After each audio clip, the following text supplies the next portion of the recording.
For over 1,000 years, the powerful Ragnar clan served as the northern defensive wall of the empire, all thanks to their special physique, which, according to rumors, was inherited from dragons. Every member of the clan was born with exceptional magical power, endurance, and a talent for swordsmanship. Everyone received these abilities, except for Theo, the MC of our story. Due to his lack of talent and abilities, everyone considered him a bastard and treated him like trash, even his sword teacher. And one day, when his family's estate was attacked, Theo was simply unable to do anything. He was mortally wounded when he finally realized who had attacked them. It's Randon. His master is the one who betrayed him. Randon laughs and says he watched Theo train every morning. All that efforts, all that struggles were completely pointless. No matter how hard Theo tried, he was never going anywhere. Then he swings his sword and cuts off Theo's arm. Blood pours out and Theo collapses screaming. Randon grabs him by the head and lifts him up, saying everything happening right now is Theo's fault. He forces Theo to look at Rose Palace burning and tells him his family is dying because he's weak. Then someone drags over his mother's lifeless body and drops it in front of him. Randon coldly says her death is also on him. Broken, Theo still tries to fight back. He grabs his sword again and charges. Before he can reach Randon, another man throws a sword straight through Theo's body. He's sent flying and crashes to the ground.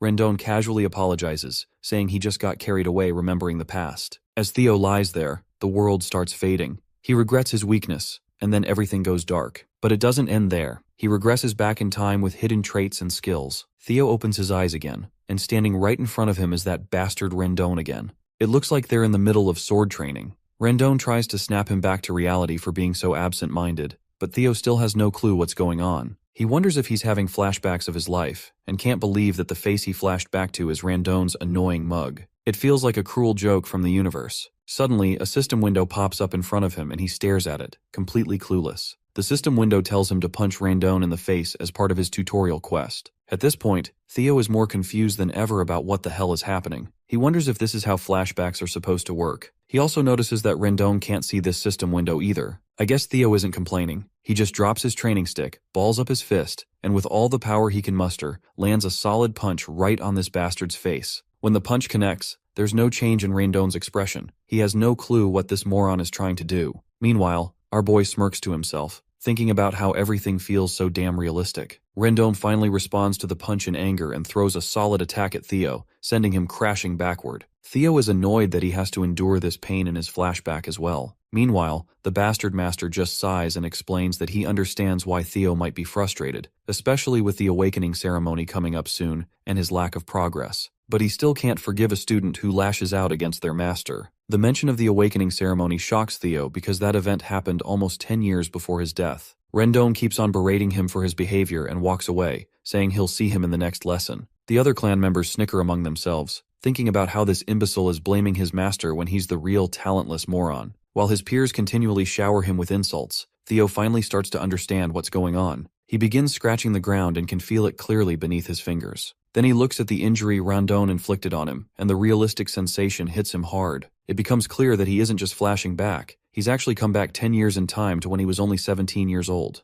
Right on cue, a system window pops up in front of him, congratulating him for successfully completing the tutorial quest. As a reward, Ragnar's talent has been activated. The system asks if he wants to receive the reward, and without hesitation, he presses yes. Arcane energy shimmers in the middle of his chest as the system confirms that he has received his reward and that all his stats will now increase at an incredible speed. Back in the Rose Palace, we see that same filthy bastard is having tea with Theo's mother. He reports to her that he's never seen anyone as talentless as her son, but then he flashes a broad grin, saying that's precisely why he's here. The true teacher, Randon, will do his best to make Theo strong enough for the awakening ceremony in 5 months at least. The Lady of the Rose Palace, Cecilia Ragnar, says she'll happily leave him in Randon's capable hands. She also hands over a bag full of gold coins, telling him to give Theo a bit more attention. The filthy bastard takes the money and tries to reassure her that she doesn't have to worry. In response, she says she isn't worried at all because she believes in her Theo. Later, we see Randon walking down the corridor with the bag of money in his hand, grinning. He's thrilled that he's getting paid such a handsome amount to teach Theo absolutely nothing. He smirks to himself, thinking how mother and son both are imbecile. Not only is he getting paid to train someone from Ragnar's direct line, but he's also going to be rewarded by his other master for leaking all of Theo's secrets and sabotaging his growth. It's an opportunity he's never had before. We then also see Theo in the corridor, sprinting at full speed, and he zooms right past Randon. His so-called master just scoffs and calls him an idiotic loser as he runs by. Theo was running to meet his mother, and as he approaches, he calls out to her. When she turns around, she sees him completely out of breath. Without a word, Theo hugs her tightly and begins to cry, overwhelmed by the feeling to see her alive. This moment finally convinces him that he really has returned 10 years into the past. The painful memory flashes in his mind when Randone forced him to watch his mother's lifeless body. But now, seeing her alive fills him with genuine happiness. He is now determined to change the future for her sake. If that mysterious system window is real, he knows he can grow stronger with the help of Ragnar's talent trait. He's sure he'll be powerful enough to hold his ground in the damned war for the throne. Most importantly, he's determined to get strong enough to take revenge on that piece of shit Randone. The second tutorial quest arrives, telling Theo to train his body to the limit. It's still early in the morning, and the sun hasn't even risen yet, but Theo is already hard at work, fueled by thoughts of revenge against Randone. He knows he needs to get stronger as soon as possible. In his previous life, he was part of an intelligence agency known as Black Word, but he was relegated to the information and was never given any major role because he lacked the combat skills. He never expected he would end up using the information he gathered back then like this. One thing he remembers is the potion that greatly empowers the body, known as the Bloody Sword Emperor Elixir. Its true worth will be revealed in the future through the secret manuals. Most importantly, he recalls the extreme training he had given up on because of his lack of talent. But now that he has the Ragnar talent, he's sure that he can gain strength if he works hard. His face twists with happiness as he notices that his running speed is increasing, and the system window promptly shows his progress as well. Other clan members have also appeared in the training halls, and they're quite bewildered to see him running without getting tired. They wonder if he's always been this fit. Afterward, he swings his sword and can definitely see that he's swinging faster than ever before. A few days later, we find him practicing in the dead of night. It's then that we also meet the training ground manager, Evelyn Nervaville, who is yawning and feeling tired. She reflects on how he's been training without sleep for days, and she starts to wonder if he really is the talentless fool people say he is. On the other hand, Theo is so tired that he feels like he's about to collapse, but seeing that progress bar going higher and higher keeps his spirits up. Just last night, he was totally wiped out from all the training. He had hit 90% progress, but right at that moment, his percentage dropped to 89 just because he took a little time to rest. That's exactly why he's been practicing relentlessly, pushing himself without a second thought about what speed even means. Now he's hit 98%, so he picks up his speed, knowing he's almost there. After this final push, he's exhausted and can barely breathe,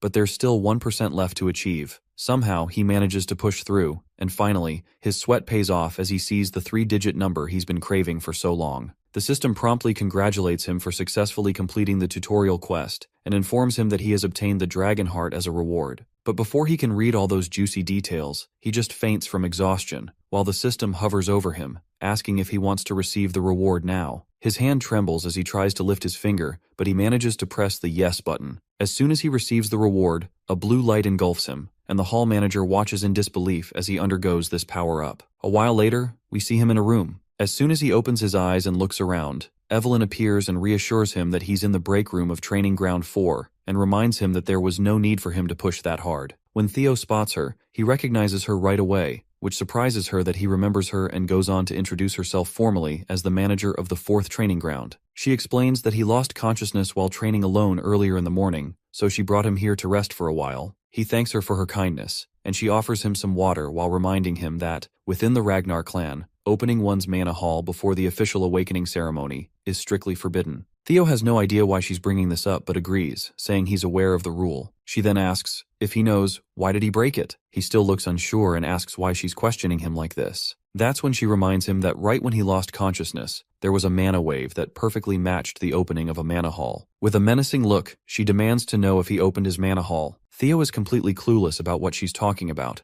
but then he finally remembers the incident that took place before he passed out. As we know, he received the Dragon Heart as a reward, and as a bonus for clearing the quest early, he also gained the magic power of 10 of his past lives. When he recalls this, he's at a total loss for words, because getting a Dragon Heart is no walk in the park. You see, a Dragon Heart is special because a mana hall can be placed within it. Placing a mana hall in the heart allows it to operate more efficiently. However, humans, unlike dragons, typically place their mana halls in the lower abdomen because the human heart can't handle that kind of power. That's why every warrior, especially those in the Ragnar clan, longs for a Dragon Heart, and it's the quickest way to become overwhelmingly powerful without placing the mana hall into the abdomen. However, humans have never been able to overcome the natural limitations of their heart, but But now, with the dragon heart given to Theo as a quest reward, he's in an awkward situation. The rewards are incredible, but it's clear that this has put him in a tricky spot. On top of that, he is sitting before Evelyn Neville, a high-ranking swordswoman, who is now retired after losing her left arm and has become the manager of the training grounds. Evelyn was the commanding officer of the white-armored dragon cavalry, and her skills were so remarkable that even the demon dragon revered her. Known for her fierce principles, she was not the type to care about status or strength. She could not tolerate dishonesty or cowardice. At one point, when she found him inflexible, she relinquished her position as his direct master. In other words, if she discovers his dragon heart and mana haul, he could very well lose his head. But he smiles because he has a plan in mind. As long as he doesn't get caught, there's nothing to worry about. He makes a sassy comeback to her accusations, asking how she can talk about executing him just based on her gut feeling. He asks if she can handle the consequences of her words.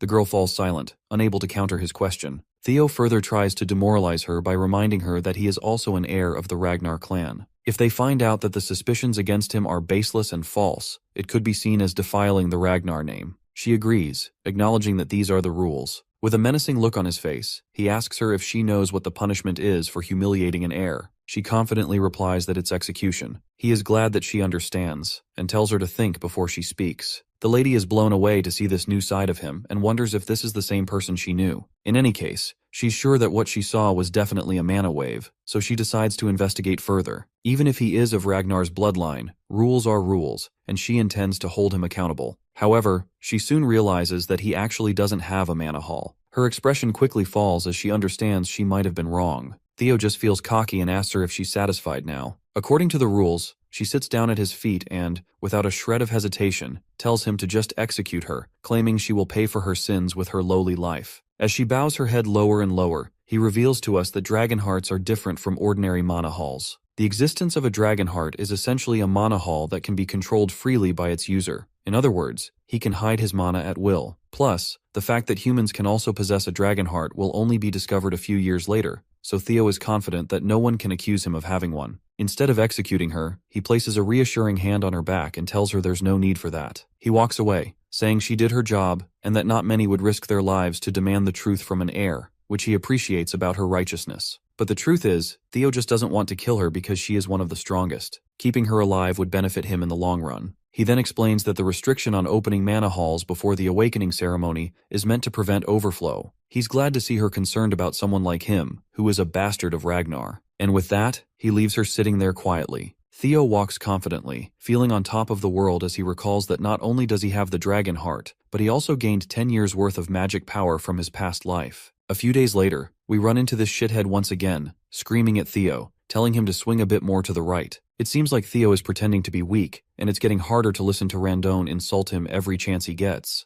Theo can't help but notice how this bastard is subtly but deliberately teaching him weird sword techniques. He's becoming more certain that there's a mastermind behind Randon's actions, and he's convinced that the person who gave him that final blow in his previous life must be the true mastermind. Theo decides it's time to find out who that mastermind is, and a smirk spreads across his face as he realizes what he should do next. Randon, meanwhile, keeps yelling at him, and that's when Theo snaps the stick he was holding in two. He lets this jerk know that he can't listen to his yapping anymore because his lessons are utter trash. He further asks this piece of work how he even became a mid-rank swordsman with the trash skills of his. To further provoke him, Theo reminds him that he'd probably struggle even against demonic beasts. Of course, Randon takes the bait and is fuming at this point, but Theo isn't backing down either. He strides toward the old man and makes it clear once again that his skills are pathetic. We soon learn that Theo's plan is to provoke Randon into resigning from his position. And if things go south with Randon, Theo is certain this bastard will contact his mastermind. The scene then transitions to Camellia Palace, where we see a man bursting into a pub with a big grin on his face. He calls out to someone named Axion and announces to everyone that the bastard of Ragnar is going to duel his master next week. The man in question, Axion, just sits there silently, unable to even lift his glass from the table. Meanwhile, the excited guy keeps going on about how Theo was blaming his instructor for his lack of talent,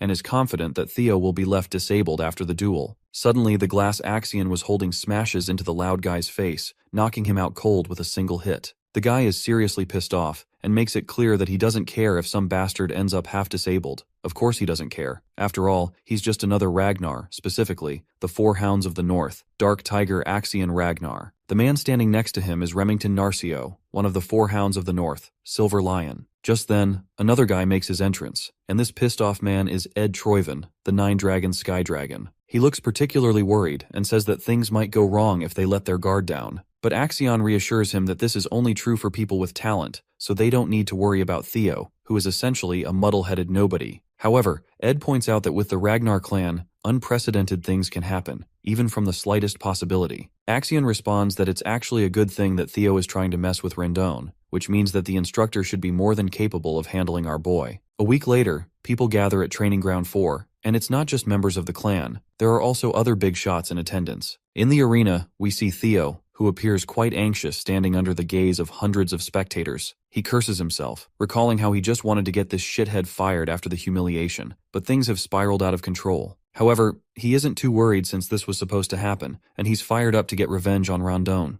The system notification confirms that his third tutorial quest is to fight Rondon and win. We then flash back to a moment when Theo confronted Rondon about his pathetic skills, telling him that he's fired and can get lost. Rondon tries to protest, claiming there's still time left on the contract, but Theo counters that since he's fired by the employer himself, there's nothing left to discuss. Theo would have loved to punch this bastard in the face, but he isn't sure about his abilities. On the other hand, Rondon can't afford to get fired since he hasn't accomplished his main goal yet. As he walks toward our boy, trying to convince him otherwise, a system window flashes right before Theo's eyes, stating that he must fight and win against Rondon. This blindsides him, and at the same moment, Evelyn Neville pops into the scene, encouraging Theo to resolve this matter the Ragnar way, which is the rule of the strong. A sword match will decide everything, eliminating the need for a tribunal. They should just follow the will of the victor. The old bastard finds his chance and quickly agrees that this is a brilliant idea to solve the dispute. This leaves Theo at a loss for what to do while Evelyn keeps insisting that this is a great idea. However, Theo isn't so sure about it. He doesn't feel ready to beat this bastard yet. But eventually, Theo finds himself confronting Rondon. The people in the crowd smirk among themselves, sharing how pathetic Theo is. They whisper that he doesn't even know how to swing his sword,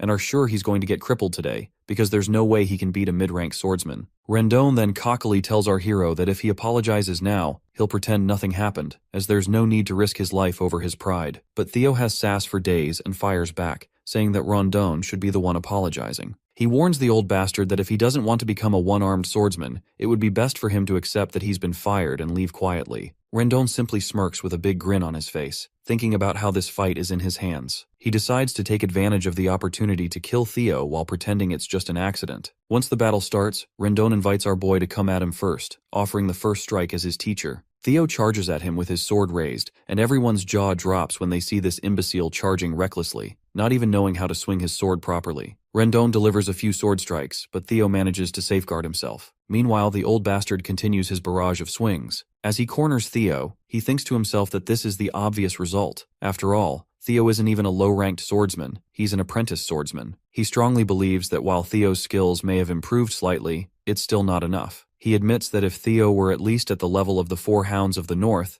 it would be a different story. But in his mind, there's no way this imbecile from the Ragnar clan could ever beat him. The scene then transitions to a few days earlier, where Theo turns to Evelyn and asks her what she was thinking when she suggested the match. She simply replies that she was trying to help him. If he wants to cut Rondon out, he needs to be strategic about it, as she strongly believes Rondon has someone backing him up, so just firing him won't solve the problem. Theo asks her how she knows all this, to which she responds that it was obvious since Rondon was teaching him a bizarre sword style. She had someone secretly investigate him. Theo is bewildered to hear this. Evelyn didn't bother to catch this person in his past life, but now she's making an effort to expose him just because he caught her interest due to the Mana Hall incident. She explains that her investigation revealed that all of Rondon's traces lead back to Camellia Palace. Well, this isn't surprising to Theo. He's more annoyed to realize that all of this is happening because of the miserable war for the throne. But then he quickly dispels his anger and annoyance, saying it's surprising she deduced this much. He explains that with his current skills, he's afraid he can't beat Rondon yet, so he asks her what she plans to do now. To this, Evelyn tells him that he can beat Rondon,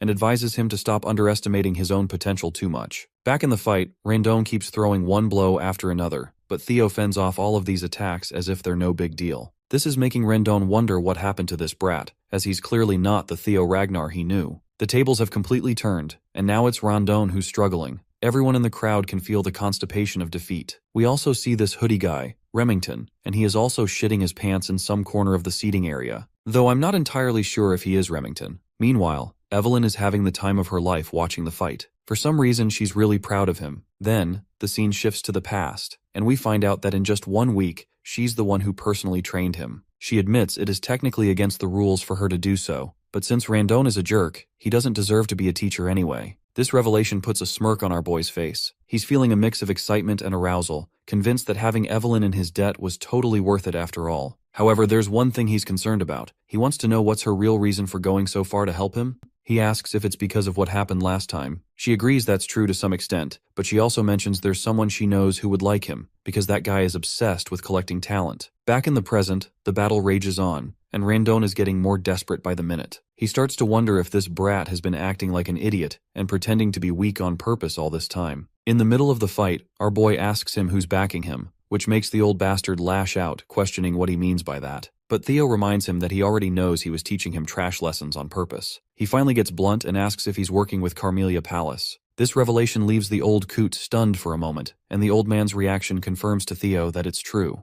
With that cleared up, our guy swings his sword the very next moment, severing the old man's hand. The amputated hand flies through the air, leaving the crowd absolutely boggled. The wannabe teacher cries out in pain and starts cursing under his breath. Theo strides confidently toward this shithead, finally feeling like he's actually gotten stronger. He reminds this old bastard of the words he had said in his past life. It was his fault things had come to this because he had been a weak, talentless fool. With a menacing swing of his sword, Theo throws those same words in the old man's face, reminding him that he is the weakest one here. He tells the old man that given Ragnar's belief in the rule of the strong, someone as weak as him shouldn't have come here. Then, with one final swing, the sword comes down, and this fucker's head rolls across the ground, leaving the blood splattering everywhere. The system window pops up promptly, congratulating him for successfully completing Tutorial Quest 3. Not only did he win the fight, but he also exceeded the objective, so he's earned a bonus reward. The system asks if he wants to receive the reward now, and of course we already know what his choice is. Everyone in the crowd has finally sharted their pants. It's mind-boggling to witness an apprentice swordsman just slaughter a mid-tier swordsman like that. Meanwhile, our guy is feeling like this old bastard was ridiculously weak. He's actually embarrassed that he ever suffered at the hands of someone like that in his past life. But hey, things are definitely different this time around. The system then reveals that the ability known as observation has been activated as a reward, and as an additional bonus, he's gained 1 year of magic power. That's when a man comes crashing down from the sky, slamming into the ground like a goddamn meteor. Before our boy can even react, this man shouts Theo's name as he grins widely. The man in question is none other than Julius Ragnar, the demon dragon and commander of the white-armored dragon cavalry. Theo is absolutely stunned to see him. He can't believe it's really him and starts wondering how long he's been watching this whole time. Meanwhile, the crowd starts losing their minds, because this man is the commander of the white-armored dragon cavalry, and everyone's freaking out, trying to figure out why someone of his rank is even here. I think this is the guy Evelyn was talking about, the one who likes collecting talent. We then see Evelyn herself, absolutely devastated and dejected that the commander has literally destroyed the flooring with his landing.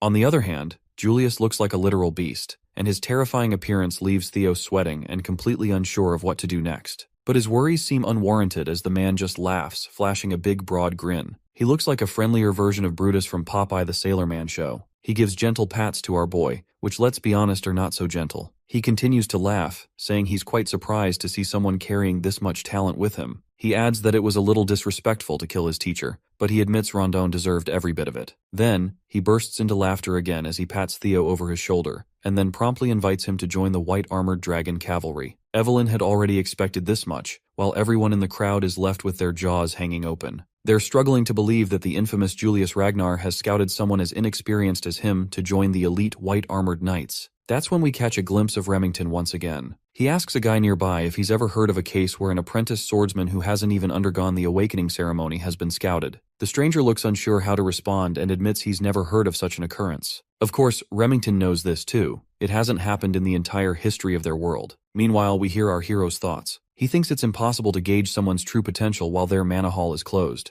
Even if their swordsmanship is exceptional, their magical power could be lacking. So, no matter how great Julius Ragnar is, he can't be entirely sure if Theo has any potential. Still, he wonders if the demon dragon Julius can see that kind of potential in someone like him. Theo quickly declines the offer to join, doing so flatly, without a shred of hesitation or doubt on his face. Julius is left looking like he just bit into a sour lemon. The crowd is in shock as well, their jaws hanging open at how coldly Theo turned down such a prestigious man. There's a moment of silence in the entire hall as everyone processes what just happened. As the day passes, news of the incident spreads throughout the clan. Everyone is talking about how this young master Theo, seen as an imbecile, destroyed his teacher, and when the demon dragon tried to scout him into the white-armored dragon cavalry, he turned down the opportunity. Opinions are divided on whether he's being humble or just arrogant. The scene transitions to Carmelia Palace, where we see a lady who looks pretty pissed off that Randon has been killed and everything has gone off the rails. She is actually the lady of the Carmelia Palace, Amil Ragnar. A man steps in to assure her not to worry, reminding her that Randon was a noob, assigned only because of his terrible skills. She brushes it off, stating that his death isn't a major concern. The man speaking to her is her brother, Sky Dragon Ed Troyven, whom we've seen before at the pub. She explains that the demon dragon personally reached out to Theo, and what's even more troubling is that people are saying Evelyn ordered it. This means they can't interfere by assigning Theo a new master anymore. If Theo starts to stand out, it'll become much harder to take control of the Rose Palace. At that moment, Axion enters the scene, casually asking why they're so worried. He reassures them that there's no way the clan head will take an interest in this situation, and their plan can proceed as usual. Emil asks if he understands that the best way to take control of the Rose Palace without offending the clan leader is for Theo to remain powerless. Her son acknowledges this and says he knows it already, adding that he's certain Theo is still powerless. After all, how much could someone like him really have changed? He believes that Evelyn and the demon dragon have always been interested in underdogs, so there's no reason to make a big deal out of it. But Ed Troyven isn't vibing with his nephew's nonchalance and warns him not to take the situation lightly. That's when Axion pulls out a letter and, with a sly grin, says that since his mother and uncle are so worried, he'll just play with Theo a little and remind him of his place. Later, the scene transitions to the training grounds, where Evelyn is giving Theo props for his good practice session. He thanks her back, saying it's definitely different learning from a proper master like her. She then mentions that it would have been better if he had joined the white-armored dragon cavalry, and she is curious about why he declined the offer. Theo thinks to himself before responding. He considers how it would be a lie to say he didn't regret rejecting that juicy offer since it was his dream in his past life. However, he just smirks, thinking that joining now would be detrimental for him. There's no reason to limit himself this early in the game. When he thinks about the privileges that will come with being at the top after the awakening ceremony, getting into the white-armored dragon cavalry doesn't even compare. So he just smiles and says he didn't want to receive any special privileges and that he still feels he's not ready. He's satisfied just training with her for the awakening ceremony. Evelyn then reminds him that the commander will probably be disappointed after being rejected like that. At that moment, Theo decides to use his observation skill for the first time. He reads all of her stats, and without a doubt, she's a high-ranking swordswoman. He learns that she admires his humility and character, and she feels a sense of energy and purpose teaching him, which is something she hasn't felt in a long time. We also read that she misses the white-armored dragon cavalry. Theo is thrilled to realize just how useful this observation skill is. He then squints a little and notes the last line about Evelyn missing the white-armored dragon cavalry, which he finds quite surprising. That's when a guy enters the scene, introducing himself as Sybil Drea. He mentions that he's come from the Southern Inspection Post and has something he needs to discuss with Theo. Theo finds this guy a bit intimidating and isn't sure what this discussion is going to be about. He then decides to use his observation skill again, and he learns that Sybil possesses a strong longing to spar with him. The revelation makes him sweat with anxiety, and he feels terrified at the thought of fighting someone with such a scary face. Right on cue, the system notification pops up, showing the 4th tutorial quest. His main goal is to discard the title of Imbecile of Ragnar, and he has already made almost 28% progress. Sybil Drea was quite frank with his intentions. He declared that he wanted to follow the young master Theo. He even honestly confessed that he was one part of the masses that just ignored the seemingly untalented Ragnar. He used to believe that the title of Ragnar's imbecile was a perfect fit. Theo appreciated the honesty, but he could not help but feel a little pissed off. The bastard was practically bad-mouthing him without realizing what he was saying. Sybil had a change of heart when he came to learn that the young master came out every morning to train harder than anyone else. Moreover, he was honored to see the results of such efforts in the fight against that fraud, Randon Harvey. Sybil reveled at the sight of the instructor's head flying in the air. He was astounded to see Theo's miraculous growth firsthand. The sight of demon dragon Julius Ragnar personally inviting the young master to the white-armored dragon cavalry was etched on his mind. Sybil proclaimed that Theo had become his idol from that point on. He wanted to give up on himself after being called the idiot of the Southern Inspection Office, but that changed when Theo appeared. All he wanted was the opportunity to clash swords with his hero. The young man's frankness was quite shocking. Usually Theo would doubt anyone's true intentions, but the observation skill showed the young man's true nature. Sybil Drea held a strong respect for Theo, and all he really wanted was a spar. Everything points to him being genuine. It was a little unexpected, but Theo was pleased. After taking down Randon, and as the rumor of him receiving Lord Julius's attention spread, Theo thought that people with their debilitating inferiority complex would swarm to test him. He never expected that there would be people who would admire and willingly follow him instead. That means some people still have Ragnar's pride in their veins. This could work out perfectly as Theo would need people he could trust in his circle too. He will need competent subordinates if he wants to become the clan head of Ragnar after all. Furthermore, he could use this situation to progress the final tutorial quest to get rid of his imbecile title. It was a moniker that he had never been able to escape from in his past life. With the new opportunities that the system provides, he was determined to completely abandon the shameful title altogether.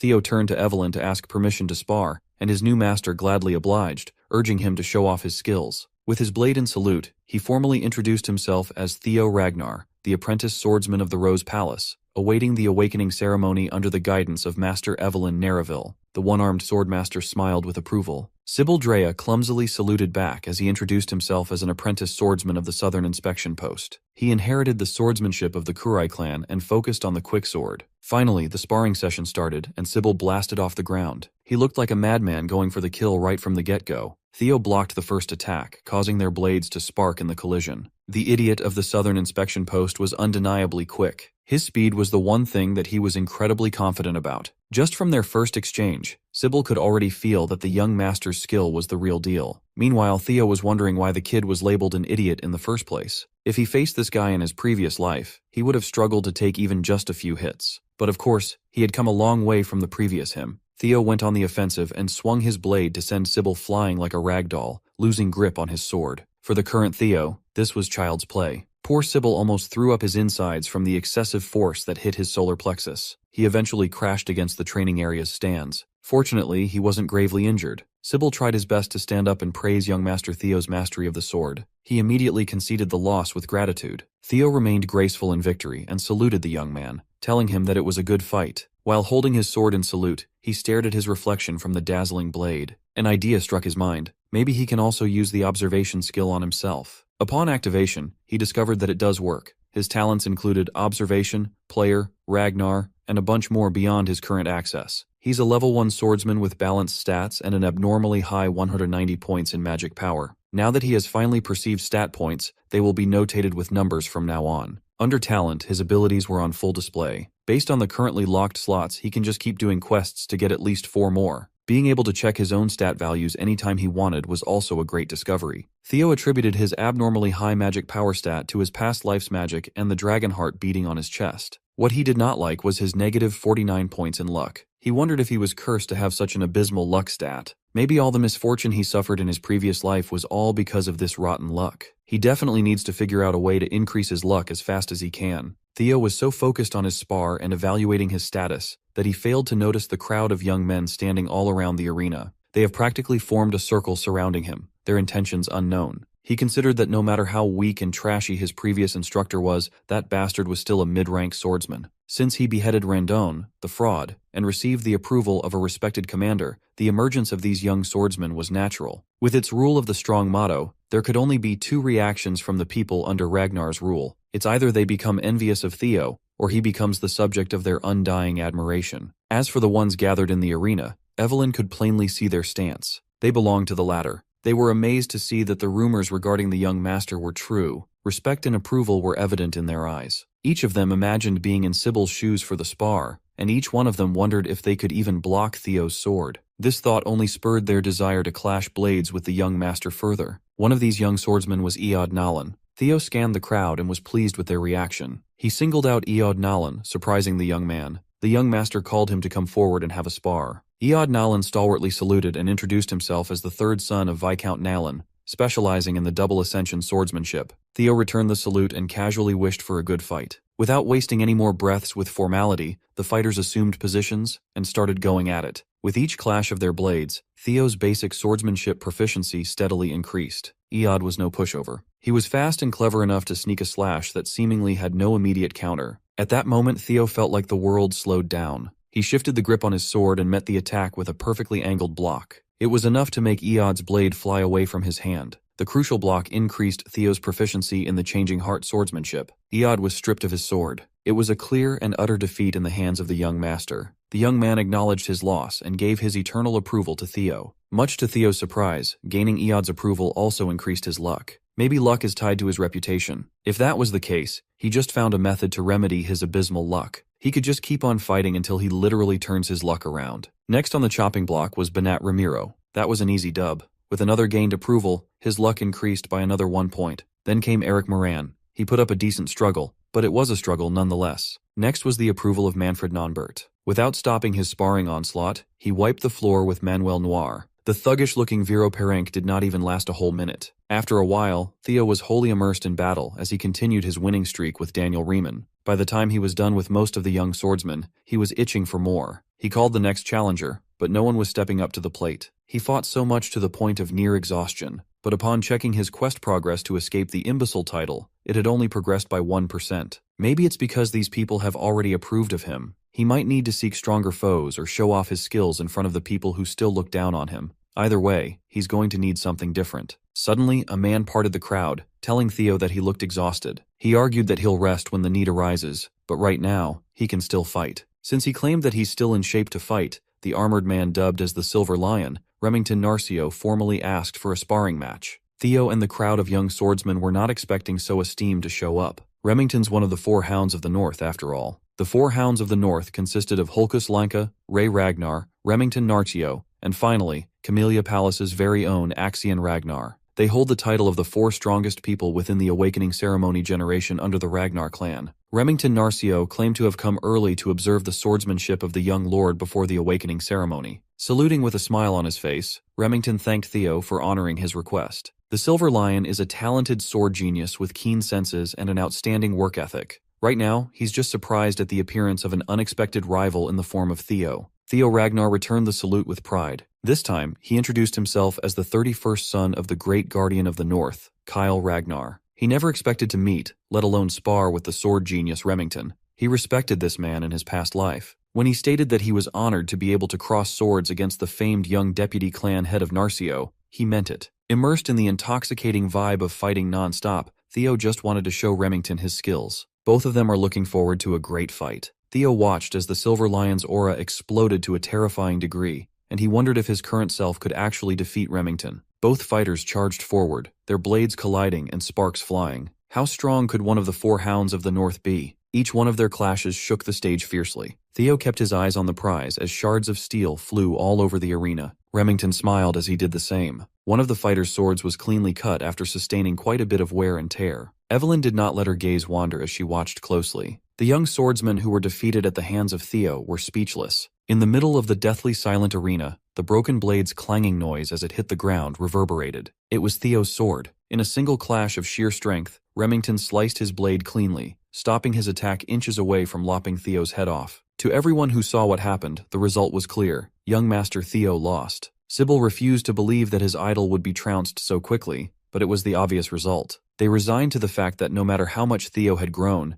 it was still impossible for him to beat one of the 4 hounds. They were the strongest of the current generation for a reason. Sybil argued that the fighting spirit Theo demonstrated was more than enough to admire. Much to every bystander's surprise, the White Lion suddenly declared that the duel was his loss. He respectfully saluted Theo. His form was impeccable as he humbly thanked the young lord for the duel. Remington asserted that Theo's sword was already worn out by the time they started, not to mention the fatigue he was feeling after multiple fights. Theo insisted that on a battlefield no one would offer such considerations, so he already accepted his defeat the moment he lost his blade. Remington returned with an understanding smile. The White Lion and the imbecile shook hands. A more profound respect for one another formed between the unlikely tandem. Remington genuinely hoped that they could have a proper duel in a more ideal setting next time, and Theo did too. Everyone watched in surprise as Theo was acknowledged by one of the 4 hounds, thinking that the young master really was built different. The duel with Remington raised his quest progress up to 35%, a massive jump, all things considered. Evelyn sighed in relief from the sidelines. This could not have ended more perfectly. Theo finally had a gauge of just how strong the hounds were, thanks to Remington's display of power. By obtaining talent and secret manuals through quests, Theo had become incomparably stronger than he was in the past. But he felt true power the moment he crossed blades with the White Lion. He was reminded that he's still greatly lacking in a lot of aspects. It was a shame that the duel fizzled out thanks to his current condition, but he still gained a lot from the brief exchange. His luck increased by 10, and his reputation has dramatically improved. As for the quest, he's still a long way from finishing it all at once, so he might have to actively look for other methods. He needs to set a stage to gain approval. Remington confessed that he did not come to this place for a simple duel. He actually wanted to extend an important letter to Theo. It was a formal invitation to the so-called Scaled Dragon Society. Just hearing the name of the Scaled Dragon Society made all the young swordsmen's blood rush to their heads. It's a high society group with an exhaustive selection process. Furthermore, Remington himself was inviting the young master. To be invited to the Scaled Dragon Society was an honor for any rising star. Theo modestly asked if it would really be okay for him to be admitted to the club. The White Lion hurriedly assured him that he was more than qualified. Besides, he insisted that it was not that serious of a group in the first place. Most of the prominent members simply view it as a social group for peers waiting for the upcoming awakening ceremony. Theo can't discern if Remington had ulterior motives for this invite, but he knows that the Scaled Dragon Society is currently centered around his half-brother, Axion. It's a gathering filled with snakes who look at him with contempt and ridicule. That also made it the perfect environment for Theo to progress in his quest. In addition, it would allow him to do some recon on Axion and the Camellia Palace. Seeing no reason to refuse, Theo took the letter of invitation and formally thanked Remington for going out of his way. He promised to participate and enter the den of his enemies. Remington happily shook his hands, glad to have roped in another rising star. He also told Theo to never hesitate to ask him about anything. The meeting will be in 2 weeks, so that's all the time he has to prepare and set up a plan. Evelyn took a drag of her cigarette, seemingly worried about his new disciple. Moments later, the news of Theo getting invited to the high society gathering reached the Rose Palace. Theo's mom, Cecilia, burst into his room with an excited smile plastered on her face. He was just about to personally deliver the news, but that doesn't seem necessary anymore. Cecilia had already gathered the palace's grooming team to his room. Since he had been invited to participate in something significant for the first time, his mom was naturally excited. It was a club featuring Axion, the son of that cunning Amel, and brilliant talents like Remington. The youngsters even garner attention from the council itself. Cecilia knew that everything, from how Theo dresses to how he composes himself, would be under close scrutiny. She took out a tape measure and started taking Theo's sizes. Cecilia knows that her boy would show no fault when it comes to etiquette, but attire and demeanor are different matters entirely. Fortunately, this was a facet of high society that Cecilia could personally help him with. She used to be a successful actress, after all. She was just glad to be involved and to be of assistance to her dear son. Theo knows that his mother had always carried the weight of having an illegitimate child as a commoner concubine. Cecilia carried the guilt of giving her son such a shameful label, even though that was not her fault at all. In the cold Ragnar clan, where strength trumps all, he could only imagine how hard it must have been for her to have such a weak child in the past life. Cecilia might be acting excited and joyful, but deep inside, she was a mother concerned about her son's well-being and nothing else. She held Theo tightly and assured him that his mother would always believe in him, that he'll be able to do anything. The warmth of his mother's embrace melted the coldness in Theo's heart. She returned the embrace and held his mother with love. This time around, he's determined to work his ass off to stop making his mom worry about him. While she was excited at the thought of her son joining the Scaled Dragon Society, all Theo could think of was pulverizing the whole damn snake's nest. 2 weeks later, the night of the society banquet arrived. Remington personally came by the Rose Palace to pick Theo up in a lavish carriage. As soon as he saw the young man, he thought he was seeing a different person. Theo had ditched his training clothes and obtained some exquisite drip thanks to his mother and the palace staff. Instead of a warrior, he looked more like an aristocrat. Remington commented on his new look, and Theo took it as a joke. The White Lion wasn't joking. He was genuinely impressed by the young master's transformation. Theo had to admit that his body had undergone a massive overhaul. He grew taller, his muscles developed perfectly, and all of this was a result of a mere 2 weeks of diligent training. During those 2 weeks, Remington surprisingly came to see him to train together every day, and they have gotten pretty close now. He also gained quite a decent following with Sybil and the others. Evelyn was saddled with teaching a whole battalion of Theo fanatics when she only agreed to teach the young master for a short interim. It was a lively 2 weeks of training, to say the least. Even now, Theo was still recovering from interacting with so many overeager people. Today, he's headed to his first formal banquet. Remington assured him that there was no need to be nervous, but the White Lion left him with a single warning. He explained that his friend, Axion, can be very mischievous at times. It was actually Axion who made the invitation to Theo, saying he wanted to meet the new rising star. Moreover, this entire banquet had been prepared for Theo's sake. Getting all this information certainly changes things. Not for the worse, mind you. This was actually better for Theo. He's already looking forward to being greatly insulted left and right. At the banquet hall, the Dark Tiger, Axion Ragnar, had already started sipping on expensive booze. He was quite excited to turn the imbecile of Ragnar into his new toy. The carriage pulled up in front of a lavish palace, signaling their arrival at the banquet's venue. Remington and Theo got out of the carriage. The young lord immediately scanned the place. He's about to enter the Camellia Palace,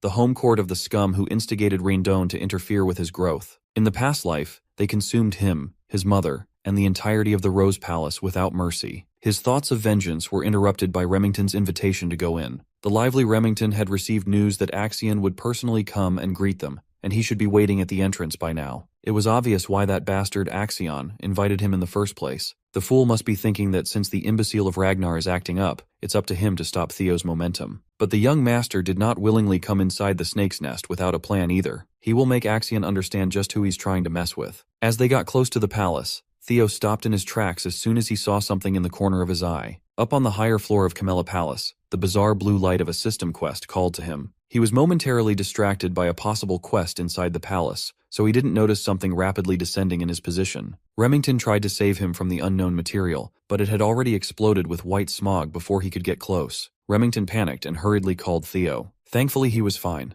It was just a sack of white flour aimed at him and launched from up above. Remington was furious at the childish prank. Theo acknowledged that he would not have been able to dodge, and the outfit his mom painstakingly made would have been ruined if this was his previous life. He thought Remington was in on the stunt, but that doesn't seem to be the case. The White Lion was just confused and angry at the unexpected situation. Welcoming him with flour must be the best those dumbasses up top could think of. The ones stupid enough to think of something so immature must be those smug nobles watching from the windows. A familiar voice parted the nobles out of the way and asserted that this was just a little greeting between friends. A basic courtesy, if you will. Remington wasn't having any of it, though. He really was angry. Axion finally showed his smug face as he insisted that he was just extending a fun greeting to his brother, Theo. Our boy immediately used his observation skills to assess the Dark Tiger. His talents included madness, psychopathy, and overwhelming swordsmanship potential. He's currently expectant at having found a new toy to play with. Theo smiled and said thanks, confusing his psychopathic brother. He continued that with how welcoming Axion was to him. He was naturally grateful, and he was very much looking forward to the party today. Axion's confusion quickly turned to elation. This brother of his had really become fun since the last time they'd seen each other. Finally, Remington and Theo entered the banquet hall, where every member of the promising noble society was gathered. It was an extremely private event, so only a select few were invited to wine, dine, and converse with their fellow talented peers. Everyone was focused on today's special invite. They can't understand why Axion would invite a bum.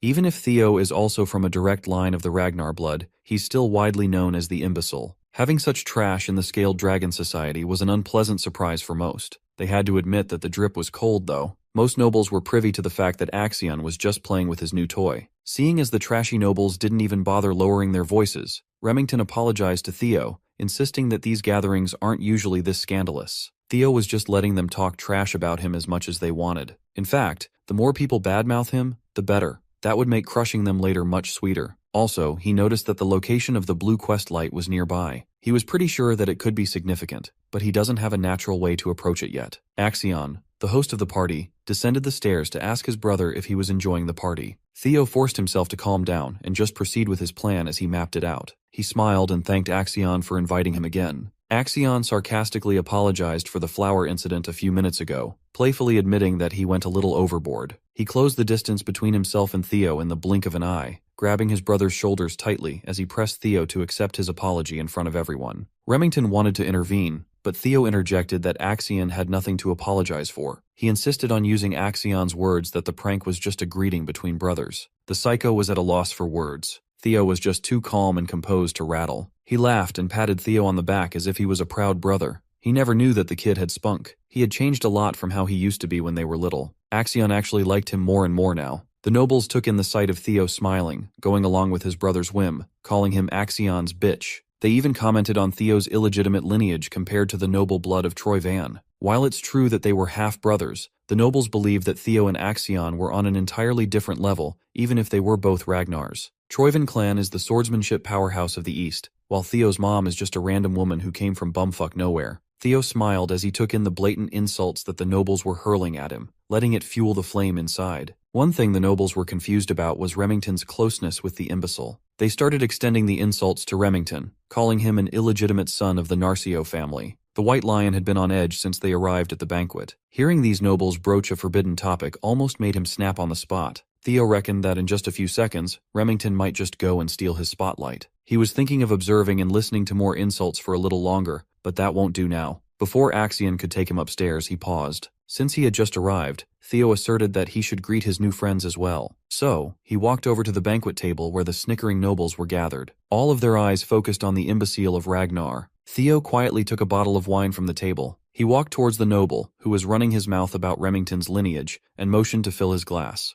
The noble smugly smiled and asked if he said something wrong. Theo shifted his grip on the wine bottle and swiftly shattered that thing on Blondie's head without mercy. Remington and even the psychotic Axion were shocked by this sudden turn of events. Blondie grabbed his head in agony as blood stained his piss-colored hair. Theo stood on top of him, still holding the bloody broken bottle. The bastard dared to sit up and curse at Theo for humiliating him in front of everyone. Before he could run his mouth with a litany of the usual arrogant noble yapping, Theo sent a kick that broke the bastard's jaw. Theo's straightforward plan had finally started, as his eyes turned cold and crazy. He insisted that he was just giving Blondie a little greeting only to get a hurtful response back. The other nobles stopped in their tracks, scared and confused by what was happening. Meanwhile, Theo's quest progress was starting to go up, reaching 43% now. Remington had spent 2 weeks of training with the young lord, and he knew the guy to not be a hot-headed thug. He considered that Theo might be doing this for his sake. As Blondie continued bleeding on the palace floor, Theo asserted that this was his form of welcome greeting. He stepped over Blondie's arm and situated the noble's limp body on top of a platform, while slowly applying pressure. Since he sent his hellos already, it's time to say goodbyes now. Blondie desperately shouted for him to wait and stop what he was about to do, to no avail. Theo stomped on the bastard's arm and completely shattered Blondie's bones, sending a horrifying cracking sound all over the banquet hall. The nobles who were running their mouths freely just a few minutes ago were stunned and tongue-tied at the ruthless display of punishment. That little breaking bone act raised Theo's quest progress to 58%. Blondie passed out from shock and agony, his drool staining the palace carpets. As Theo discarded the limp body like the trash that it was, he asked the crowd if anybody else wanted to say hello. His intimidating actions pushed the quest progress to 66%. Suddenly, knights that had been hiding from the shadows made their entrance and surrounded Theo from all sides. They drew their blades and focused on neutralizing the threat at hand. 4 blades surrounded Theo, trapping him in place. The knights wanted payback for the sin of hurting their young master. They asserted that the punishment for such vile actions must be death.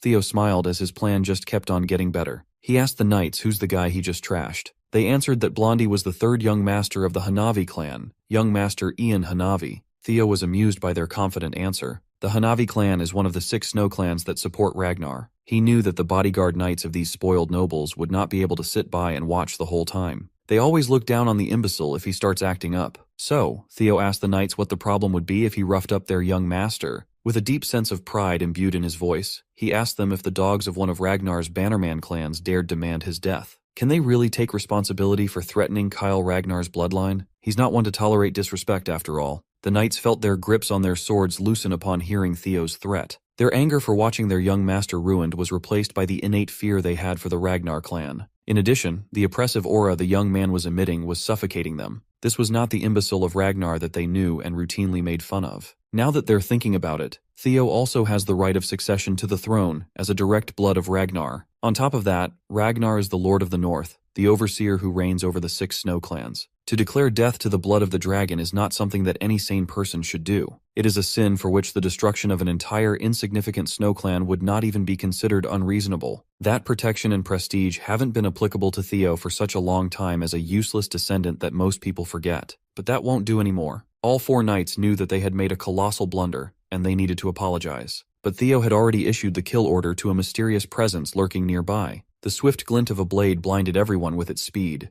The next thing you know, 4 severed heads were already flying in the air, night blood staining the palace floor. Theo was as calm as the eye of a storm as the blood of his enemies swirled around him. The mysterious presence he ordered to slaughter the knights steadily landed on the carpet full of grace. It was none other than his master, Evelyn Nereville herself. With more blood spilling all over the place, the arrogant nobles finally felt the threat looming over their heads. This is not a joke anymore. Theo's quest to escape the imbecile of Ragnar title had reached 70% completion. Axion had no choice but to watch as his banquet turned to Theo's show of force and dominance. Evelyn looked at his disciple and asked when he realized that she was tailing him. Well, it was a given really. He doesn't exactly know why she followed him all the way to Camellia Palace, but thanks to her, Theo will be able to turn the tables on these morons without worry. As the crowd was stunned into silence, they seemingly waited for Theo's next action. The night before the banquet, Commander Julius paid Evelyn a secret visit. He came to rag on her about not taking in any more disciples, yet diligently training her new student every day. Evelyn must have gotten used to this brute sneaking into her quarters, as she didn't even want to entertain his games. Recently, Julius's only joy in life has been tormenting his former comrade. That includes raiding her expensive wine stash for his own enjoyment. Tonight, Commander Julius really wanted to hear just what Evelyn saw in the kid. She knew that taking the bottle away from the brute's hand was impossible now. Evelyn answered that Theo was simply beyond expectations. Considering his attitude about honing his craft and talent, he's truly among the best ones she has ever taught. Considering that even Axion passed through her hands, that's a bold claim. Evelyn did not mince her words. Considering Theo's potential, she could confidently say that he was beyond that of even young Master Axion. She sincerely insisted that she was not just speaking empty words. Well, Julius always trusted her eyes for talent. She had two, while he only had one after all. Julius reckoned that a person cannot change so drastically overnight, so the most reasonable explanation for Theo's case was that the kid hid his strength all this time for some reason. Admittedly, it was odd to believe that someone would do that for such a long time, only to start suddenly showing it off now. As a trainer, Evelyn believes that being hasty in one's steps makes one bound to trip and fall. But what she saw in Theo was different. It seemed like he was being chased by something intangible, like he was pushing himself out of fear. That's also why she's worried about his attendance at this scaled dragon society. Julius finished the bottle of wine and ascertained that the Axion brat really was worthy of worry. He was also the one who suggested that Evelyn should just follow the kid to be safe. Commander Julius feels like something will happen at the banquet. It might be different from what Evelyn's worried about, but something will definitely happen. Being a Ragnar himself, he knew from first-hand experience that when wolf cubs who are hungry for blood gather, they start to establish a hierarchy. The commander laid out a uniform on the table and urged Evelyn to try to tempt Theo to join his unit once more. Not only the kid, but Julius also wanted Evelyn back in the white armored dragon cavalry. He refused to give up on Evelyn. He doesn't want her to retire just because she can't ride a dragon anymore. She has to come back and take responsibility for what she started. Julius exited Evelyn's quarters, thanking her for the delicious wine. She lost an expensive bottle, but she might have just regained her purpose. Back to the present. Inside the Camellia Palace, Evelyn started piecing the events together. She reckoned that Theo must have noticed her following from behind and orchestrated this situation on purpose. Maybe he joined the Scaled Dragon Society aiming for this scenario in the first place. Her worries didn't need to begin with. She wondered at what point did he notice her presence on the way to the palace. Theo actually sensed his master discreetly tailing him the moment he got in the carriage. With his dragon heart, he can unleash his energy perception of his surroundings, effectively acting as a sixth sense. Anyway, what matters now is that the change has been set for his revenge. Theo turned to Evelyn and explained that most nobles in the banquet hall have shown blatant disrespect to a successor candidate of the Ragnar clan. He asked what the punishment for such a horrid crime is. The guilty nobles almost fainted on the spot. They knew exactly what the punishment was. Evelyn, ever a stickler for the rules, stated that depending on clan laws, immediate execution of the guilty parties is enforceable. Theo smiled and he set it up. Evelyn perfectly finished it off. Acting like a magnanimous man, Theo asserted that the offenders are just children who haven't even been through their awakening ceremony yet. He would be satisfied with just taking one arm from each criminal to consider the sin forgiven. Evelyn acted quickly. She was an unstoppable slicing machine aimed at the bratty, panicking nobles of the Scaled Dragon Society. The second son of the Byron clan tried to move out of the way, only to get his right arm severed. The first son of the Red and White Mercenary Corps screamed in agony as his blood spurted from his stump. The dainty arm of the fourth daughter of the Ceres Merchant Guild was not spared. The third son of the Clark clan tried to run, but outrunning Evelyn was practically impossible. When the first daughter of the Howard clan got turned into a one-armed Stumpy, Theo's quest had reached 79% completion.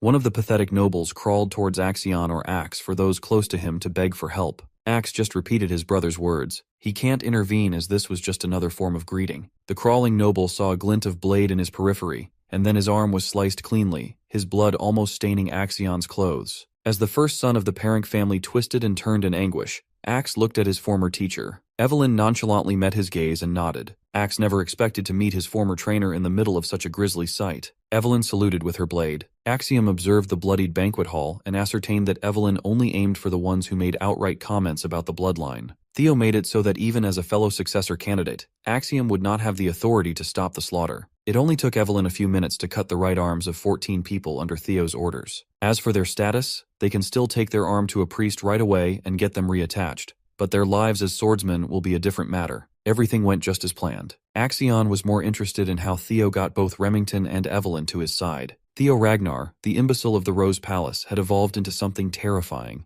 The psycho in Axion rejoiced. He really wanted to crush this brother under his foot. Since he had finished what he set out to do, Theo called Evelyn and Remington to leave the premises. They slowly made their way out of the palace with the frightened stares of the remaining nobles fixed on Theo. The brothers stared at one another's eyes. They didn't need to say a word. But before they departed, Theo grabbed Axion's arm. He gripped tightly, tight enough to wrinkle his brother's suit. After a quick second, Theo let go and waved goodbye. telling Axion that he had a ton of fun in this bloody banquet. The final tutorial quest to escape the imbecile of Ragnar title was finally completed. Axion was fuming. He wanted to make a move right then and there, but he knew it wouldn't be wise. The psycho vented his anger by crashing out of his own home and screaming Theo's name at the top of his lungs. With all the tutorial quests finished, no one would dare to call Theo the imbecile of the family. The tutorial is finished, but his true revenge is only getting started. His reward for literally changing his public perception was an experience elixir, a tonic that instantly raises one's level by 5 if the user is below level 30. News of the bloodshed quickly reached the ears of other palaces. Anyone would be shocked to hear that Axion's prestigious scaled dragon society was torn limb from limb,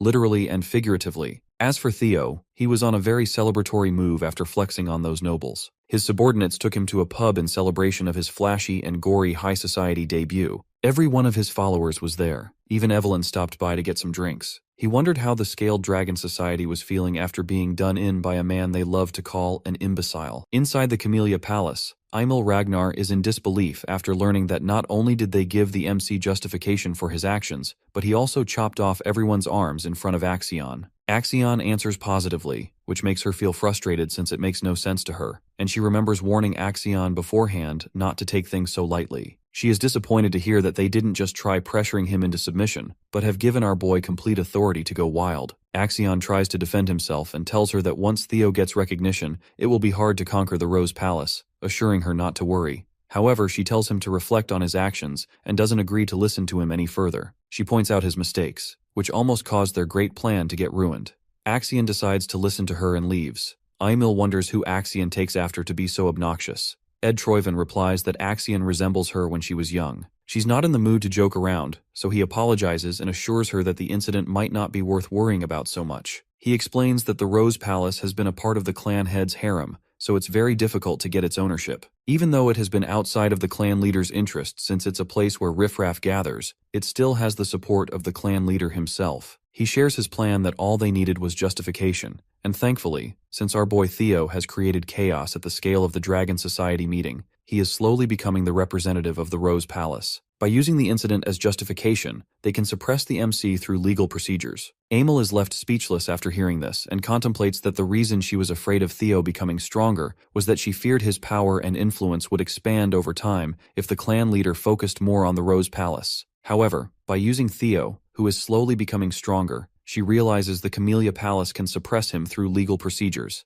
and the Rose Palace will have no other choice but to bow down in front of the Troyvens. She believes the plan might actually work, and asks Ed how long it's going to take to prepare. The guy assures her that all preparations are already finished, and tomorrow morning when she wakes up, she will hear some great news. He comforts her and tells Emil that she can enjoy a bath and sleep well for the night while sharing that he has prepared an aromatic candle for her from the South Akron volcanic region. Emil decides to depend on her elder brother and shows her gratitude. Meanwhile, inside a tavern, Remington expresses how shocked he was and says he didn't know Theo cared so much for him. Our boy doesn't understand what he's saying and finds it funny to see him act drunk after drinking just orange juice. Remington says that despite enduring insults directed at himself, Theo didn't hesitate for even a second and stepped up for his friend as soon as Remington started getting insulted. He feels embarrassed and regrets not doing anything. Remington looks at the MC and feels surprised that Theo has been enduring the times when everyone looked down on him and saw him as an untalented, useless child, but he still ended up not giving up and becoming stronger. Even against opponents whom he doesn't have a slight chance of winning against, he showed strong willpower to win his battle against the Camellia Palace, which no one defies. Remington recognizes that Theo has the courage to wield his sword without any hesitation,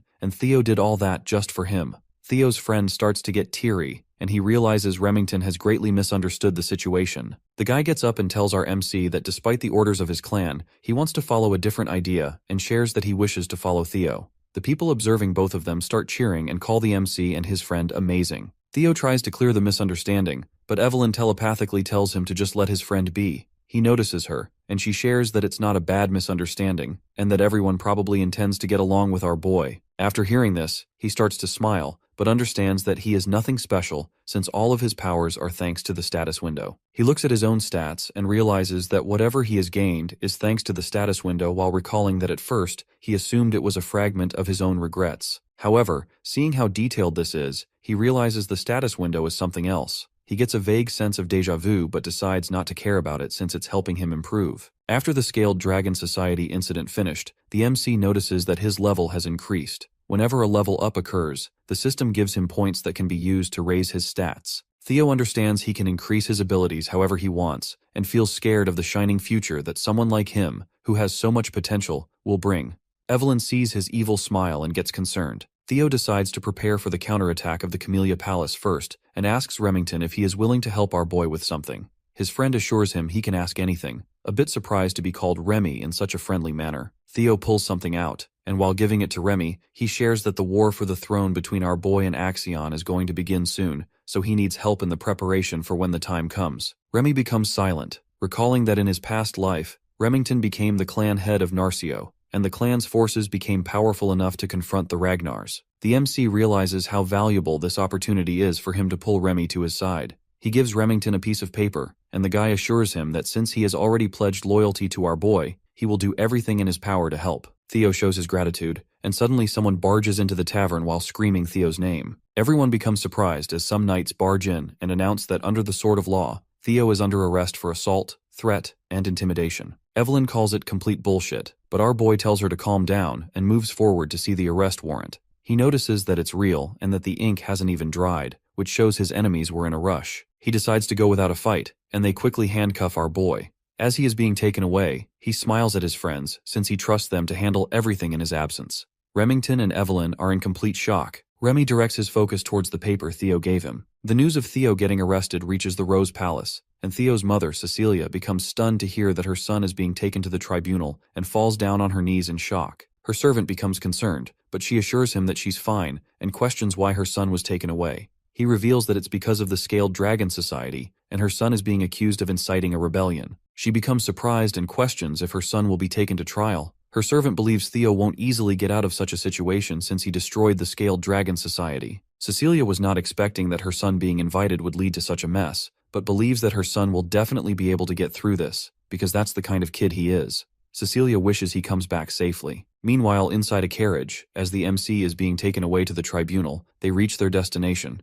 and he remembers it's been a while since he saw this place. Since Theo completely obliterated the Scaled Dragon Society, he understands that he won't get a simple punishment, and will probably have to face trial because of his actions. He understands that since he's the successor of Ragnar, they will question his qualifications as a successor. The knights order him to get off, and as he walks, he realizes his enemies want to crush him completely, but smiles because everything is going exactly as he planned. The knights announce that the prisoner, Theo, has been escorted, and they get permission to bring him inside. The MC thinks that if he wants to take out what he has prepared so far, he wants to do it on a stage of such magnitude. He stands before some amazing figures and becomes a bit anxious seeing all of them gathered in one room. He sees the demon dragon captain of the white armored dragon cavalry, Julius Ragnar, and 4 of the 9 dragons who protect Ragnar, Sky Dragon Ed Troyven. The MC admits that he would have been extremely overwhelmed in his previous life, as he notices that the sword dragon lady of the Plum Blossom Palace, Osa Ragnar, and the elder dragon head counselor, Wolfgang Ragnar, are also gathered. Wolfgang sees our boy, and the MC remembers that it has been a while. He was not expecting to see Wolfgang in this place. Our boy understands that Wolfgang values bloodlines, so to him, a half-blooded illegitimate child like our boy must seem completely disgusting, and he notices Wolfgang does not even try to hide it. The man asks our boy if he is aware of the fact that he was summoned to answer for his crimes. He continues to tell our boy that the Byron clan, the Ceres Merchant Guild, the Red and White Mercenary Corps, and even the Hanavi clan are all cutting ties with the main family because of his foolish actions. Wolfgang becomes angry and calls him a bastard, questioning if he can bear the damage he has caused.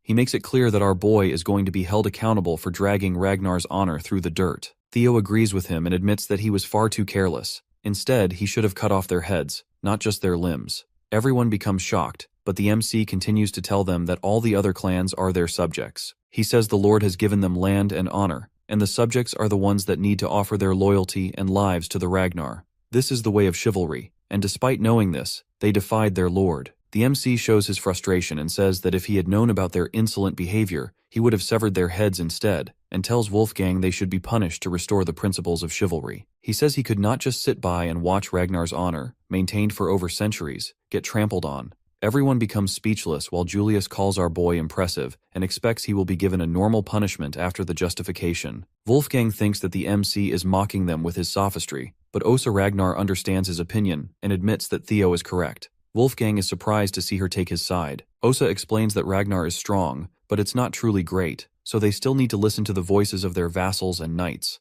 Otherwise, their clan will inevitably fall because she thinks that they can't rule the world with power alone. He understands her, and decides to keep that in mind.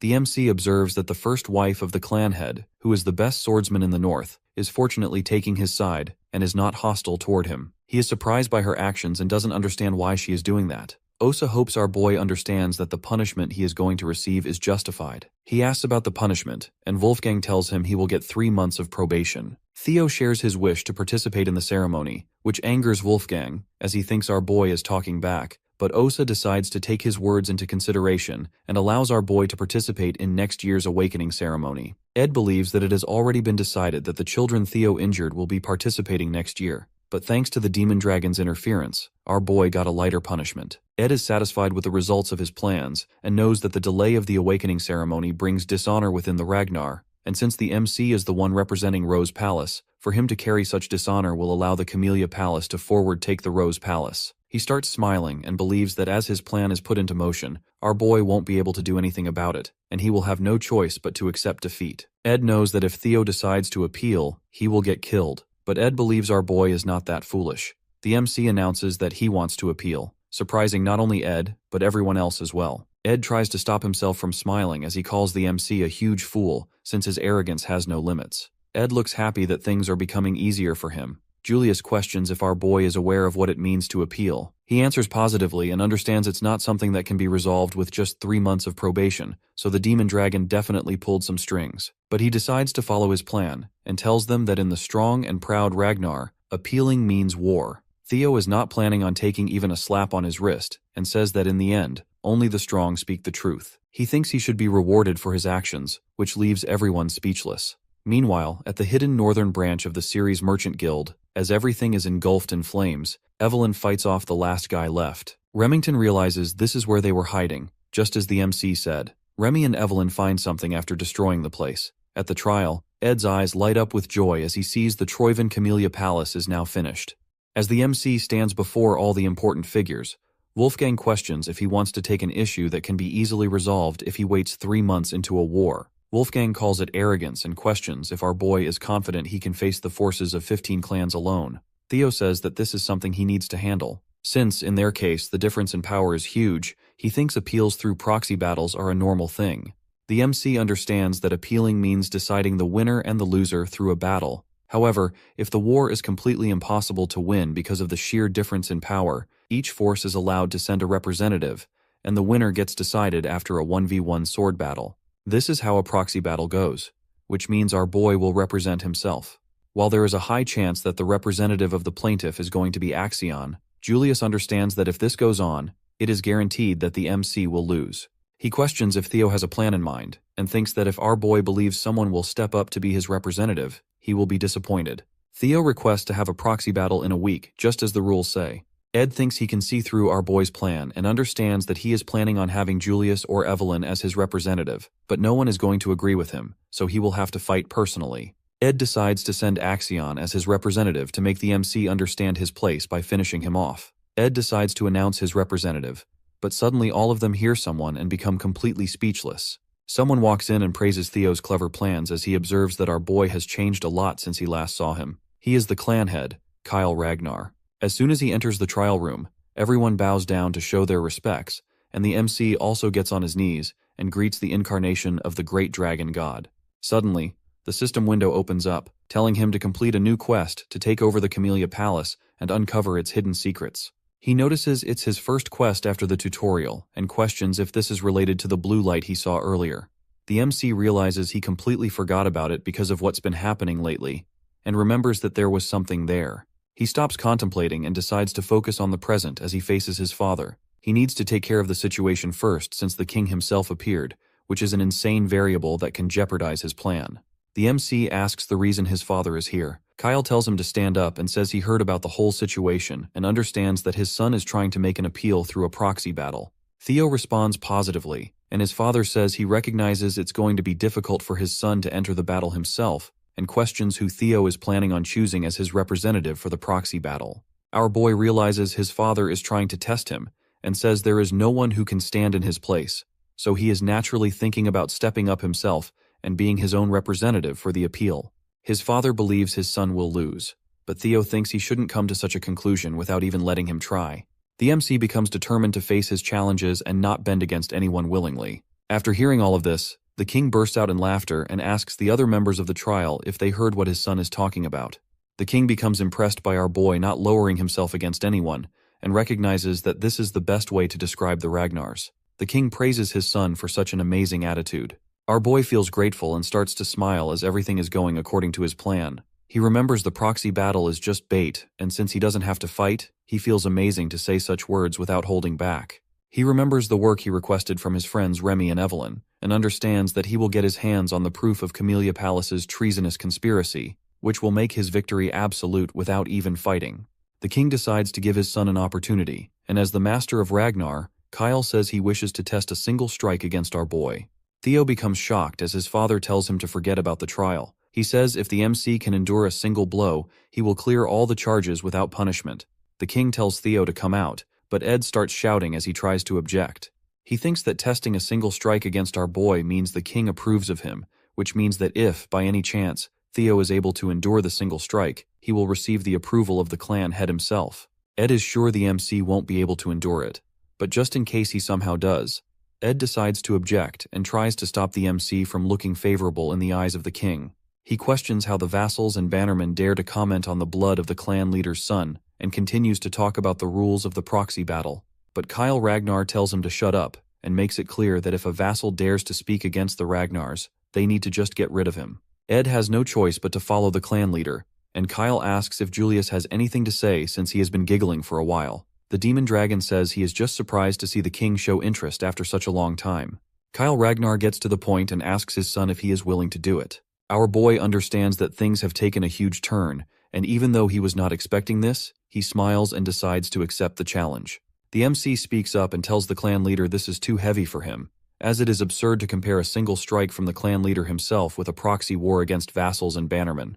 The king asks if he is trying to refuse, but our MC answers negatively, and says he only wishes to have a fair transfer since the trial has become stricter. He demands that his compensation should also be increased with a cheeky smile on his face. Kyle Ragnar asks his wish, and the MC turns around to look towards Ed and says he wants something like Camellia Palace. Observing all of this, Ed is left speechless.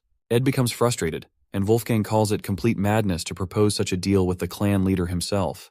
He thinks he needs to put the bastard in place since agreements are based on the understanding that both parties hold equal standing. Wolfgang assumes the MC will fail because of his arrogance, but to his surprise, the clan leader agrees with our boy. Kyle thinks that if the MC aims to become the successor, he needs to be at least this courageous and bold.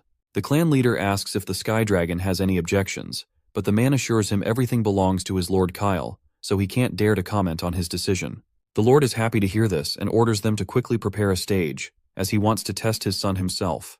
Theo becomes a bit hesitant, and after a while, as he confronts his father Kyle Ragnar, the other vassals stand on the sidelines to observe. Ed is in complete frustration since the trap he set to catch our MC has turned into a stage favoring him. Ed assures himself not to be anxious, as he thinks that even if Theo has gotten stronger now, there is no chance he can withstand even a single strike from the clan leader, a feat not even high-ranking swordsmen can easily accomplish. Ed assumes Theo is going to die here, but our boy sees through his plans and is confident he won't die thanks to the tutorial reward he received.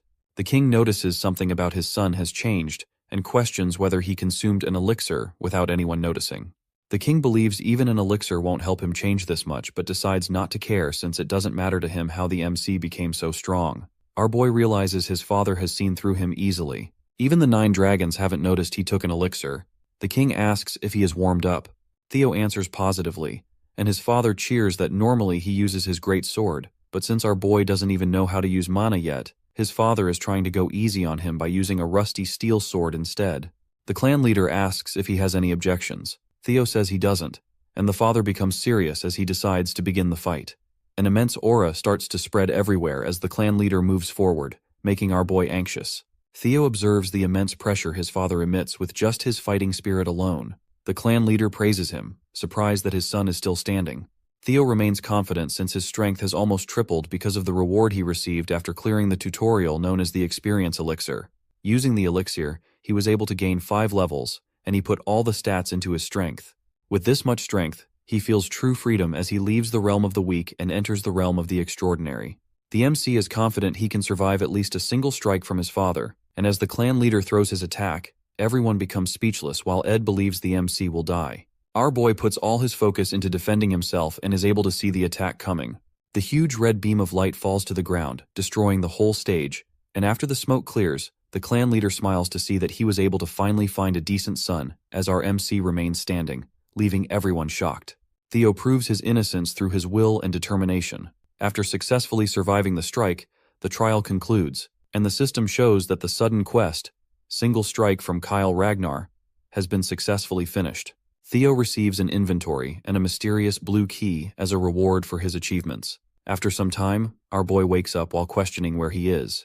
His mother, Cecilia, becomes happy to see her son wake up and shares that he fainted while standing. She starts to cry while holding his hand as she expresses her feelings about when she found out the clan leader himself challenged our boy. Cecilia becomes concerned and asks if he has any more injuries, assuring him she will immediately call a physician if he has any fractures or dislocations.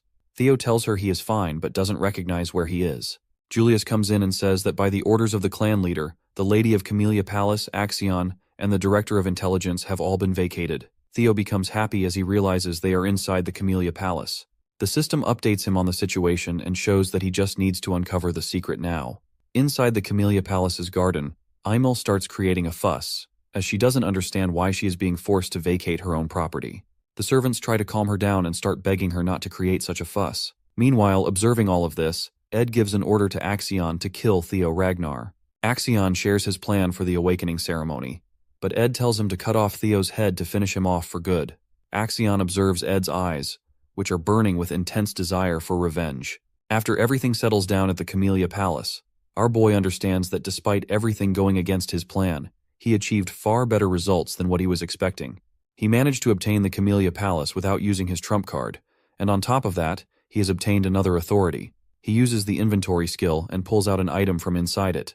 The MC munches on the apple and wonders how such things are possible but recognizes it's very useful. Theo pulls out the blue key from his inventory, which he obtained recently, and believes that it is definitely related to something important. As he focuses on a door, the keyhole suddenly lights up. Theo decides to unlock the door, and as he opens it, he is surprised to see a deep tunnel. The system tells him he has discovered a dungeon for the first time, and the experience he gains inside the dungeon will double as a reward. Seeing a cave inside the Camellia Palace, he assumes it is another quest of some kind and decides to clear it since he doesn't want to miss out on any experience. Before he enters, he remembers he shouldn't go inside the dungeon and prepares. After a while, he comes back with his inventory filled with weapons and decides to check the dungeon. As he walks forward, he notices a huge wolf staring at him and recognizes that it is big enough to be a demonic beast. The wolf monster pounces on him, but our boy is able to defend himself with a shield. He notices the wolf is very strong but quickly pushes it back, determined not to lose in a battle of strength. As he confronts the wolf, it charges toward him while screaming. He quickly slashes the wolf with his sword but fails to injure it and realizes its hide is too thick and the wolf is fast, meaning he won't be able to win against it with half-hearted attacks. The MC recognizes it's no ordinary wolf and might even be as strong as a demonic beast. He admits it won't be easy to defeat the wolf, and suddenly the monster tries to use its claws as it charges toward him. He wishes he could replicate the ray of light he observed when facing his father's single strike. He calls it amazing and tries to use the pure white arc on the wolf, but fails to copy his father's move, accepting that it's not going to be this easy. A single strike is an easier way to label a strike that brings certain death. He finally understands that the key to mimicking his father's attack is to put all his strength into a single sword strike. He leaves his shield and thinks about improving his sword skills and the secret sword arts that rely on his speed, taught by Evelyn. As he charges toward the wolf and stabs its eye, the monster starts screaming and takes a step back. Our boy realizes his plan is working and attacks the wolf once again, believing he'll win. 2 months later, at the training ground, Eod observes that the number of people is increasing. Sybil agrees with him and thinks they need to change the training grounds. A rumor about the clan leader teaching the young master Theo a single strike has been spreading lately. So many people now want to spar with him. As Sybil is talking about our boy, someone comes from behind and addresses him as a lackey. It is Henry Morris from Plum Blossom Palace. He questions when the incredible young master of theirs is coming, as it has been 2 months already. Morris is disappointed and says he assumed the young master never missed a day of training. He calls the MC a coward and thinks he ran away after a fake story of his spread too far. Sybil becomes angry, but Henry doesn't stop and thinks the whole rumor might be a total lie since there were no witnesses. He assumes our boy exaggerated it. Henry assumes the scared dragon society being destroyed must also be fake news. But Sybil's patience runs out, and he punches Henry with all his might, completely destroying his face. Another guy from the Plum Palace becomes angry and insults Sybil, calling him a dropout, but everyone in the training ground starts glaring at him. Sybil calls him a shit-face while making it clear that no one can compare to their young master. Eod is surprised to see his friend call someone ugly with such a face. Sybil shares that he was already annoyed to see the guys from Plum Palace who kept coming here to cause trouble, and makes it clear he won't let anyone disrespect their young master Theo. Sybil and his comrades pull out their swords and declare war on the guys from Plum Palace. They also become determined to put the dropout losers in their place, but as they are about to fight, someone comes between them and freezes all of their weapons instantly. Everyone is surprised, and Sybil recognizes it is Ray Ragnar from the Four Hounds. Someone also joins in on the fun and starts laughing. It is Hulkus Lanka of the Four Hounds. Sybil is surprised to see two members of the Four Hounds suddenly appear, and Hulkus notices someone is missing. Hulkus asks one of the Plum Palace guys where the Luster Tiger is, which confuses him. Hulkus becomes fired up and questions if everyone is deaf, as he is asking for the master of the training ground. Hulkus announces that he is here to challenge our MC, Theo Ragnar. Meanwhile, inside the dungeon, the MC reaches his limits, and his sword shatters as well. The system notifies him that he has leveled up. Suddenly, multiple system windows start to pop up, showing that his stats are increasing, and he has hunted 170 demonic beasts. Our boy sits on the corpses of the monsters he has defeated, and the system shows that only one monster is now left. Theo drinks a healing potion to restore his strength and remembers that he almost died multiple times, but the healing potion always saved him. At first, it was difficult for him to defeat the monsters, but as he leveled up, things became easier. He is still surprised to see how fast time flew by. He has already spent 2 months inside the dungeon. The system shows him that only one demonic beast is left. He realizes that it's definitely a boss monster as he notices some stairs. The MC starts walking forward and enters the 5th floor. He looks at his broken sword and realizes it won't be usable, so he decides to enable his inventory and pull out another one. He finds only one sword and realizes it's his last one. Our boy remembers he received this sword from his mother as a birthday present. The MC recalls his past life. He had a lot of friction with his mother leading up to the awakening ceremony, so he decided to toss the sword away in his room and let it go to waste. He observes the ceremonial sword and realizes it's a good one forged from white snow steel. Theo becomes silent as he remembers his past life. His mother barged into his room wishing him a happy birthday and shared that she was waiting for midnight to shower him with gifts. But he became angry at her and told her he didn't want to waste his time on birthday presents as the ceremony was near. He was expecting better from his mother and made it clear that no good equipment would ever change his bloodline. He remembers asking his mother to leave him alone, but decides he won't repeat any mistakes from his previous life. Our boy finds the boss room, and the system warns him to be cautious as a strong demonic beast is going to appear soon. Inside the boss room, Theo finds a dragon taking a nap. He becomes relieved to see that it's just a lesser drake. Theo starts to question why the final boss of the quest is draconic. The Ragnars are said to be the descendants of dragons. Our boy wonders if it is merely a coincidence but decides to focus on defeating the boss monster as he can't get out of the dungeon without it. The system shows him the quest scenario and the number of monsters remaining. She questions if he can actually win this battle since he is still facing a kind of dragon. The MC starts focusing and decides to use a single flash.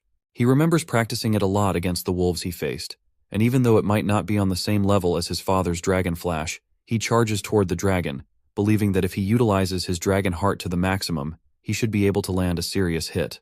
He pierces his sword through the monster's eye and successfully wounds it as the monster starts screaming in pain. Suddenly, it attacks our boy with its tail, but he is able to dodge easily and becomes disappointed that his weak attack was not able to pierce through its brain. The drake starts screaming and gets ready to kill our boy, but he is able to see possibilities and confidently charges toward the drake, believing he might be able to win. The MC lands a few hits and decides to distract the monster first with normal attacks so he can look for its weak point.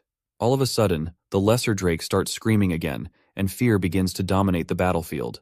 Theo's body completely freezes because of fear, and despite being able to see an attack coming his way, he is unable to dodge but blocks it with his sword. He gets thrown away and hits the rock wall, realizing how strong the boss monster is. He admits he can't keep this up for too long and gets up to attack the huge monster coming his way, while hoping he can hit its weak points for a quick win. Our boy already knows a dragon's weak point is its reverse scales and jumps onto the lesser drake's body while dodging all attacks. He is able to pierce the reverse scales with his sword, and blood starts gushing out of the monster. He keeps hitting the spot as it starts screaming in pain. Our boy believes his plan worked, but the lesser Drake doesn't fall down and surprises Theo. At the training grounds, Hulkus gets mad at Ray and makes it clear that he wants to fight the young master first. She calls him a loser and tells him to stay out of it. But he starts defending himself and says he lost 3 years ago. He has worked hard to improve his skills every day, so 3 years are more than enough to close the gap. Ray doesn't listen to any of his words and calls him a loser again, which makes Hulkus angrier. He decides to have a duel with her and mentions that the winner will get a chance to fight Theo Ragnar. He hits her with a huge weapon, but she is easily able to stop his attack without being phased. Sybil and Henry don't understand what's happening, but become scared seeing the four Hounds members fight. As they both move forward to attack, Remington appears between them and tells them to go elsewhere since this is the domain of the young Master Theo. He makes it clear that he won't allow anyone to cause trouble for the Master. Hulkus becomes happy to see Remington and shares his desire to fight him as well, but Remington asks Hulkus to understand his words. Suddenly, all of them start to feel an immense pressure, and Remington questions the source of this menacing killing intent. All of them look back to see the MC enter the training grounds. Remington is surprised to feel such overwhelming pressure and starts to wonder what happened during Theo's seclusion training. Ray and Hulkus become excited to see that the young Master Theo has finally arrived. Our MC dominates the whole training ground with the skill Lesser Drake's Fear. Earlier inside the dungeon, after the MC pierced through its reverse scales, the Lesser Drake finally died, and the system congratulated our boy on hunting it. As soon as he touched its reverse scales, the monster started going crazy. Our boy thought he would die, but the monster wore itself out after a few minutes since the scales were definitely its weak point. The system notified him that he had obtained the Lesser Drake's Tooth and Claw. The tooth was an enhancement material for weapons, while the claw could be used to increase a weapon's sharpness. He decided to use his rewards to fix the sword he had since he didn't want to lose a gift his mother gave him.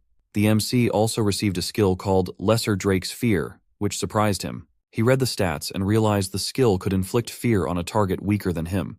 He was shocked to receive such a skill, as he believed only a few chosen ones could use it. He's happy to see he is getting a chance to try it, and while putting all his stuff back in inventory, he questions whether the skill will be useful for him in Ragnar, since the place is already swarming with powerful people. The Camellia Palace dungeon gets cleared, and our boy finally gets out after finishing the quest of uncovering the palace's secrets. For successfully clearing Scenario Quest 1, he receives a nest compass as his reward. He doesn't understand what it is, and questions whether it's going to be useful in the next quest. Theo puts it in his inventory and decides to go rest in his room first since he's completely exhausted. But suddenly, a maid rushes towards our boy and informs him that he needs to take care of an urgent matter. She notices the wounds on his body, but he brushes it off and asks about the issue. The maid informs him that there's a brawl happening in Training Ground 4. Our boy enters the training ground after hearing this, dominating everyone with his new skill, Lesser Drake's Fear. He angrily tells everyone to get lost since he needs rest. The immense aura knocks people unconscious, but Hulkus becomes excited to see such overwhelming killing intent and charges toward our boy without a second thought, to see who is stronger. Hulkus attacks with his sword, but the MC easily overpowers him with just one swing, leaving everyone shocked. Hulkus gets knocked back and cannot believe his strike was deflected so easily. The MC is surprised by his progress after dungeon training, but Hulkus doesn't back down. He has always been considered the weakest member of the Four Hounds of the North because he is very dumb, and never rounds out his arsenal either. Hulkus attacks Theo again, challenging him to block it. Despite being the weakest, Hulkus has never once been outmatched in terms of raw strength, but now the MC is surprised to see that he is able to keep up with Hulkus, and with a single slash, he counters Hulkus and defeats him. He feels amazing after leveling up so much, and Hulkus starts coughing up blood, loses consciousness, and falls down. Theo realizes he was too careless and should have held back but feels glad he was facing Hulkus, who is known for his toughness and can tank such attacks. The MC notices Hulkus only fainted. Sybil becomes surprised, and everyone in the training ground starts cheering for the young master who easily defeated the Black Bear, one of the Four Hounds, with a single strike. Theo assures them Hulkus is still alive. Suddenly, his sword breaks as well, which disappoints our boy since it was a gift from his mother. Everyone keeps cheering for the MC, and they all praise him for breaking his sword with a single strike. He doesn't understand why they are so happy. Meanwhile, observing all of this, Ray remembers one of her past memories. When she was a little kid one day, the MC found her and questioned why she was walking around in such cold weather while wearing barely anything.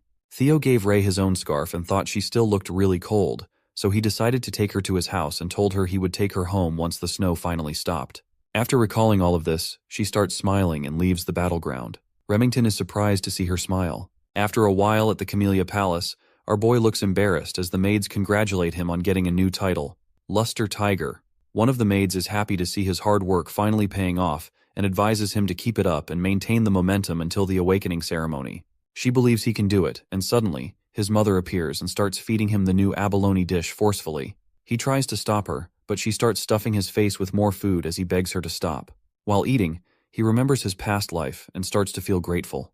He tells his mother the food is very delicious, and she notices the broken sword. She becomes shocked, and the MC starts sweating anxiously. He tells her it broke during his training and starts apologizing since it is a precious gift she gave him on his birthday. Theo's mother becomes angry at the person who swore it wouldn't break, as it was made with white snow steel and ebony steel wood. He asks if she is talking about the steel wood from the southern jungle. She answers positively and tells him it is a rare and precious material, but feels disappointed to see it was all a lie. She thinks that if the guy was telling the truth, the sword wouldn't break so easily. The MC realizes how precious the materials are, and becomes surprised since he was not expecting it to be so valuable. He wonders how his mother found such a sword. She decides to go ask the maker for some explanation, and force him to make a better sword this time that is perfect for her precious son. He assures her it's fine and that he can just use another sword, but she rejects the idea and tells him people are finally coming to see his true powers, so he needs to be even more careful than before. Since the awakening ceremony is really close, she says she won't allow him to attend the ceremony while carrying a shabby old sword. Theo is happy to see his mother care so much about him, and Cecilia decides they should get going since they are done talking. The MC is confused. She reveals that they are going to the best workshop in all of Winterra, known as the Basque Workshop. Basque Workshop is one of the top 3 manufacturing workshops of Winterra, and its fame comes from the sheer size that rivals a factory. However, the most notable thing about the workshop is its master. She is a person who falls into the category of special rank by the intelligence agency, and a blacksmith with the title of Master Craftsman, which only 2 other Ragnar artisans hold. The MC is surprised to see the elf of capitalism incarnate, the demon craftsman Kurson. He never expected to meet such a tycoon and questions how his mother has connections with the demon craftsman. Cecilia angrily questions why her mother is still smoking. Hearing her call Kurson her mother, our boy becomes speechless. Kurson tells Cecilia not to address her as mother since their relationship is not that of a parent and child. On the day Cecilia decided to run away, Theo was told his mother is an orphan with no family in the world, but is surprised to see she is the daughter of the high elf Kurson. He realizes that the reason he looks so handsome is that he is also a quarter elf. Kurson asks why Cecilia unexpectedly decided to visit her. Theo's mom throws back the sword and tells her it is a defective product. Kurson doesn't believe her and becomes mad hearing her daughter call it a defective sword, even though she forged it herself. Kurson pulls out the sword and realizes it's broken. Cecilia questions if that's not a defective product, and Kurson becomes speechless. The high elf asks who the wielder is. Cecilia tells her Theo is the wielder of the sword. Kurson asks if it's the kid behind her, and she tells her mother to watch her mouth because the MC is a genius who will one day reign over Ragnar from here on. Theo introduces himself to the high elf and expresses his gratitude for being able to see the renowned master of Basque Workshop. Kurson remembers him and praises Cecilia for raising such a child. Kurson asks if he is the only one who used the sword, and the MC answers positively. Cecilia thinks the sword is defective, but Kurson becomes surprised and realizes it's going to be a long conversation, so she invites them inside. As they all walk in, the MC asks if his mother is related to the demon craftsman. She says he is right, and he becomes curious if Kurson is her real mother. Cecilia tells him he wouldn't know since she didn't speak much about it, but even though it was for a short period, Kurson took her in as a foster mother. Cecilia shares that her mother loves anything she finds beautiful, whether it is music, jewels, theater, or even people.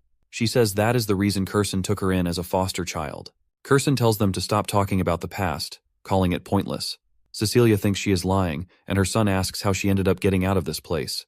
Kurson reveals that Cecilia left because of her desire to marry the Ragnar clan's leader. Kurson never expected her daughter to willingly go to such a miserable place, and is surprised she has survived for so long. Cecilia says she couldn't resist the manliness and handsomeness of the clan leader, who loved her dearly. Kurson is disappointed that despite running away from home, she came back last year and started begging Kurson to forge a sword to gift Theo. Kurson calls her shameless, but Cecilia becomes annoyed to hear her say such things in front of her son. They both start arguing, and the MC smiles, as he has never seen his mother talk like this. He remembers that in his past life, he never tried to learn anything about his mother, and was an extremely ungrateful son. He questions if he was just too obsessed with the clan, and notices that Kurson cares a lot about his mother as well. He wonders why she didn't do anything in his past life. They finally reach their destination, and Kirsten shares that this is the room she lives in.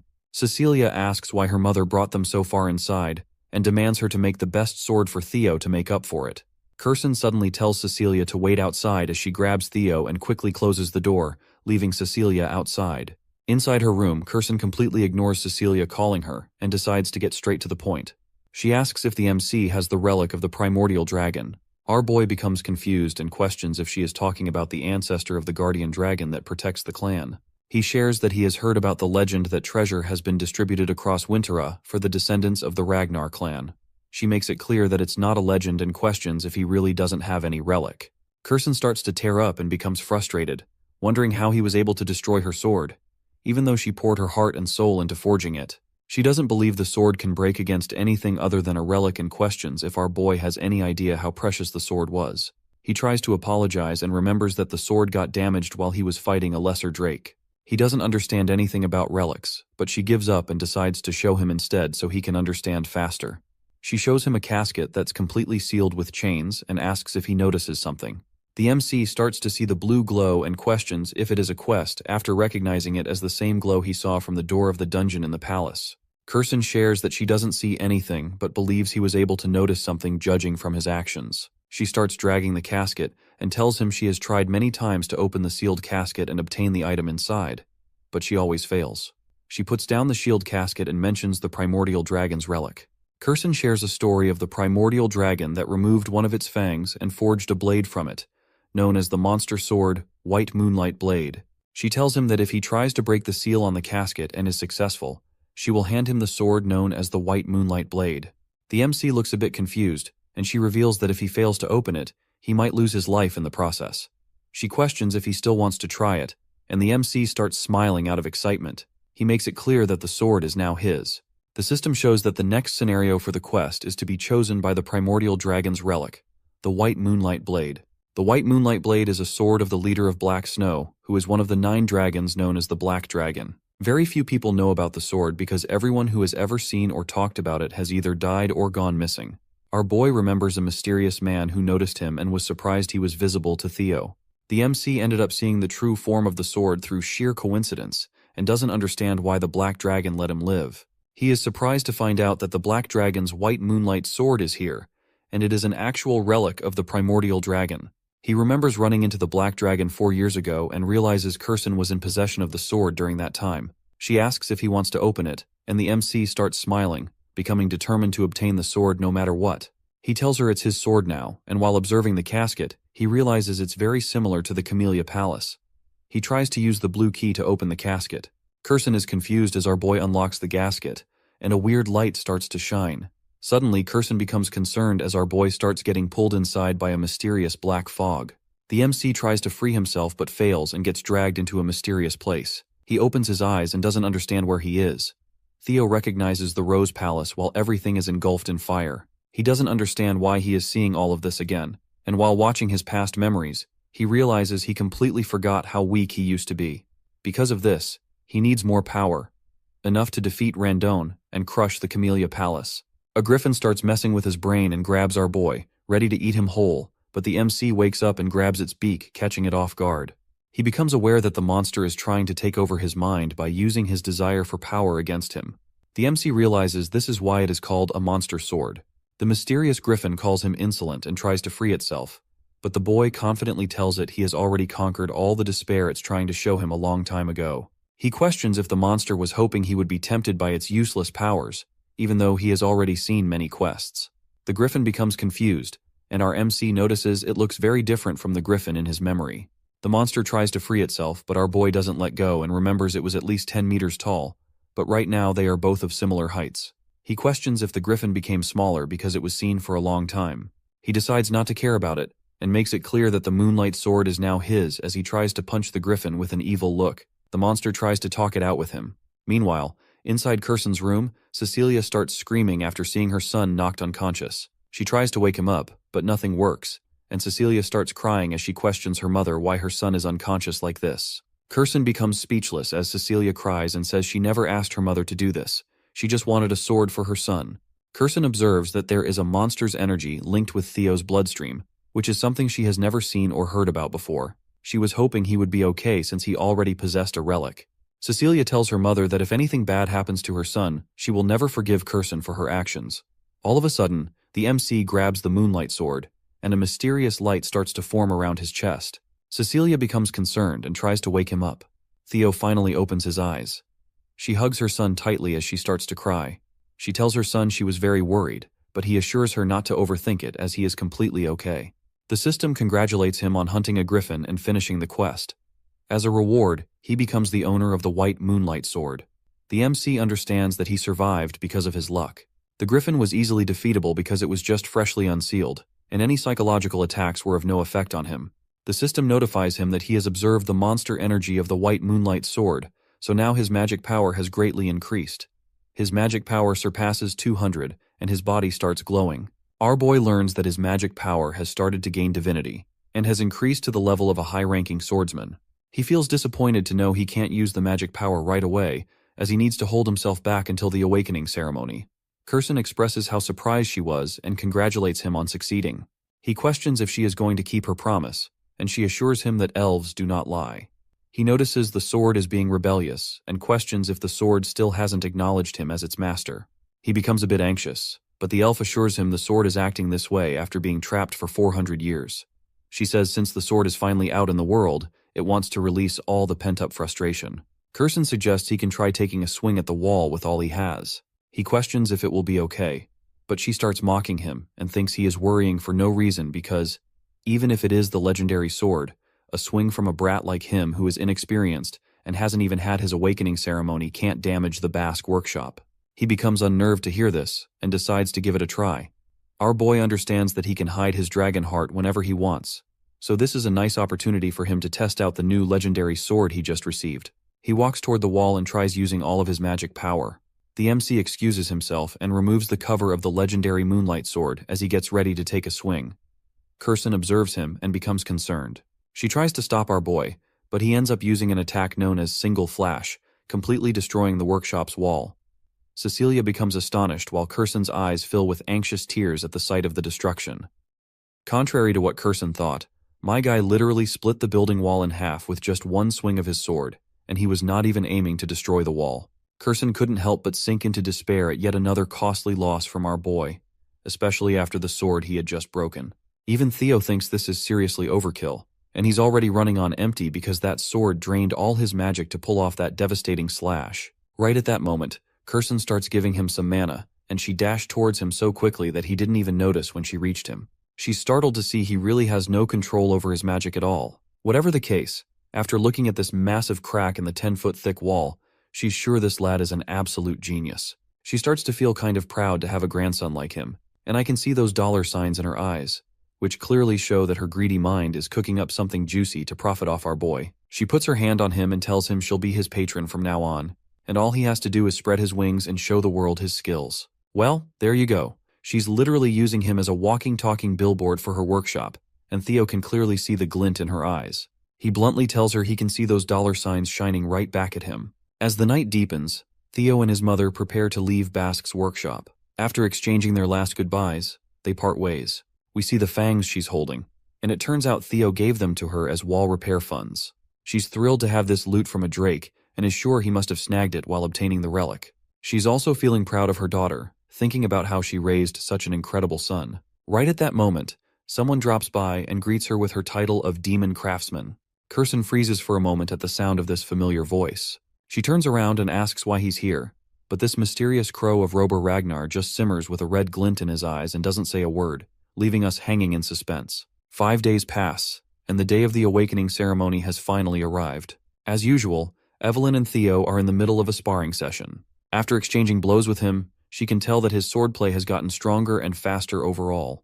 My guy just flashes a grin, saying he's really glad to hear this because he never thought someone like Evelyn would ever praise him. The onlookers, as usual, are sweating their balls because they feel like weak sauce compared to Theo. You see, it's been half a year since Theo began to change, and Evelyn is amazed that he's already grown strong enough to push her back. If he awakens his magic today, it'll be the birth of a monster. After they spar for a while, the lady gives him props, saying he's done a great job and that he might even aim to become the valedictorian of the awakening ceremony, and her prayers are with him.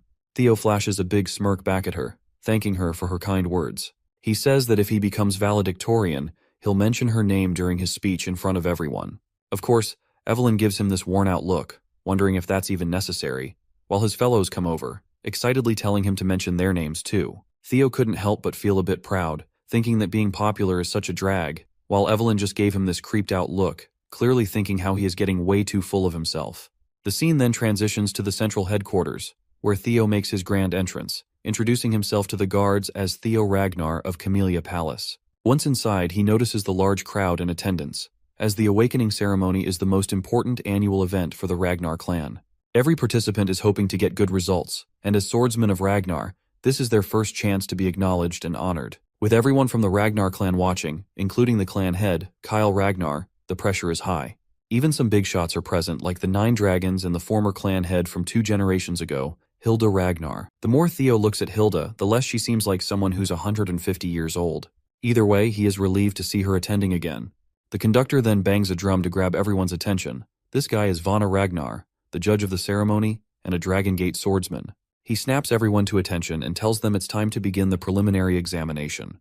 The prelim involves grabbing a sword placed on the ground and leaving a mark on the steel wall on the platform. He reveals that the wall is forged with a mix of white snow steel, so ordinary steel blades won't even scratch it, but that changes if they channel their magic power into their attacks.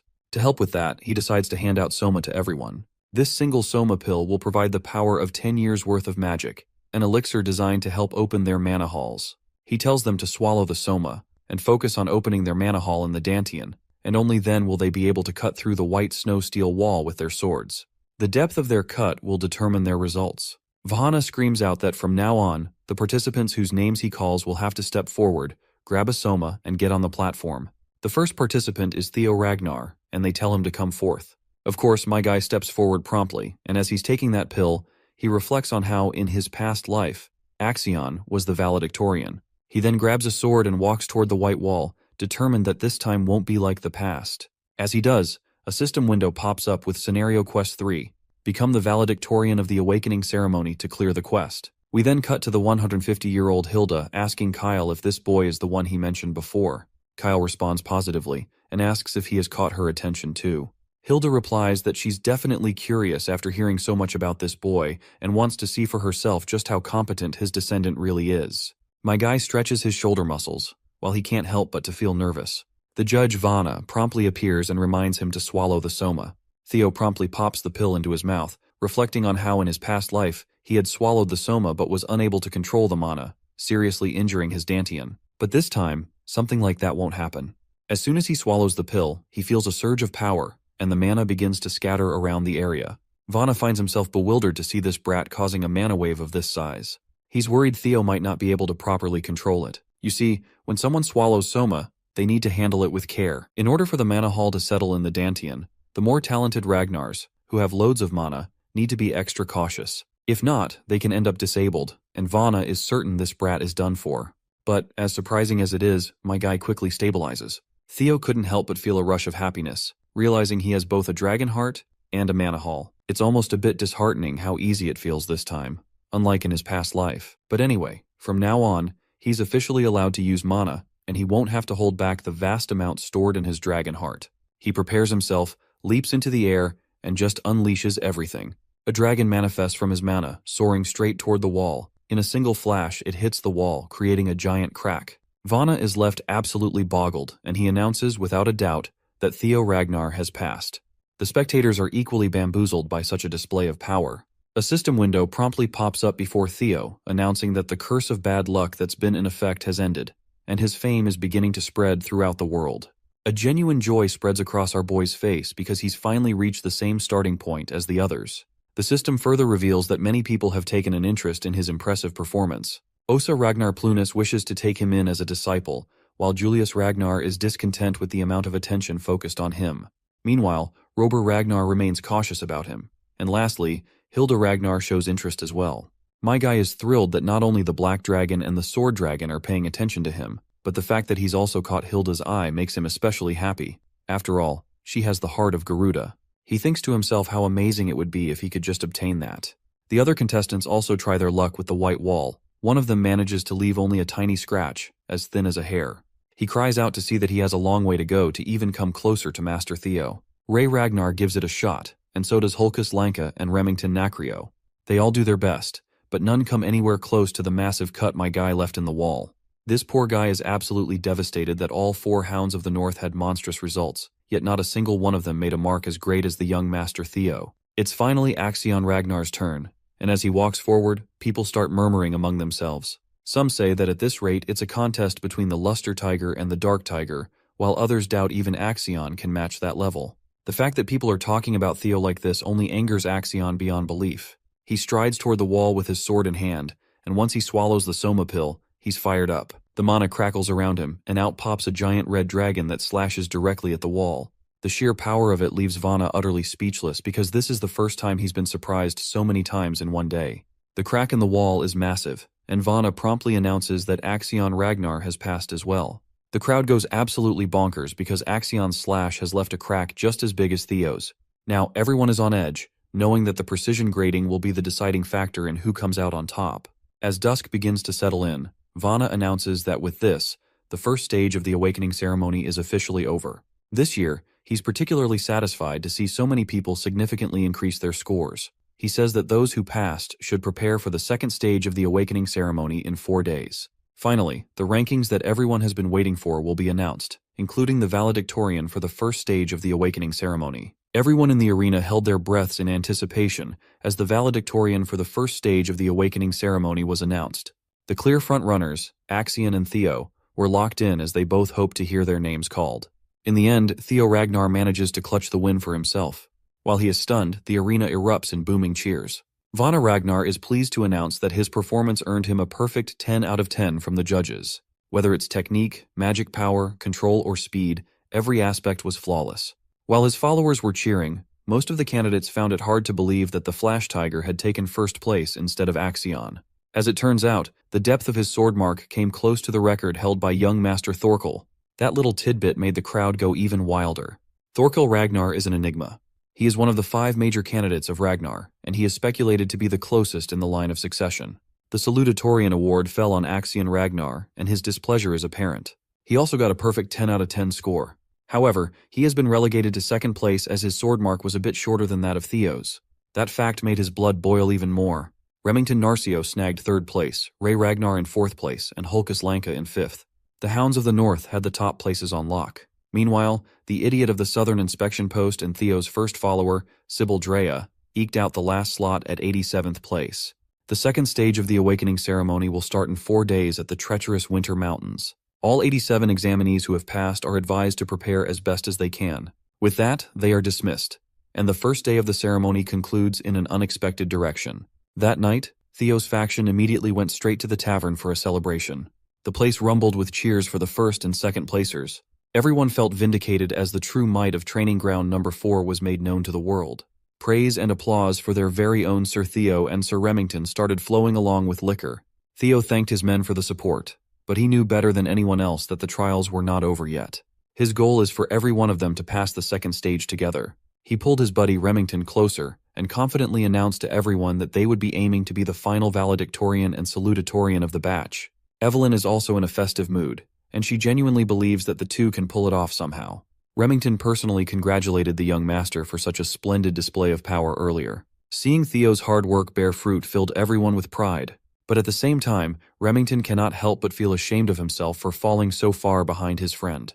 Theo smiled at Remy, assuring him that he just got a little lucky this time. Also, ranks and such things should not matter between friends, right? Hearing that cleared Remington's mind of useless anxieties. They made a toast with their orange juice glasses and promised to try their best in the upcoming second stage. Sometime later, Theo found himself roaming the nearby snowy mountains. Finally, away from the crowd, he processed what it really meant to snag first place in the awakening ceremony. It is an achievement that he would not even dare dream of in his past life. Though it might not have been a real fight, he defeated Axion fair and square. He can hardly believe how far he has gone in such a short time. Clenching his fists in anticipation, Theo proclaimed that this was only the beginning of his story. Defeating and decapitating that traitorous fraud, Randone is far from enough. That guy is just a lackey to the actual players. Theo's true enemies are the psychotic Axion and the tricky Sky Dragon backing him up. Theo is willing to use everything at his disposal to get his ultimate revenge down the line. For now, he has another matter of great importance to take care of concerning the nest compass he got as a reward. The mysterious artifact is actually pointing toward the Winter Mountains, the venue of the next trial. In the second stage, he will have the chance to find out what the compass is steering him into. While he was lost in his own thoughts, he sensed something fishy nearby. His instincts immediately kicked in, ready to defend himself from whatever was hiding nearby. Someone has been tailing him, and Theo hates surveillance. The hooded spy watched in surprise as his target vanished out of thin air, only to feel the cold glint of a blade aimed at his neck from behind. Theo demanded to know who the spy was, and the dude tried his best to convince Theo that he was not Seuss. He introduced himself as Gatsby Yotan of the renowned Gale Sword Platoon. Gatsby insisted that his captain sent him after witnessing such a splendid performance at the first test of the awakening ceremony. Theo had an unreadable poker face as he stared into the man's soul. It seems like the scouting offers are arriving sooner than he expected. Gatsby elaborated that their captain is offering Theo an opportunity to take an admittance qualification test. This offer flabbergasted him. He is offended that the Gale Sword Platoon wanted him to take some useless test rather than a full-on invitation. Gatsby bragged about the illustrious reputation of his platoon, asserting that even a chance to take the test is hard to come by. Before the dude could spout any more bullshit, a fiery voice cut him off, calling the Gale Platoon a bunch of morons. A woman carrying a great sword on her back addressed Theo as a young master and offered a far better deal than the morons of Gale Sword Platoon. This feisty girl is Ayan Sosoli, also known as the Fire Goblin and Vice Commander of the Black Iron Cavalry. She personally came to extend a direct invitation for Theo to join their ranks. Gatsby stumbled on his words as soon as he saw who had just come through. Those that recognize the Fire Goblin's name know not to piss her off. But before Ayan can get close to Theo, multiple scouts from different factions come out of hiding in fear that such a promising candidate might get signed before they can extend their offer. They all ran in, shouting their ridiculous proposals. The Black Sword Platoon is willing to promote him to squad leader within 3 years. The Swords of Law and the Security Bureau also threw their eager hats in the ring. Annoyed at the bidding war unfolding, the Fire Goblin snapped in anger. The scouts were supposed to entice the young master with promises of assisting and advancing his career, only to fight and bicker amongst themselves. Theo just watched from the sidelines as the idiots cursed and jabbed at one another. He figured that he should just quietly slip away before they pester him even more. But his exit plan might have to wait. Pink plum petals slowly filled the area, dancing in the air. A sultry voice silenced everyone with sheer aura. Even though she knows she will be criticized for being too greedy, the newcomer just can't help herself. Slightly sullying her sterling reputation is nothing if it means gaining an exceptionally talented individual to her side. Lady of the Plum Blossom Palace, the sword dragon herself, Osa Ragnar Plunis, has joined the scouting war, shocking everyone into silence. Ayan was the only one who dared to question what business the clan head's first wife had in this place. Lady Osa confessed that she came with the same intention as everyone else. She has come all the way out here just to see Theo Ragnar personally. While Theo is dealing with the ridiculous situation he was put in, the salutatorian is relieving some stress by beheading some people. Calling Axion Ragnar a sore loser is an understatement. This dude is wantonly killing his men to get his frustrations out lest he explodes. He weaved, maneuvered, and slashed his way through a number of young swordsmen, treating them like training dummies as he snuffed their lives out one by one. Axion Ragnar is hungry for blood, and blood he shall get. With every dash and slash, he remembers Theo's smug face after leaving a bloody, armless mess back in the Scaled Dragon Society banquet. The image of Theo unleashing so much draconic aura when he took the first slash in the trial has been etched deep into Axion's disturbed mind. Losing by a few inches made the defeat even more infuriating. The only thing running in his mind is the thought of killing and gutting Theo Ragnar. For now, killing his own men will do. By the end of his rampage, he had completely abandoned his blade in favor of using a much more hands-on and brutal approach to venting his anger. By the time he calmed down, the training ground was already filled with lifeless young swordsmen who thought they were just getting a spar with their young master. When another person stepped into the arena, Axion's eyes darted around. Without even looking at who just arrived, he picked his sword back up and motioned to attack. He threw the whole blade with pinpoint accuracy, aiming for the intruder's head. But for someone like the Sky Dragon, stopping such an elementary outburst is simple. He just grabbed the sword's tip out of the air. Ed Troyven cursed his nephew out for being so pathetic when releasing his rage on random people won't change a thing.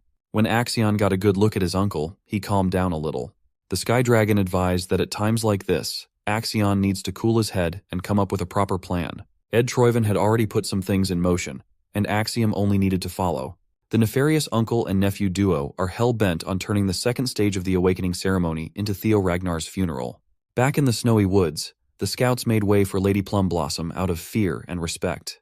They knew that whatever they tried to offer Theo would be insignificant if she was in the competition. Just as they were about to appeal how unfair that would be, the space between Theo and Lady Osa was severed from the outside world, locking them in her personal domain. Ayan reckoned that setting up an isolation zone could only mean one thing. She might be planning to personally share her teachings with the young Ragnar inside the swirling lump of energy. The inside of the isolation zone was a lot bigger than what it looked like outside, as the space stretched as far as they could see. Theo recognizes this as one of Lady Plumblossom's signature moves. She can freely create a perfectly isolated space severed from the outside.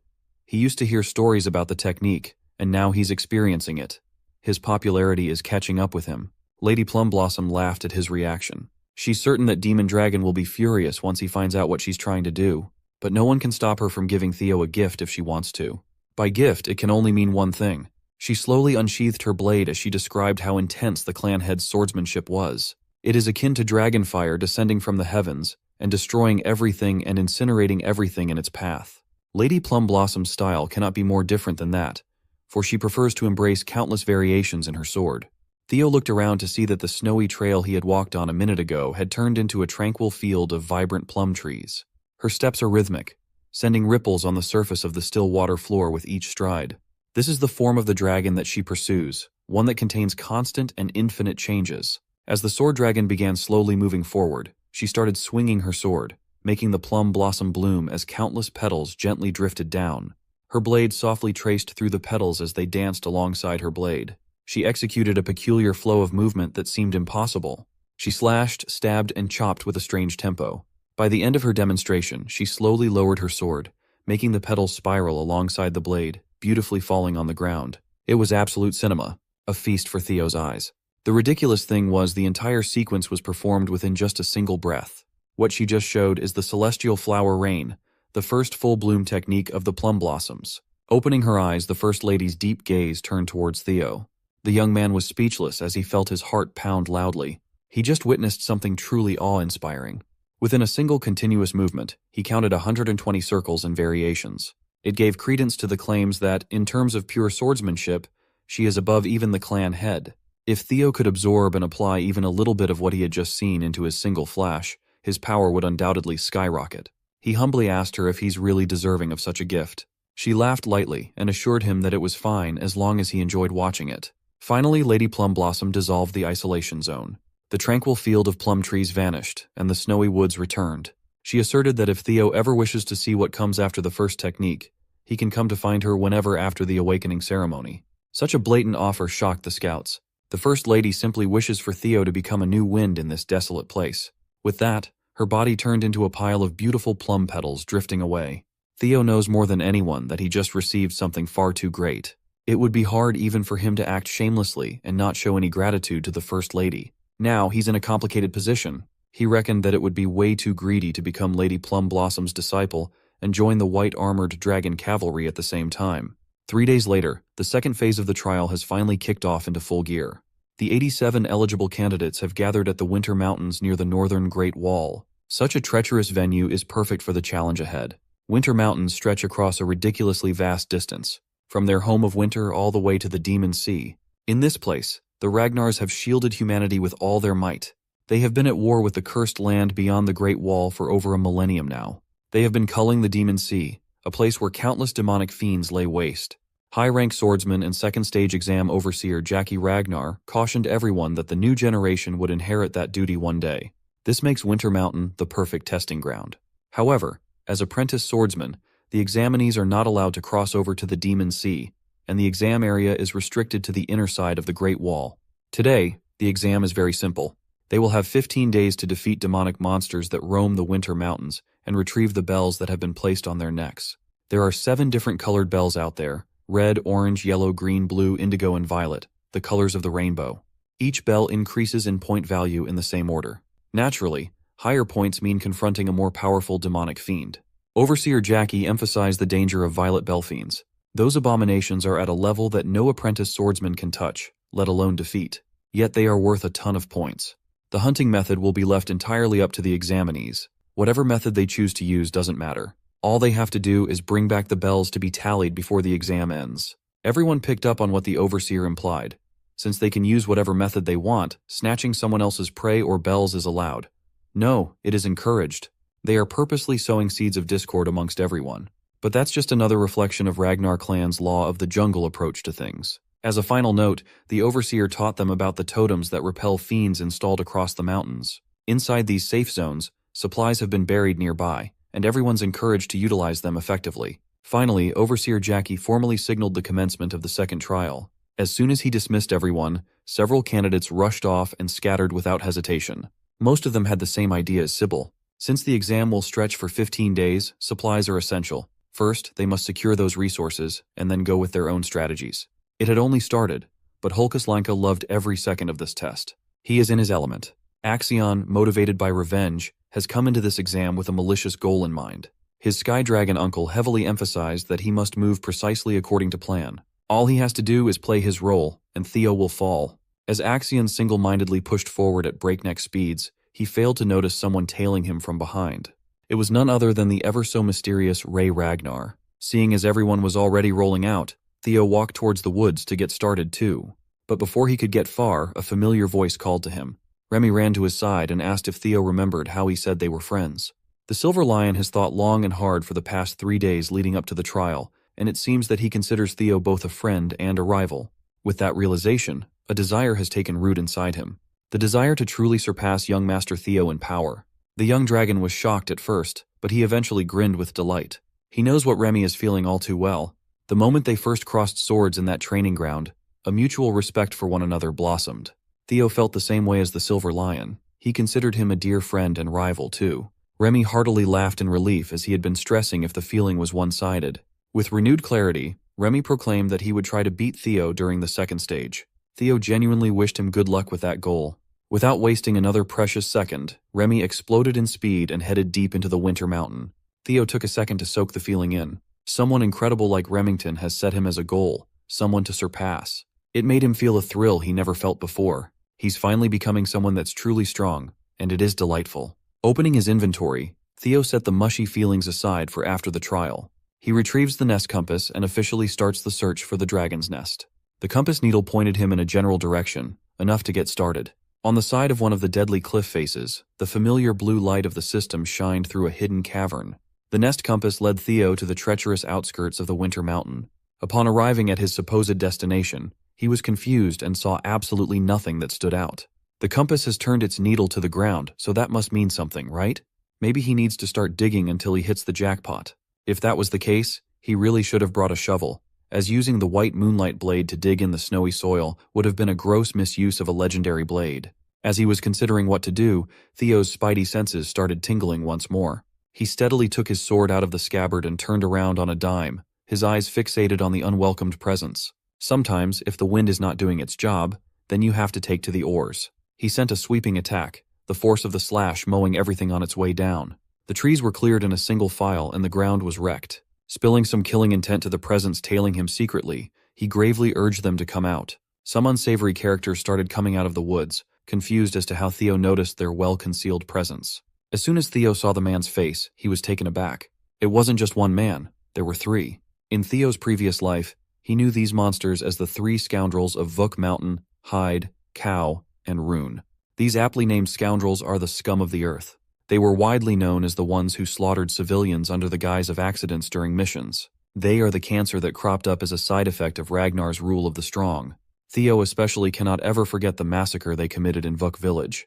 While he was working in Black Snow, he was assigned to personally pick up after the bastards. He knows the horror that these 3 will inflict upon the world better than anyone else. In public records, the death toll of the single incident was reported at 761, with another 220 people missing.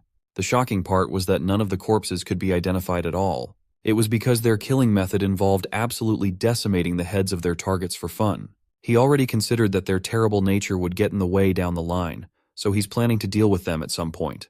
But he never expected to meet them this early. Since they were expertly tailing him, Theo asked if Axion sent them for a hit or something. One of the scoundrels just laughed at his assumption. He cleared up that they cannot be ordered around by kids. Naturally, they were employed by someone so high up that Theo would never even imagine who was behind the hit. But the young dragon quickly narrowed down the culprit to one person for certain. The head counselor. The reaction of the scoundrels gave it away. Theo correctly guessed who the employer was in one try. It wasn't too hard to guess, given how much they were talking about blood and heritage. An exam proctor is nowhere to be found nearby, so they must have been included in the conspiracy too.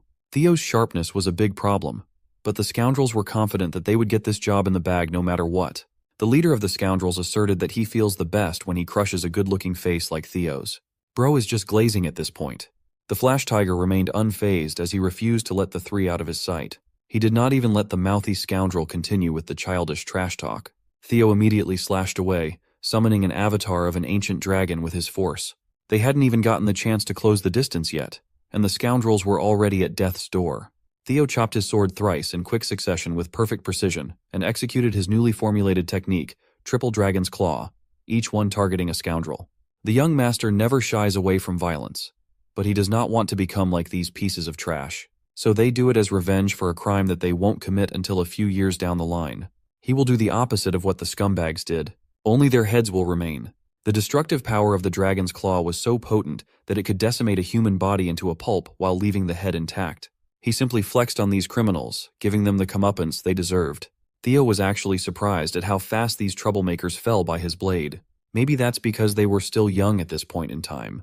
He owed this new skill to the celestial flower rain that Lady Plumblossom imparted upon him briefly. He dissected and reconstructed the style for the past 3 days and came out finding a way to use 3 single flashes in a row. Using circles and arcs to draw curved lines of slashes was hard.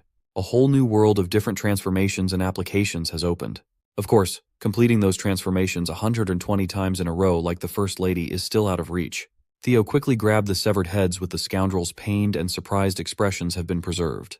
He simply threw the evidence down the cliff for beasts to feast on while he went back to thinking about how to get underground. Much to his surprise, he heard a dull thud as soon as the heads reached a couple meters down. Upon further inspection, he ascertained that there was an invisible staircase winding down the cliff. It's now stained with scoundrel blood. The hidden quest to find the unseen stairs and explore the blue cave has officially started. Theo excitedly jumped down from the cliff to head for his treasure. Unbeknownst to him, a strange bird has been keeping an eye from afar. Back in the palace, the officials posted that they were receiving the test's initial results for the first few hours. Currently, Axion Ragnar holds the first position with 41 demon bells collected as he tears through the exam with 20 of his men. Second place is Ray Ragnar. But everyone has been wondering about one thing. How is Theo Ragnar faring? The messenger had to scroll all the way down to the last page of his report for Theo's recorded progress. Currently, the young man has collected 0 demon bells, and he is off on his own without a team. It's safe to assume that he is moving quietly or lying in ambush somewhere. Those assumptions can easily be verified if there are proctors to confirm. Everyone at the table heard Lady Plumblossom's impatience. The head counselor argued that there are no rules that exceptional performance in the first stage would lead to the same caliber in the second. He even proposed that the kid's heart might not be prepared for real battles, especially considering that he is a so-called natural child and not a pure Ragnar. The head counselor assumed that his goons must have taken care of business quickly, doing their job better than expected. Suddenly, the old councilman received a telephonic transmission from Ed Troyven, asking him if he did anything behind the scenes. The head counselor did not even bother to deny the allegation. He's bummed that he couldn't tell everyone else beforehand, but it looks like things have worked out, so that's good. Even the Sky Dragon was shocked at the geezer's brazen attitude towards an impure child of the throne. It pissed Ed off that some crazy elitist old coot acted without permission or consultation, potentially stifling his plans. After Camellia had been taken from his family, the Sky Dragon campaigned for an opportunity to take over the Rose Palace. However, he could not find the primordial dragon's relic anywhere. Ed Troyven has come to a hypothesis stating that Theo must hold a clue about Rose Palace's relic. Sky Dragon can feel it in his bones. That boy, Theo, has some clues about the relic on him. Grown and shown that he is a threat. Using telepathy again, Ed jacked into a guard's mind with a message to hurry Axion up. Lady Plumblossom can see that the head counselor and the Central Intelligence Director are scheming something, and they're not as sneaky as they think. The pro-Theo group might have to set up some precautions and countermeasures too. It was a reasonable idea, but Julius Ragnar heavily opposed such a thing. The Demon Dragon genuinely believes that Theo is not someone who would crumble on a mere challenge. Julius trusts his gut that Theo is safe and just stuck in his own unknown circumstance. Also, Julius has not gotten over the fact that Lady Plumblossom sneakily met with Theo. The First Lady feigned ignorance and playfully laughed. Back in the Winter Mountain, Theo finally managed to see where the stairs were leading. Inside was a relatively simple cave structure, but there were a lot of pesky skeletons hanging around on the outskirts. They constantly attack with a pretty strong mental attack trap set up inside. Most people will have a breakdown if they happen to get caught in it. However, such low-level mental attacks are nothing after he passed White Moonlight Blade's tough test. More importantly, Theo managed to follow the compass needle and find something. To check on the situation, Theo expanded his senses outwards, making the wildlife scurry for their lives. For times like this, the special divinity skill is just too juicy. He can even see what's lurking behind every corner. Casting those thoughts aside, Theo was the first to arrive and be tested. Finally, he found the hatchling's lair. 3 years from now, things might be a lot different. Black Snow will end up killing the hatchling and discovering a priceless legendary item.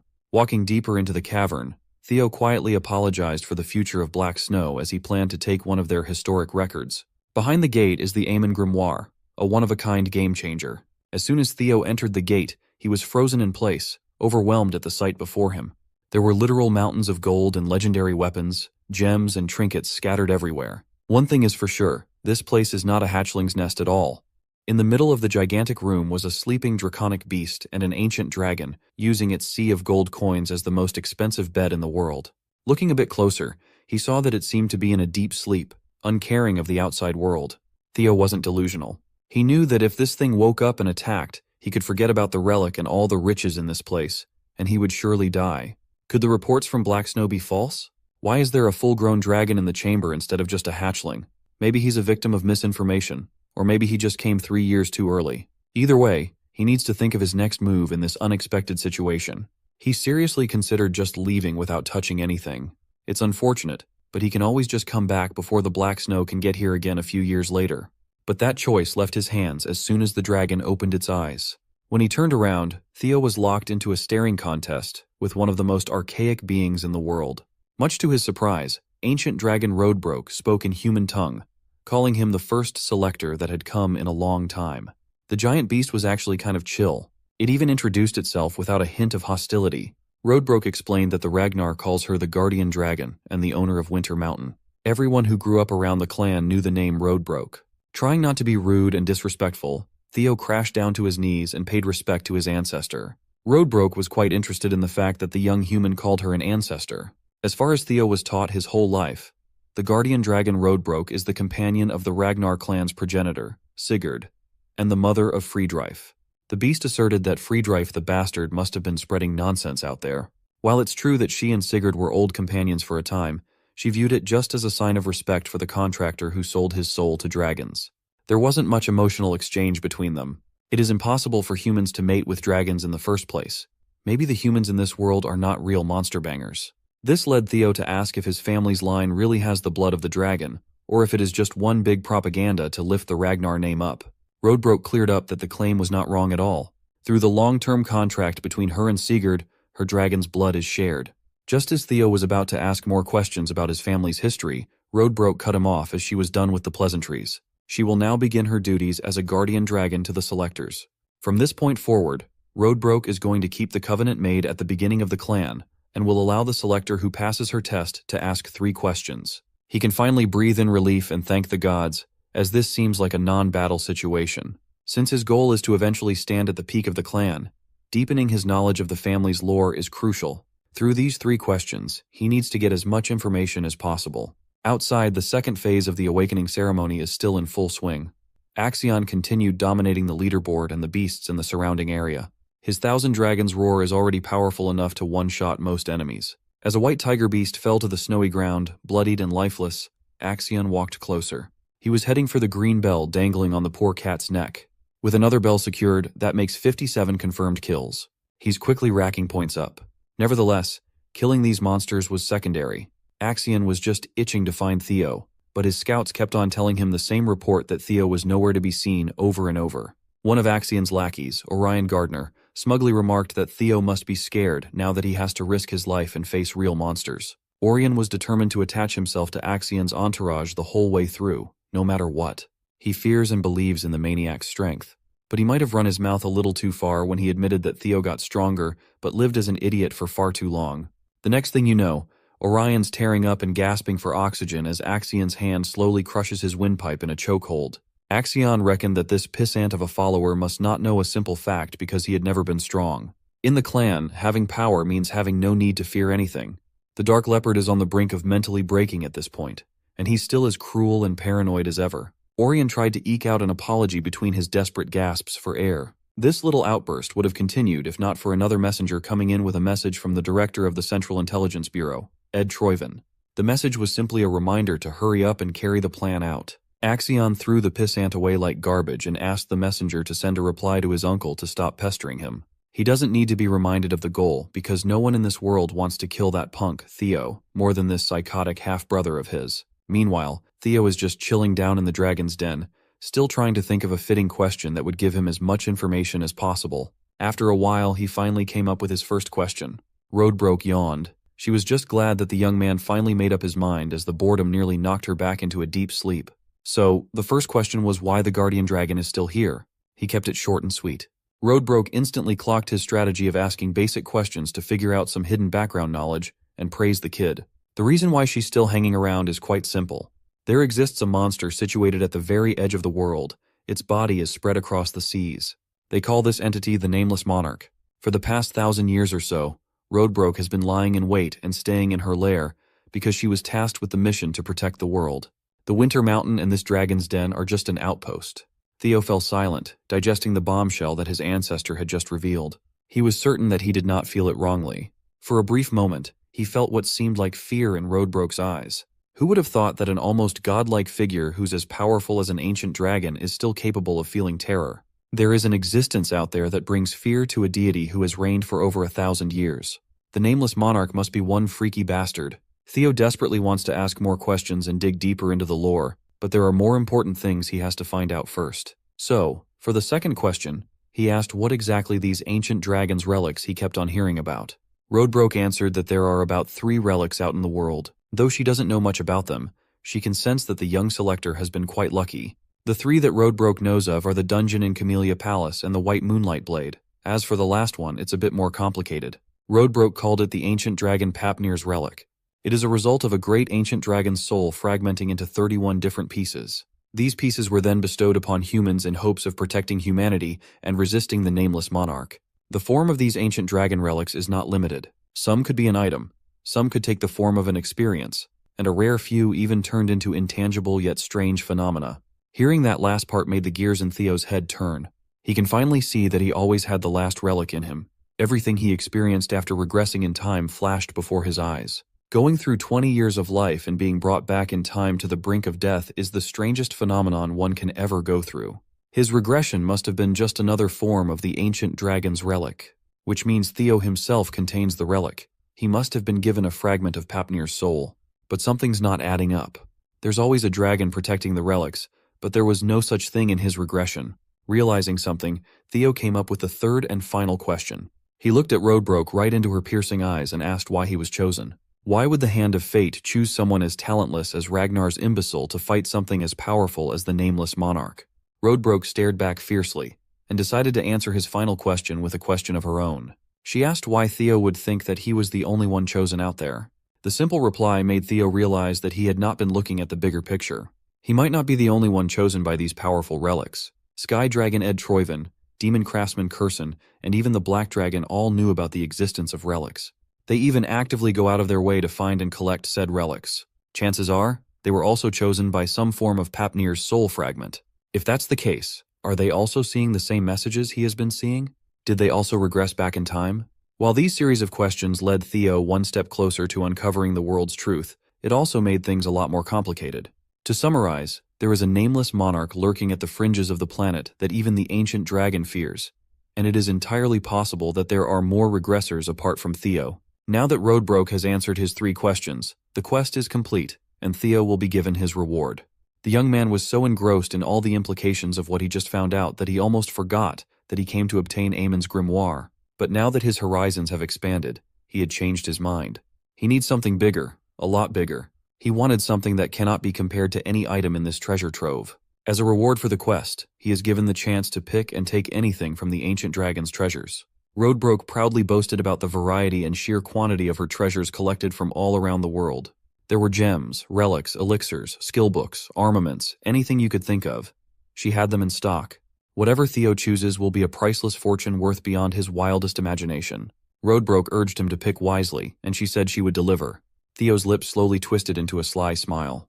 When prompted by the ancient dragon to state his desire, Theo Ragnar proudly proclaimed that he wanted to have Roadbroke herself. That answer was definitely out of her expectations. Theo's remark comes across as a joke to the ancient dragon queen, who responds accordingly. However, she's done with kidding around and wants the Ragnar descendant to speak his real choice. Standing resolute on his words, Theo declares that he just told her what he wanted. First, the dragon pauses and then asks to confirm if he's really serious. After receiving confirmation, the dragon exerts its menacing aura that makes the ground rumble beneath Theo's feet. Using the tantalizing dragon fear attack, the ancient dragon deems his words disrespectful and lashes at him for overstepping his boundaries. Feeling the sheer weight of the dragon fear attack, Theo does his best to stand his ground.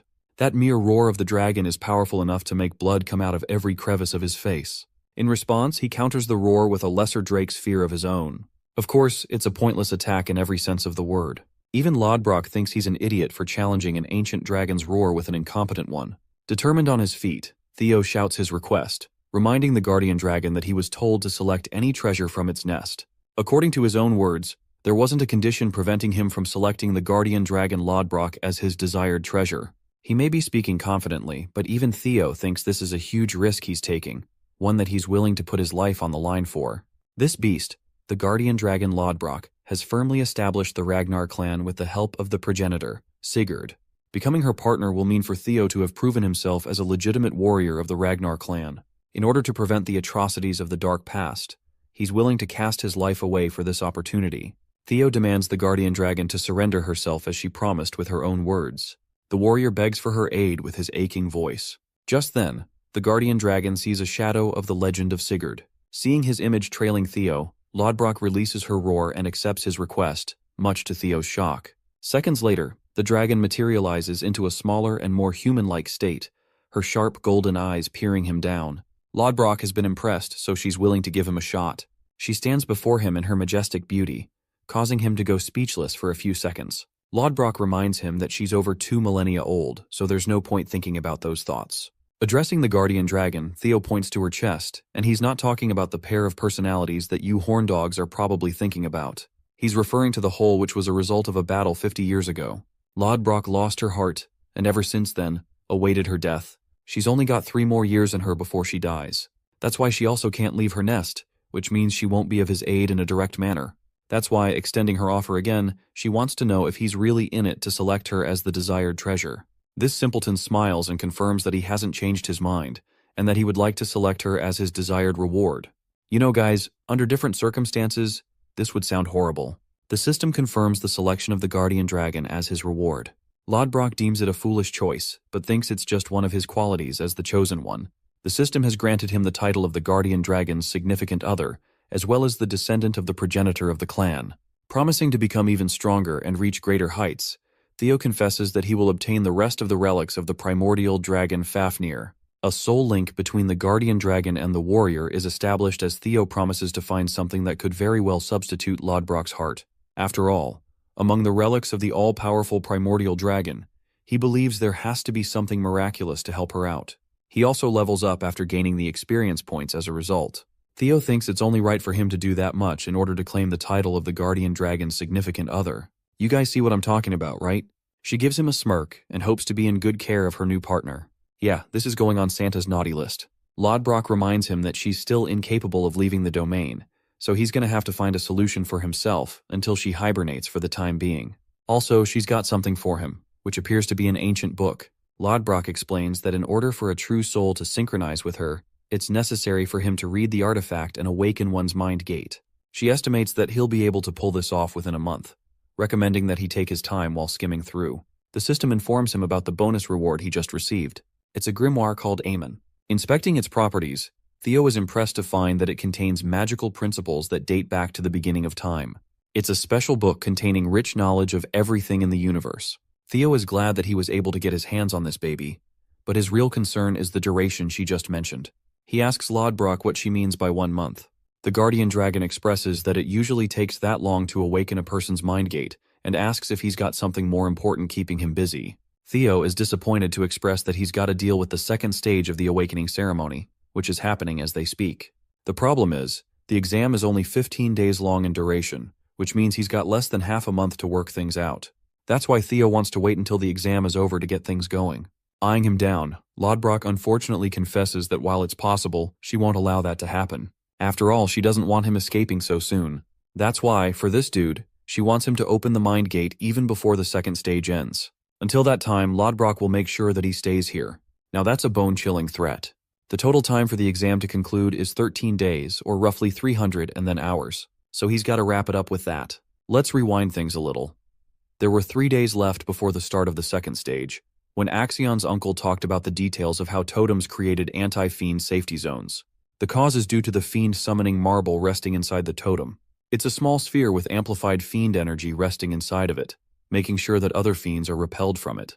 Crushing the marble, he demonstrates what would happen. A fiend monster is released immediately after the marble is crushed, allowing for a summoning to occur at any given time or place.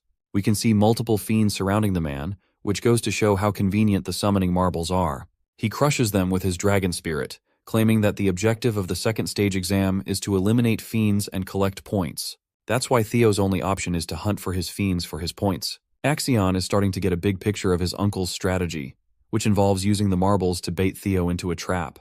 Though that's a part of the plan, his uncle reminds him that things aren't so simple. They won't just kill the guy with a simple baiting strategy, because they need to obtain further clues about the relics of the Rose Palace. Since Axion has a crazy hate boner against Taegai, he wants to torture Theo and force information out of him. However, his uncle has to humble this guy with a simple yet provocative reminder. He and Theo don't have an enormous gap in between their strengths, which means he's not going to get things his way like he delusionally believes. At the same time, Theo's actions showcase compassion, which means his followers could be used against him. Axion's uncle recommends he use the dropouts who gathered in the 4th training ground for the job.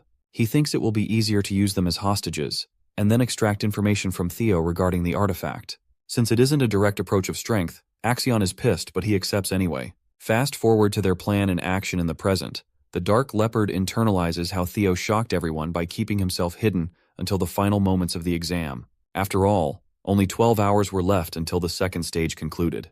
The Ragnar prodigy had scored first place with a staggering 800 points and 60 points. Still, he thinks that it's a pity for their plan to fail like that. One of his men wonders if the scoundrels of the council got to him first, which seems like the only reasonable explanation for his disappearance. Felix Ragnar is in 7th place and shares his observation. However, Axion fires back, claiming that his observation just now is bordering the line of stupidity. He provokes Felix by reminding him why Lady Plumblossom decided to take an interest in Theo instead of him.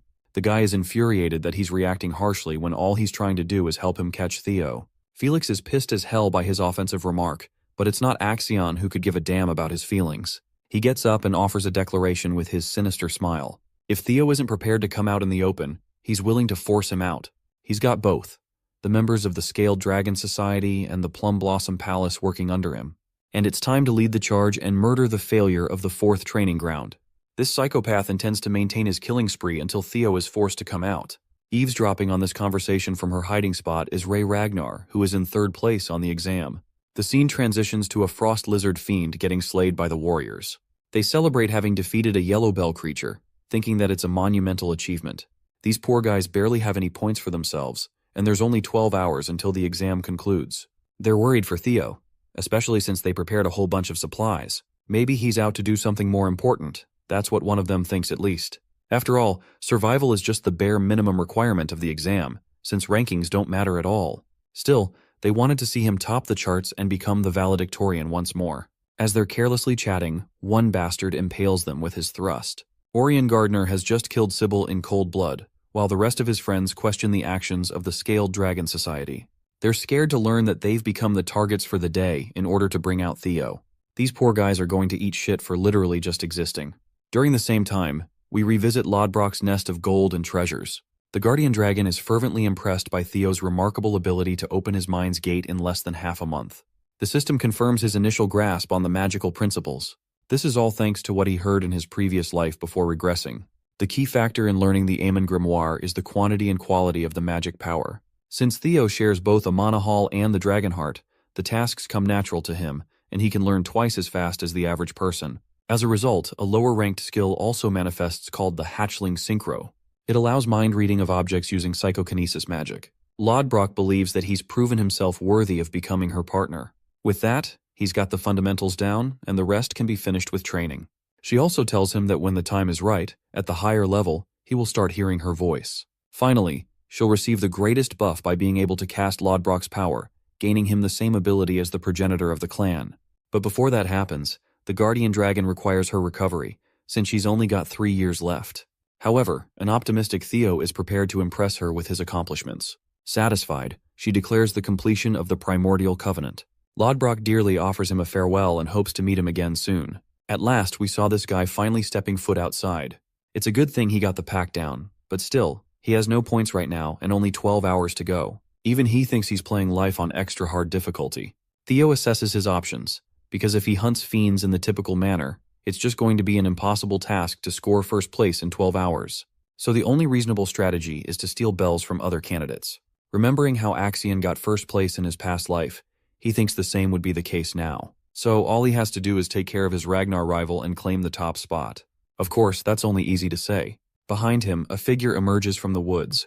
They barely made it here with their injuries and immediately caught the hero's attention. This is Rey Ragnar, and she's in really bad shape, which makes our boy wonder if she was attacked by a powerful fiend. Even then, he fails to understand that Rey was bested by a fiend. However, Theo quickly sees a sword slash across her body, realizing that a person was responsible for doing this. He worriedly asks for what happened, but Rey is in no condition to speak and urges him to go west. Before saying anything else, she collapses in Theo's arms. Armed with his latest ability to read minds of objects, Theo learns the memories of the sword's owner. He sees that Rey was secretly spying on the group who were out to hunt Theo's companions. The failures of the 4th training ground were all restrained and brutally beat down. The final decision was left whether to kill them or not. Orion was asked why he ended up bringing 9 of these clowns when only 2 or 3 would have been sufficient in a hostage situation. But before these lunatics ended the lives of the innocent, Rey valiantly stepped forward, exposing herself before Axion.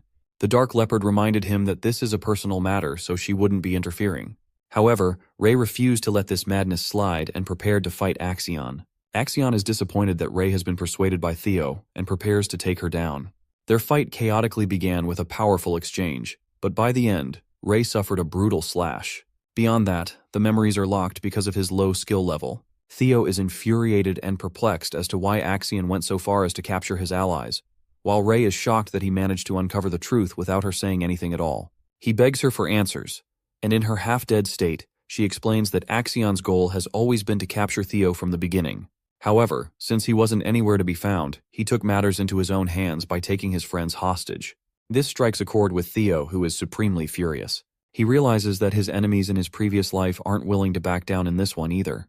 However, this time he's much more capable of taking them on. Theo demands to know Axion's location as well as his intentions. Speaking of which, one of Axion's henchmen reveals Theo's location in the northern cliffside. This information catches him off guard, but his men are more than certain that he's come in contact with Rey Ragnar, which means they'll be coming here soon. Filled with the joy of being able to cut him down, Theo anticipates his arrival with an evil grin. However, he's keenly reminded that there's no requirement to face Theo in a one-on-one confrontation. After all, his main objective is to gather clues of the relics. His men will take care of Theo on the other hand. In the meantime, they want him to activate the summoning marbles to cause a distraction in the surrounding area. Axion is sold on this plan and states that he's willing to follow through. Going back to Rey, she is begging for him not to go. After all, even the Central Intelligence Proctors are a part of this grand scheme to take him down. It's a task beyond his current strength. She advises him about the current state of the exam, which is more of a slaughtering battleground, a trap that was set up purely to kill him.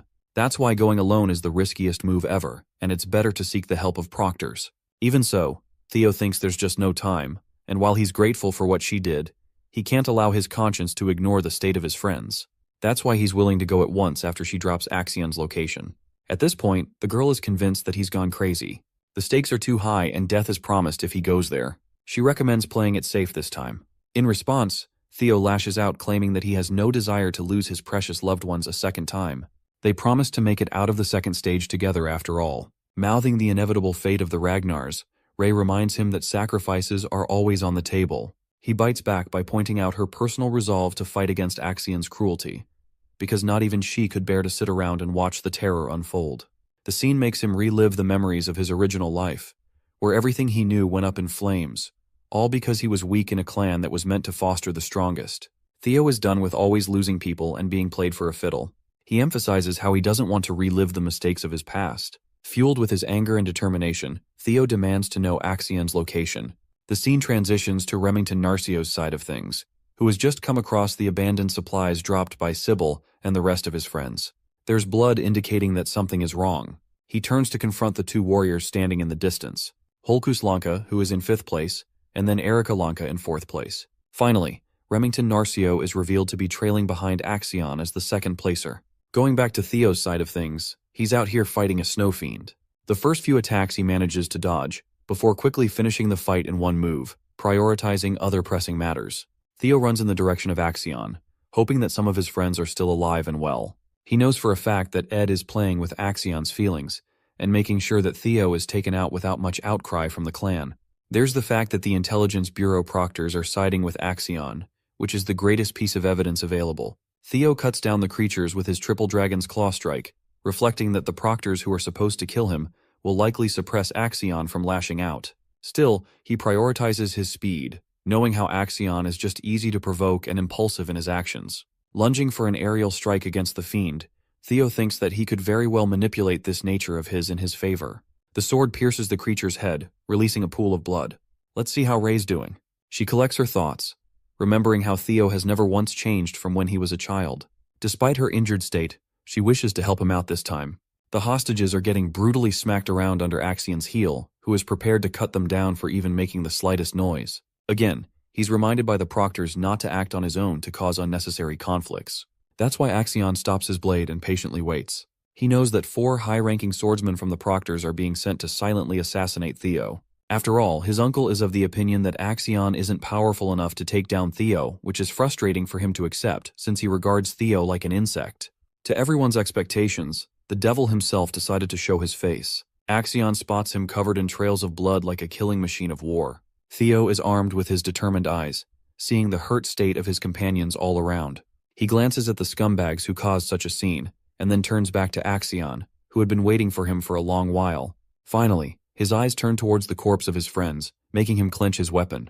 Axion picks out his sword, ready to fight, but he's again reminded to stay put. That's why he releases his weapon. To follow up with the negotiations, Axion asks Theo to simply reveal information about the artifacts if he wants to see his friends live. Shockingly, Theo Ragnar questions if he is afraid of him.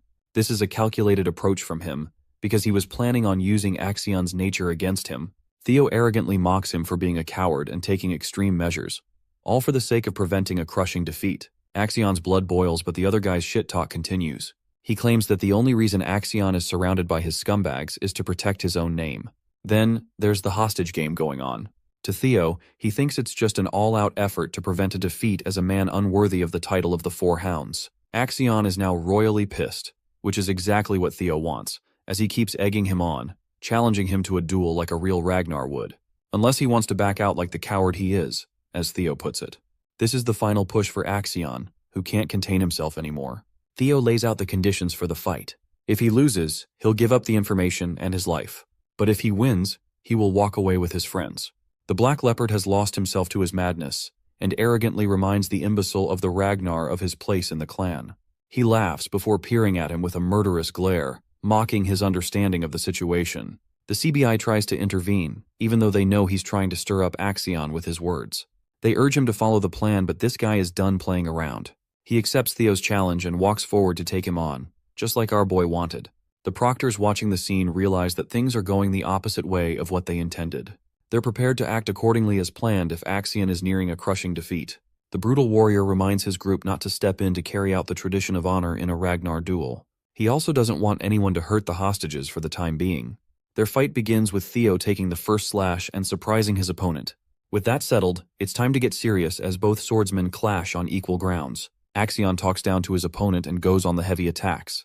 He wants to show Theo the difference between their strengths by releasing a Heaven Dragon shout. This roaring attack even has Theo concerned for his life. In response, he prepares a charged slash of his own, and responds with the Triple Dragon's Claw, severing Axion's attack and surprising him greatly. Standing before him is a confident man who can challenge the best of his attacks. Theo returns the trash talk and wonders if his opponent is really on his level to be lecturing him. Seeing this clash go down, Orion is sweating bullets after the aftermath of Theo's recent attack. At first he was doubtful of the warrior's abilities, But now, even he's starting to believe in the imbecile's real strength. The situation seems tense, and suddenly Axion is the one who might lose the fight. Concerned for his own life, Orion wonders if he should switch sides when there's still time. He also believes that Axion greatly underestimated his opponent. Ultimately, Orion decides against betraying Axion, as the bastard proctors of the Intelligence Bureau are sharply watching. He thinks they'll still take down Theo regardless. Commanding the rest of his men, Orion tells them to scatter and search for the remaining proctors. They want to avoid getting caught up in their battle. The story explores Axion's past, who was expected to seize the throne of their clan at a young age. Both his mother and uncle sought his success for their prosperity. The Ragnar name is nothing more than a cover, because underneath, they regarded the boy as a Troyvan. Axion can't help but praise his opponent's performance. He lunges forth to strike down Theo. However, his attack is unsurprisingly blocked with a confident smile. He's acting just like Theo intended for him to act. Breaking away from their fight and back at the council, they talk about Theo's resurgence and news of his contact with Axion. His supporters are pumped that he survived safe and sound, while his haters are shocked he wasn't done away with by the scoundrels. Axion's uncle is happy that he survived, and while no one knows what he's planning, their plans could be furthered by extracting information from the guy. He's just waiting for the information to come out, and then he'll send the high-ranking swordsman to destroy Theo. Suddenly, they receive new information regarding the fight taking place between Theo and Axion. As you can imagine, the dude is scared shitless because this is definitely against what he planned. Back to the fight. Theo executes his Jester's footwork secret technique, giving him an edge in mobility and evasion. Axion is trying his best swinging his sword around, but nothing connects. Through their exchange, he has come to understand Theo's strength, which has grown immensely. A serious Axion shoots a sharp glare and remarks that he's not as fast as presumed. Now that he's caught an edge on his movements, he tosses his sword full speed aimed at our boy's head. This technique catches him off guard, because he remembers his previous experience with a sword-throwing technique. While he was caught in his thoughts in the past, Theo was inflicted with a sharp sword-impaling body from the side. Axion claims that he may be using a secret technique, but it still has predictable movements, which could easily pinpoint the exact location of where he would next appear. Blood trails down the body of the sword, and it seems like Theo survived the attack by catching the blade with his bare hands. Now, he's also confirmed the identity of the assailant who shot him down in his first life. Axion was one of the people who betrayed him and made the downfall of the Ragnar clan come to light. Filled with hatred, Theo is happy to confirm that he's the bitch who knocked him down last time. The same day he died was the day he couldn't even learn about the perpetrators who caused the downfall of the Rose Palace. He had no strength and ran blindly, but it's only thanks to Randon taking off his mask that he was able to understand what was going on. Evelyn's investigation concluded Randon's connection with the Camellia Palace. The rest of it was just a logical conclusion. The people who led the attack were none other than the ones belonging from the Troyvan clan. Among these bastards, the only person who could use the uncommon sword-throwing technique is none other than the sly bastard Axion Ragnar, who betrayed them. He was so arrogant that he risked losing his weapon. At first, he was only suspecting them. But now, the truth of the situation stands before his eyes. He grips the sword tightly, and in his fury, shatters it with his mere grip. Theo is dying to know what makes them so motivated to kill them that they have to go through such lengths. Seeing his display of physical strength, Axion is left speechless. Unfortunately for his enemies, Theo isn't the same man from his previous life. This time, he's hell-bent on prioritizing his life as well as those of his comrades. Theo releases the blade targeting Axion, who easily dodges it, talking down his aim and pathetic imitation of the throwing technique. All of a sudden, Axion feels a wave of anger and bloodlust emerging from his opponent, a killing intent so monstrous that it draws out an enormous mana level. Axion's eyes widen as he realizes that Theo has been hiding his skills alone. Our hero vanishes in the blink of an eye before appearing right underneath Axion for a devastating strike. The sheer force of the attack sends Axion flying on the back foot.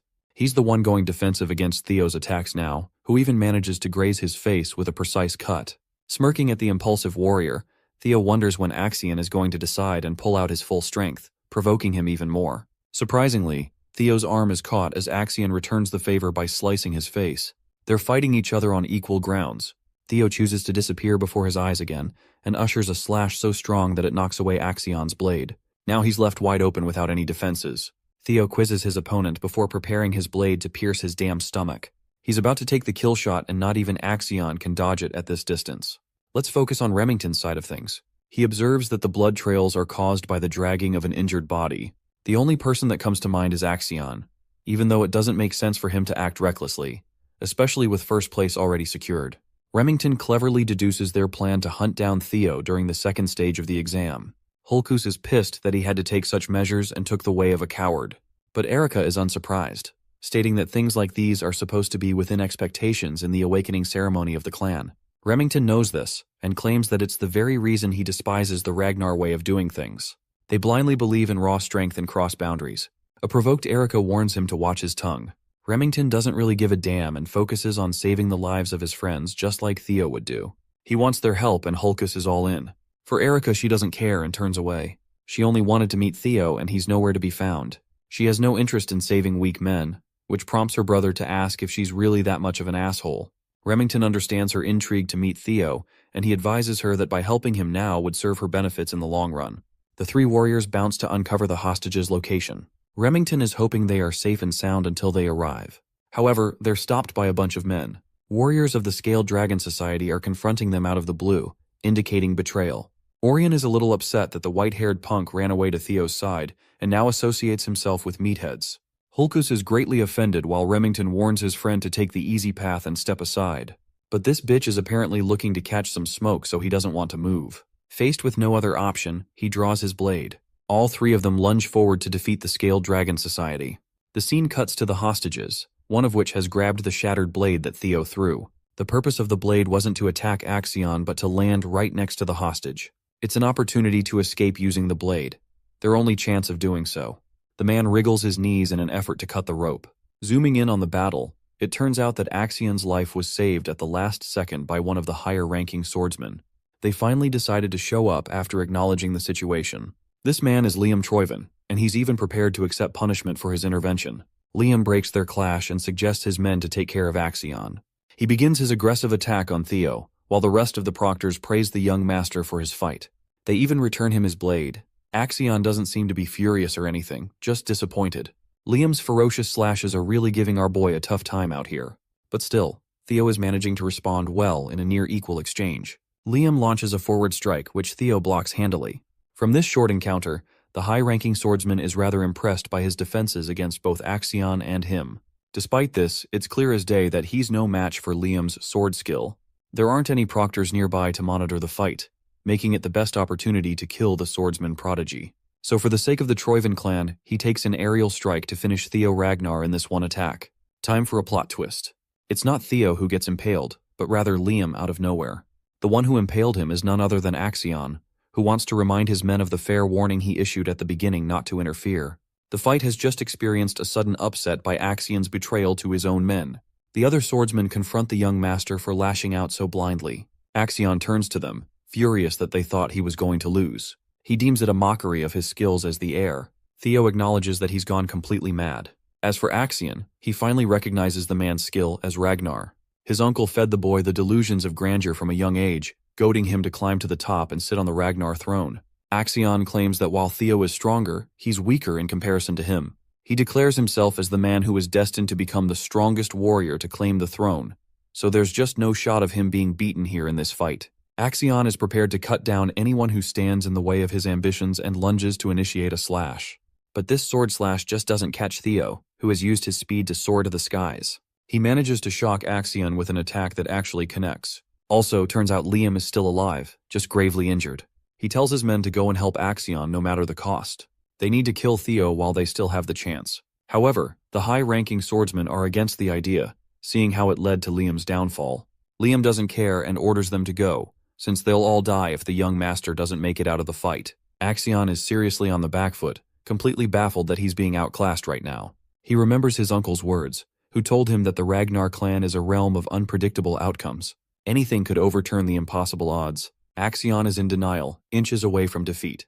He always looked down on this guy, called him a worm, an insect, and even an imbecile who didn't know his place. But it turns out his uncle was right about their skill gaps. Still believing in the delusions of his own strength, Axion lashes out despite being brutally injured. He is now blind in his advances as he spouts maniacal beliefs of his destiny and fate. However, Theo thinks very little of such things. He thinks his ambitions led to the very demise of the ones he cherished.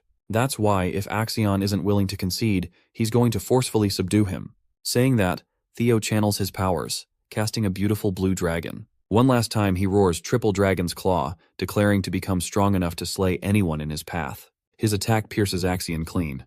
We get a beautiful frame of his body rupturing apart.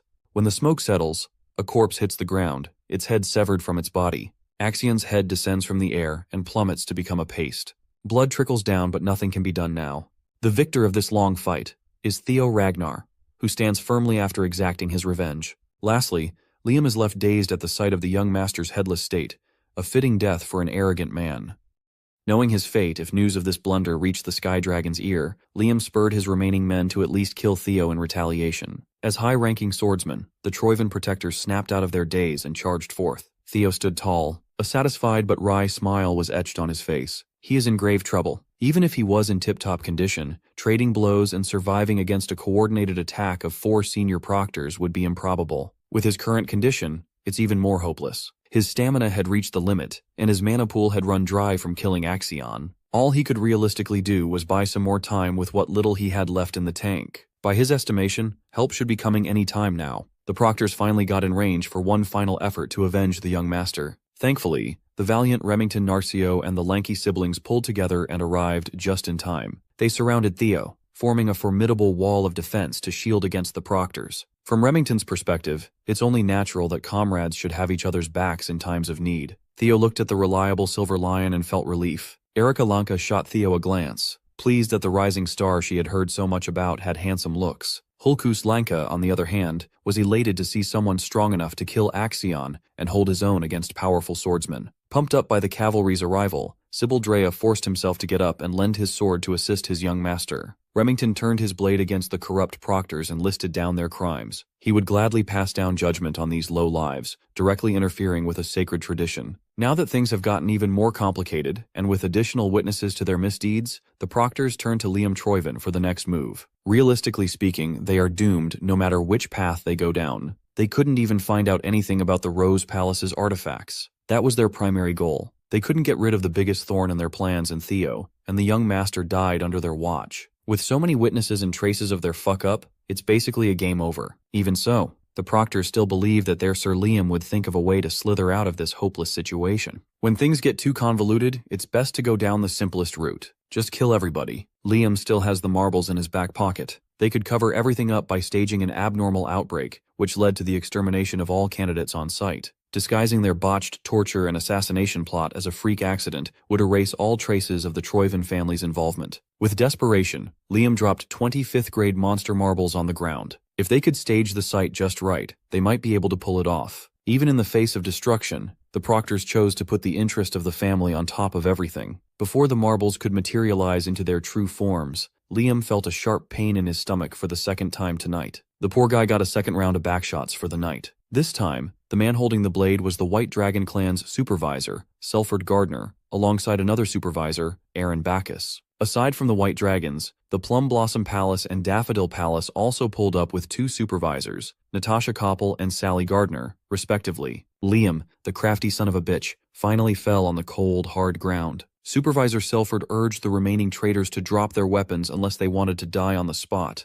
The Troivan proctors were stuck between a rock and a hard place. Behind was the most promising young Ragnar talent. Up front were battle-tested veterans. When Theo saw that safety was finally guaranteed, the last embers of strength faded away. Breaking his fall was the woman who warned him not to go just a few minutes ago, Ray Ragnar. Before completely passing out, he thanked her for the heads up. While the criminals were being taken away into custody, Remington finally dropped the heroic act, running to his comrade with utmost concern. The Lanka siblings butted in. Erika wanted to make sure that Theor remembers her, and Hulkus just wanted to schedule another duel. Pushing them to the background, the rest of the training ground 4 boys came pouring in to wholeheartedly express their gratitude to the young master. All of them were crying their eyes out. Hearing and feeling all the care and concern of his people, Theo Ragnar smiled. This is the type of strength he had been longing for. Ray, of all people, understood his very nature. As the last embers of his consciousness fade, Theo requested some bells. He would be good with just enough to get first place. Moments after the arrest of the traitorous proctors, news arrived at Ragnar HQ. Of course, Ed Troivan could not believe the words coming out of the messenger's mouth. The round table of Ragnar's big shots remained silent as the messenger repeated the report. Axion Ragnar's death sent a thunderbolt of disbelief across the room. Hearing that his nephew died in some test where he arranged for another fledgling's assassination nearly made the Sky Dragon crash out on the spot. While Unc Ed was trying hard not to go feral, the announcement of the second round blooming ceremony commenced. Gathered at the starting point, the survivors of the grueling test looked visibly worn. Stepping up to the front and demanding everyone's attention, an old man praised everyone for their hard work. Announcing the official conclusion of the ceremony was one of the 9 dragons, the Zenith Dragon, Pharaoh Ragnar. Everyone in the family knew who the Zenith Dragon was, so the new generation was absolutely starstruck. The geezer rarely even shows up at formal events. Reading out the results, Old Man Pharaoh declared that 45 out of 87 candidates passed. It might sound bad, but the survival rate is actually above average this year. That's indicative of this year's talent pool. It might be a contender for best batch of all time. Furthermore, even in a stacked batch, the highest scoring candidate stood out brighter than ever. Can you guess who that top scorer is? Everyone was made aware that passing the second would result in an automatic promotion from apprentice to entry level. At this stage, they are allowed to feel proud of themselves. Those who passed are now qualified to work as Ragnar's inspectors under one of the many factions. To add to the hype, the Zenith Dragon moved on to the announcement of scores. First place, as expected, was Theo Ragnar with a whopping 1,121 points. Who would have thought that the guy who had 0 until the final minutes would shoot up to the pinnacle? Well, knowing that he took Axion's head makes it make sense. In second place was Remington Narcio with 926 points. Erica Lanky went third with 843 points. Ray Ragnar placed fourth with 789 points, and Hulkus eked out a fifth. The old man listed down the results until the passing cutoff at the 45th place. These outstanding candidates are practically guaranteed prestigious jobs, but the blooming ceremony is not over yet. There is a third round that only the cream of the crop would qualify for. When those who collected enough bells to enter the secret ceremony were called to raise their hands, the usual suspects proudly answered the call. Only the top 4 were beast enough to enter the final trial. The hidden piece of the ceremony involves the quality breathing method. After collecting enough bells, one could learn from the inscriptions written within. It might sound simple enough, but gleaning insights, reading, and understanding the etchings require a high level of discernment. Those who are good enough to master these insights can attribute their visions to their arsenal, giving them the qualification to participate in one last assessment. In Theo's past life, he lucked out and got 1 bell, but he couldn't even understand a lick of the hidden message. Now he has hatchling synchronization, an ability that could peer through the thoughts of things. It basically allowed him to see the essence of the encrypted words as pictures and experiences in his head. He watched countless scenes of the past heroes and warriors honing their craft, infusing Theo with a profound understanding of the hidden truth in a short amount of time. Normally, it is rare to see even one person qualify for the last test, yet they have 4 this year. As far as Theo could recall, Ray and Remington weren't supposed to comprehend the quality breathing method tonight. Perhaps his actions affected their progress too. With the icy floor open, Old Man Pharaoh invited the top 4 to show him what they had. Going by the count, Theo Ragnar took to the stage. With Axion out of the picture, a lot of things will change fast. Instead of dreading the future, Theo felt serene and centered. Now he has all the tools to create a better future. Walking towards the center of the clearing, sparks crackled around his feet. The sparks quickly grew fiercer, turning into full-blown thunder. After sifting through a ton of bells, he finally became attuned to his natural attribute. To showcase his comprehension, he entered the first stage, granting his mana with the Roaring Thunder attribute. The second stage of comprehension involves expression, manifesting the thunderous mana. Seeing their boss looking like the god of thunder, the training ground boys were hyped. Usually, outstanding candidates could stop here, and they would be hailed as true geniuses. But Theo Ragnar is built different. They haven't even invented a word that could encompass his talent. Using the dragon heart beating in his chest, he demonstrated the third level of comprehension, complete and absolute control. In the crowd, Erica Lanka is drooling at the sight of the strongest man in her generation, while her brother looks like a kid watching Dragon Ball. Even the Zenith Dragon admitted that he never expected such a high level of comprehension in such a short amount of time. Everyone thought this would be the end. Control is practically the ceiling for most prodigies at this stage. But no, Theo Ragnar wants to hog all the spotlight for himself. After showing his impeccable control, his thunderous mana soared to an even higher level. The entire field lit up with a golden yellow light like a Super Saiyan is about to pop off. He sharply opened his eyes and swiftly drew his blade as wild bolts crackled. He swung the sword and launched a lightning strike in the form of a blade wind. He finally has a ranged attack. The attack seemingly gained a life of its own, manifesting the visage of a ravenous thunder dragon. Out of the 5 stages of comprehension, this is the 4th level, expansion. This time, the other candidates couldn't say a word. All their jaws were clamped open in astonishment. Theo Ragnar aimed his new technique directly at Old Man Pharaoh. Of course, the old man simply chuckled in amusement. He was pleased to witness a generational talent show at this level of expansion. Before the Thunder Dragon could reach him, the geezer calmly raised his hand, summoning dewdrops out of thin air. Those little drops compressed themselves to the highest degree and blocked a whole-ass Thunder Dragon. The Zenith Dragon wasn't offended that a candidate dared to test him. In fact, he was glad to find such an interesting gem in this year's ceremony. The audience was speechless. Is that guy really their peer? Seemingly in a better and livelier mood, Old Man Faro awarded Theo with an additional 1,000 points for a bold display of mastery. Of course, Theo already took the old man's fondness for truly outstanding candidates into account when he pulled the last stunt. After his demonstration, Theo shot up to 2,121 points. 1,000 points is realistically unattainable for everyone else, yet this dude doubled that. Theo's performance could only be compared with the infamous Lord Thorkel. With his spirits lifted by Theo's boldness, the Zenith Dragon welcomed the remaining three to take the stage. Remington Nartio, attuned to the element of water, reached the third stage of comprehension, control, netting him an additional 500 points.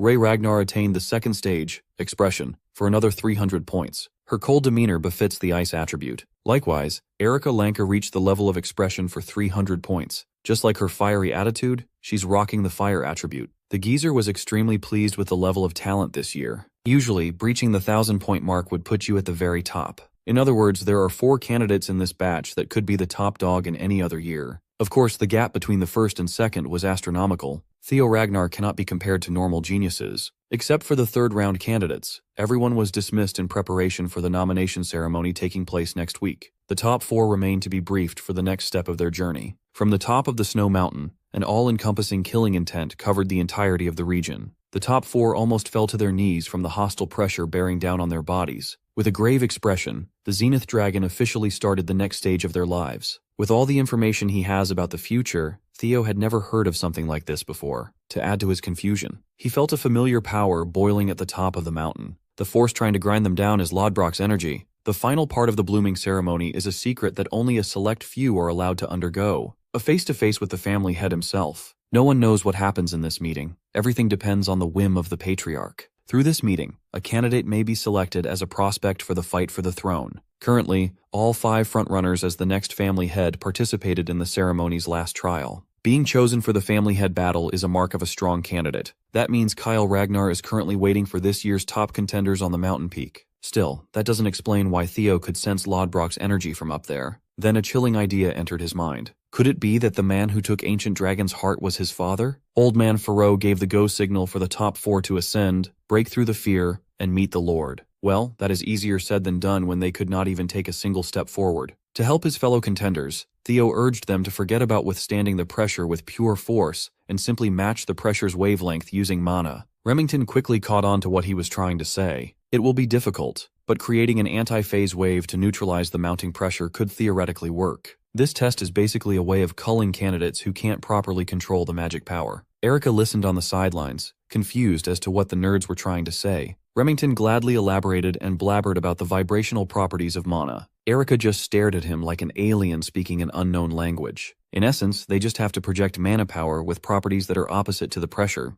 Erica scolded Remington Goody Two-Shoes for using complicated terms when the solution was so straightforward. While the others were arguing, Theo, with his eyes closed, was already close to developing his countermeasure. A few seconds later, he exhibited a thick and rich aura and steadily neutralized the pressure preventing him from moving a muscle. When asked how he solved the puzzle so quickly, he confidently answered that this feat was to be expected of the next clan head. His fellow candidates were taken aback by his brazen words, while the Zenith Dragon remained sternly stoic. Leaving his fellow contenders in the dust, Theor ran straight to the snowy woods. Old Man Faro warned the rest to pick up the slack since points for this stage will be granted based on the order of arrival at the top. Those words certainly lit fires under their individual asses. When the last one left the starting point of the race, the Zenith Dragon turned contemplative. He chuckled to himself. In his old age, he never wanted to make a youngling his disciple this bad. Back in the Camellia Palace, a certain elf just burst through the gate with roaring laughter, eagerly looking for her daughter. The demon craftsman, Cursum, is banging and opening every door in the palace in search of Cecilia. The reaction of the maids makes it seem like she's been visiting the palace every day since young Master Theo became a rising star in the family. Interrupting an important meeting,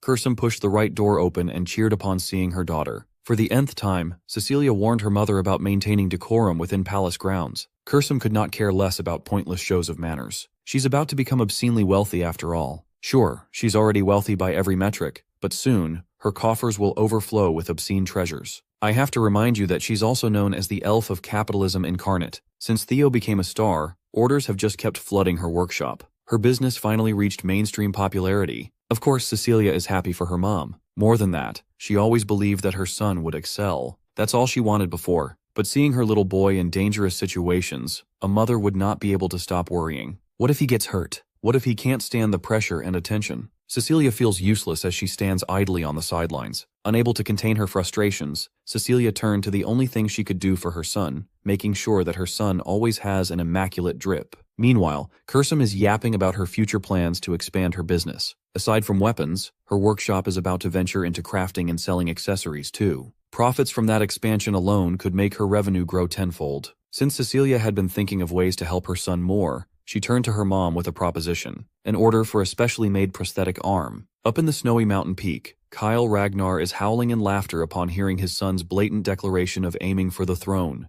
The boss talked to a little black bird, assuring the little birdie that he's not the type of father who would stand in the way of his child's dreams. Not to mention, it is important to stop the ambition of youth. He was once like Theo in his younger years after all. In fact, the apex of the mountain filled with ownerless blades, the graveyard of swords, is proof of that undying ambition. All Kyle Ragnar wants is the prosperity of his family. To make that happen, he is willing to take care of anything or anyone that stands in the way. With a graveyard stretching as far as the eye could see, what's one more victim? For some reason, the blackbird looked worried about this year's contenders. Kyle Ragnar promptly declared that his blade doesn't recognize blood ties when the big picture is on the line. After all, he is fully aware that his damn son is a regressor. That's right. The plot fucking thickens. Finally, the time has come for father and son to meet at the peak. Kyle Ragnar looked at Theo's ragged state, his smirk quickly fading away. The air of the jovial and happy-go-lucky father is gone. Now, he looked like the guardian of death itself, surrounded by the blades of his fallen enemies. It took Theo 4 hours to climb the steep mountain, when it would normally take him just 1. He was seriously hampered by that suffocating pressure. Kyle beckoned his son and asked if he knew what the graveyard of blades signifies. Most Ragnar kids have been told the legend of their father and the myth of this final resting place. This place embodies what it means to be the clan head of the Ragnar family. This is a position where the head must take on the heavy burden of infinite threats and challenges with no one to rely on. The position obeys the rule of the strong.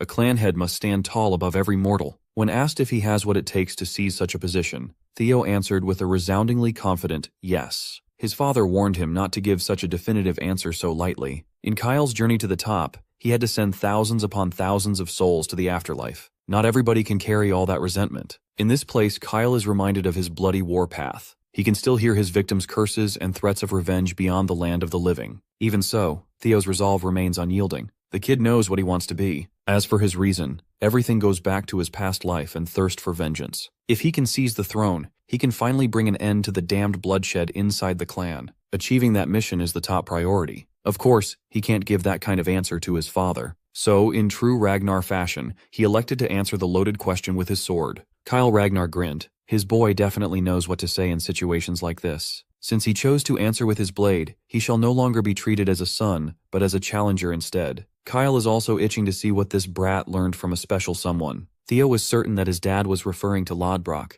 This pretty much confirms his suspicion that Kyle Ragnar took the ancient dragon's heart. He tensed up in defense, but it was way too late. It only took his father a nanosecond to cleanly slice him in two. When he realized what was happening, he could not feel his lower half anymore. Theo Ragnar felt death creeping up to claim him once more. Cleanly sliced like a piece of meat, he slowly lost hold of life. Kyle Ragnar wasn't fucking around. This is one of his terrifying techniques, the heart sword. After cutting his son down, the patriarch turned to the concerned black bird. He assured the feathered avatar that there's no need to be worried about the little prodigy. Only those with hardened will and resolve can break out of his heart sword. This is certainly a cruel challenge for a greenhorn in the middle of the awakening ceremony, but if Theo has it in him, he should be able to come back. But if he showed half-baked resolve, it would be better if he just dies here as a body with a lost soul. The patriarch doesn't need a regressor that could bring harm to the clan. Theo's soul was transported to an endless void at the boundary of life and death. He could feel the familiar sensation of death grinding his remaining essence into nothing. He quickly came to terms with his cause of death. Not everybody could survive an attack from a demigod after all. Theo reflected on his accomplishments in this life and tried to convince himself that he did all he could. He stole the Camellia Palace from the Troivans. He killed Rendon and that rabid dog Axion,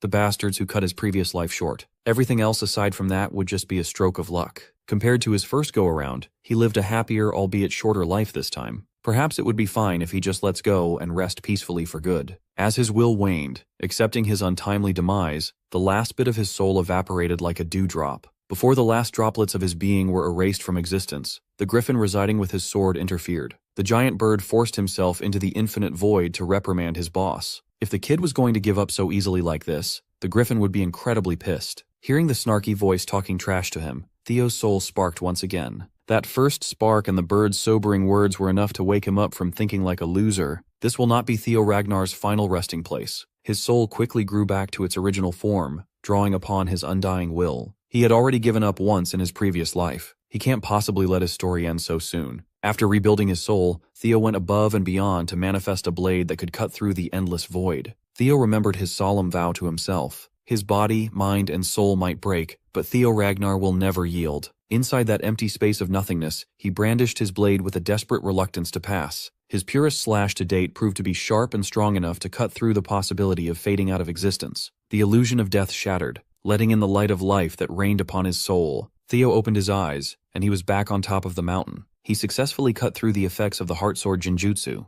Thanks to the griffin residing in his sword, he prevented himself from being an empty vessel devoid of a soul. Kyle Ragnar stood in front of him with a discerning gaze. The ruthless demigod sneered and gave his son a passing grade. It was a literal do-or-die situation, and Theo came out on top. A whole week quickly passed after the final round of the blooming ceremony. Today is the day of the nomination at the clan headquarters. The Lanka siblings were in attendance, waiting for their names to be called. Holkus doesn't like being in such a crowded place, and Erica teased him for being a big, anxious baby. Well, you can't really blame him. The commanders of every unit, the 9 dragons, the former clan head, and the current patriarch are in attendance after all. Still, Erica warned her brother to stop acting so scared, or no one would pick him to join a faction. Besides, he couldn't even obtain elemental breathing even after amassing so many bells. Holkus is still salty about that. Furthermore, his sister doesn't want to talk about what she received from the clan head when she reached the mountain peak. The brute argued that Theo would have been a cool dude and shared the secret already if he had asked. The life of Alanka is dedicated to being the sword of Ragnar. Since that's the case,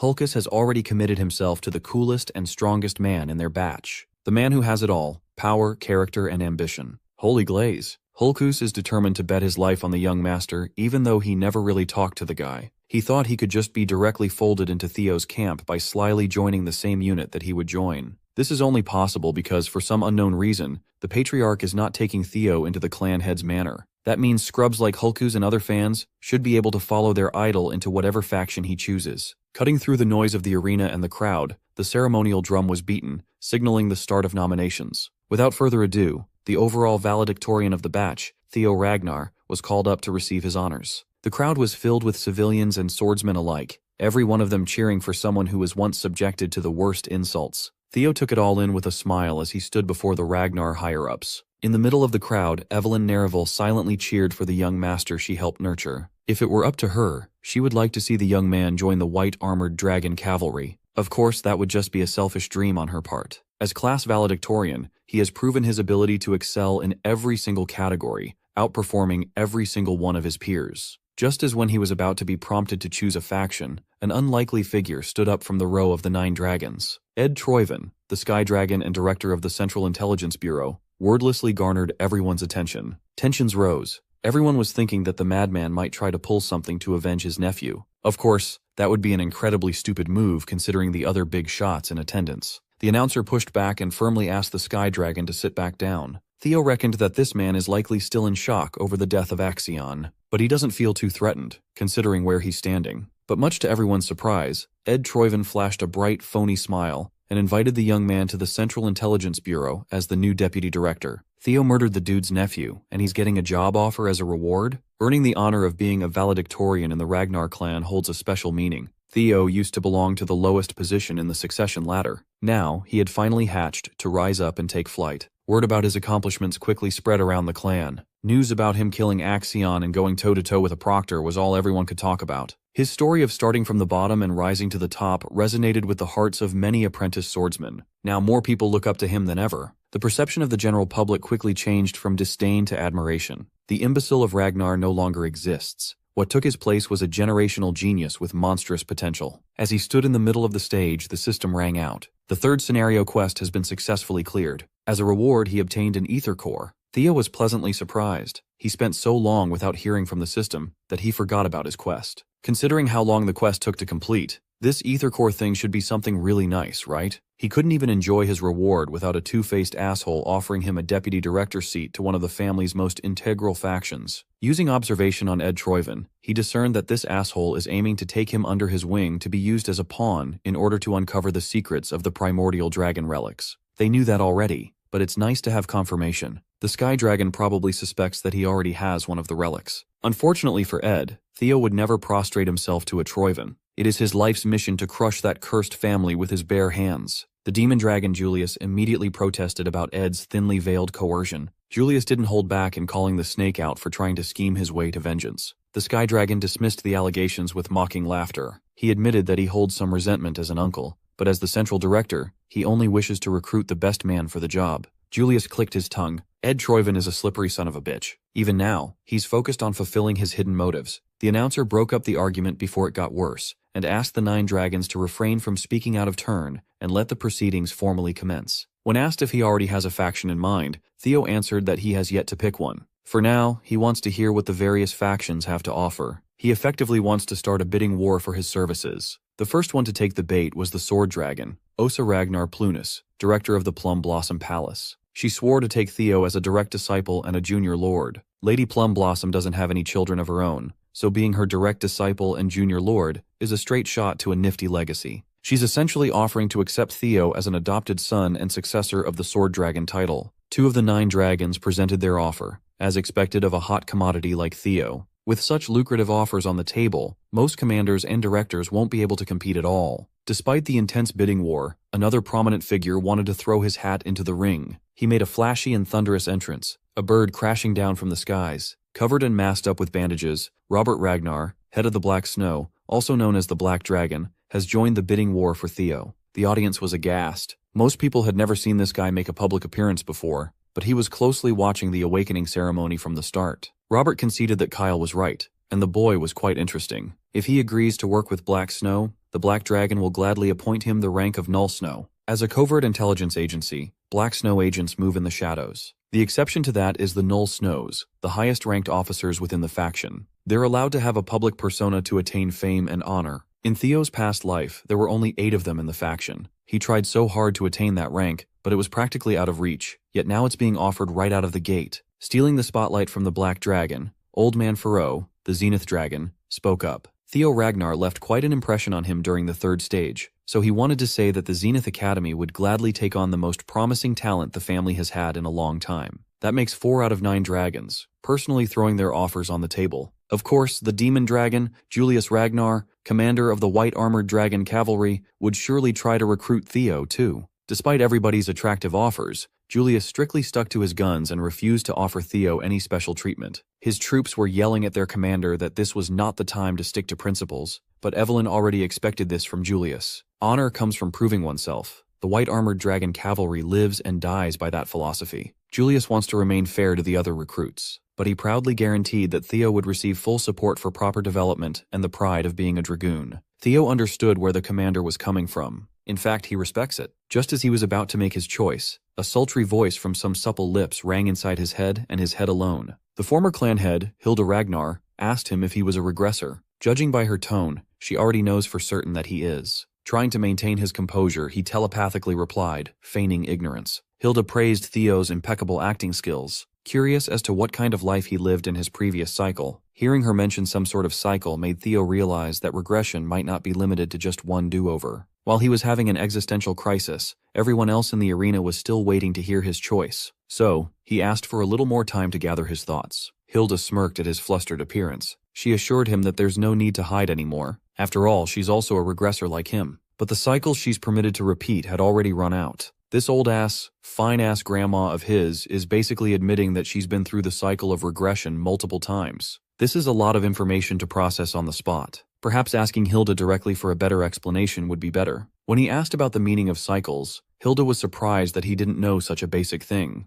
That son of hers, Kyle, must not have told the poor boy anything. Well, it's hardly a surprise given that Kyle absolutely despises regressors. It's weirder that he let one live, even if the kid shares his blood. Perhaps that's why Theo was given such a brutal life-or-death challenge at the mountain peak. Hilda was pleased to see the boy's thirst for answers. but they didn't have time to go over everything right now. If he wishes to learn the secrets of the Ragnar clan and the world as a whole, he had better seek out his grandma later and finish this conversation. During the last round of the awakening ceremony, all his father gave him was the merciless heart sword. At least now he knows to be even more wary of Kyle Ragnar, given his alleged hate for regressors. Perhaps the patriarch took Lodbrok's heart because of the ancient dragon's welcoming attitude towards regressors. A human defeating such a powerful life form sounds impossible, but his father is hailed as a demigod for a reason. Kyle Ragnar is always on demon time. In order to uncover the secrets of regression, he must have a long and hard face-to-face with Grandma. Other than that, Theo Ragnar has finally decided on which faction he will go to. Puffing his chest with pride, he announced his decision with full determination. We're not going to reveal our boy's pick yet. Remington Narcio, the runner-up of this batch, selected the Zenith Academy and became the Zenith Dragon's disciple. It was a match made in heaven, given that they both use water current breathing. In Theo's past life, Remington returned to the Narcio clan and developed on his own. He would eventually start a blood-soaked rebellion against the Ragnar clan.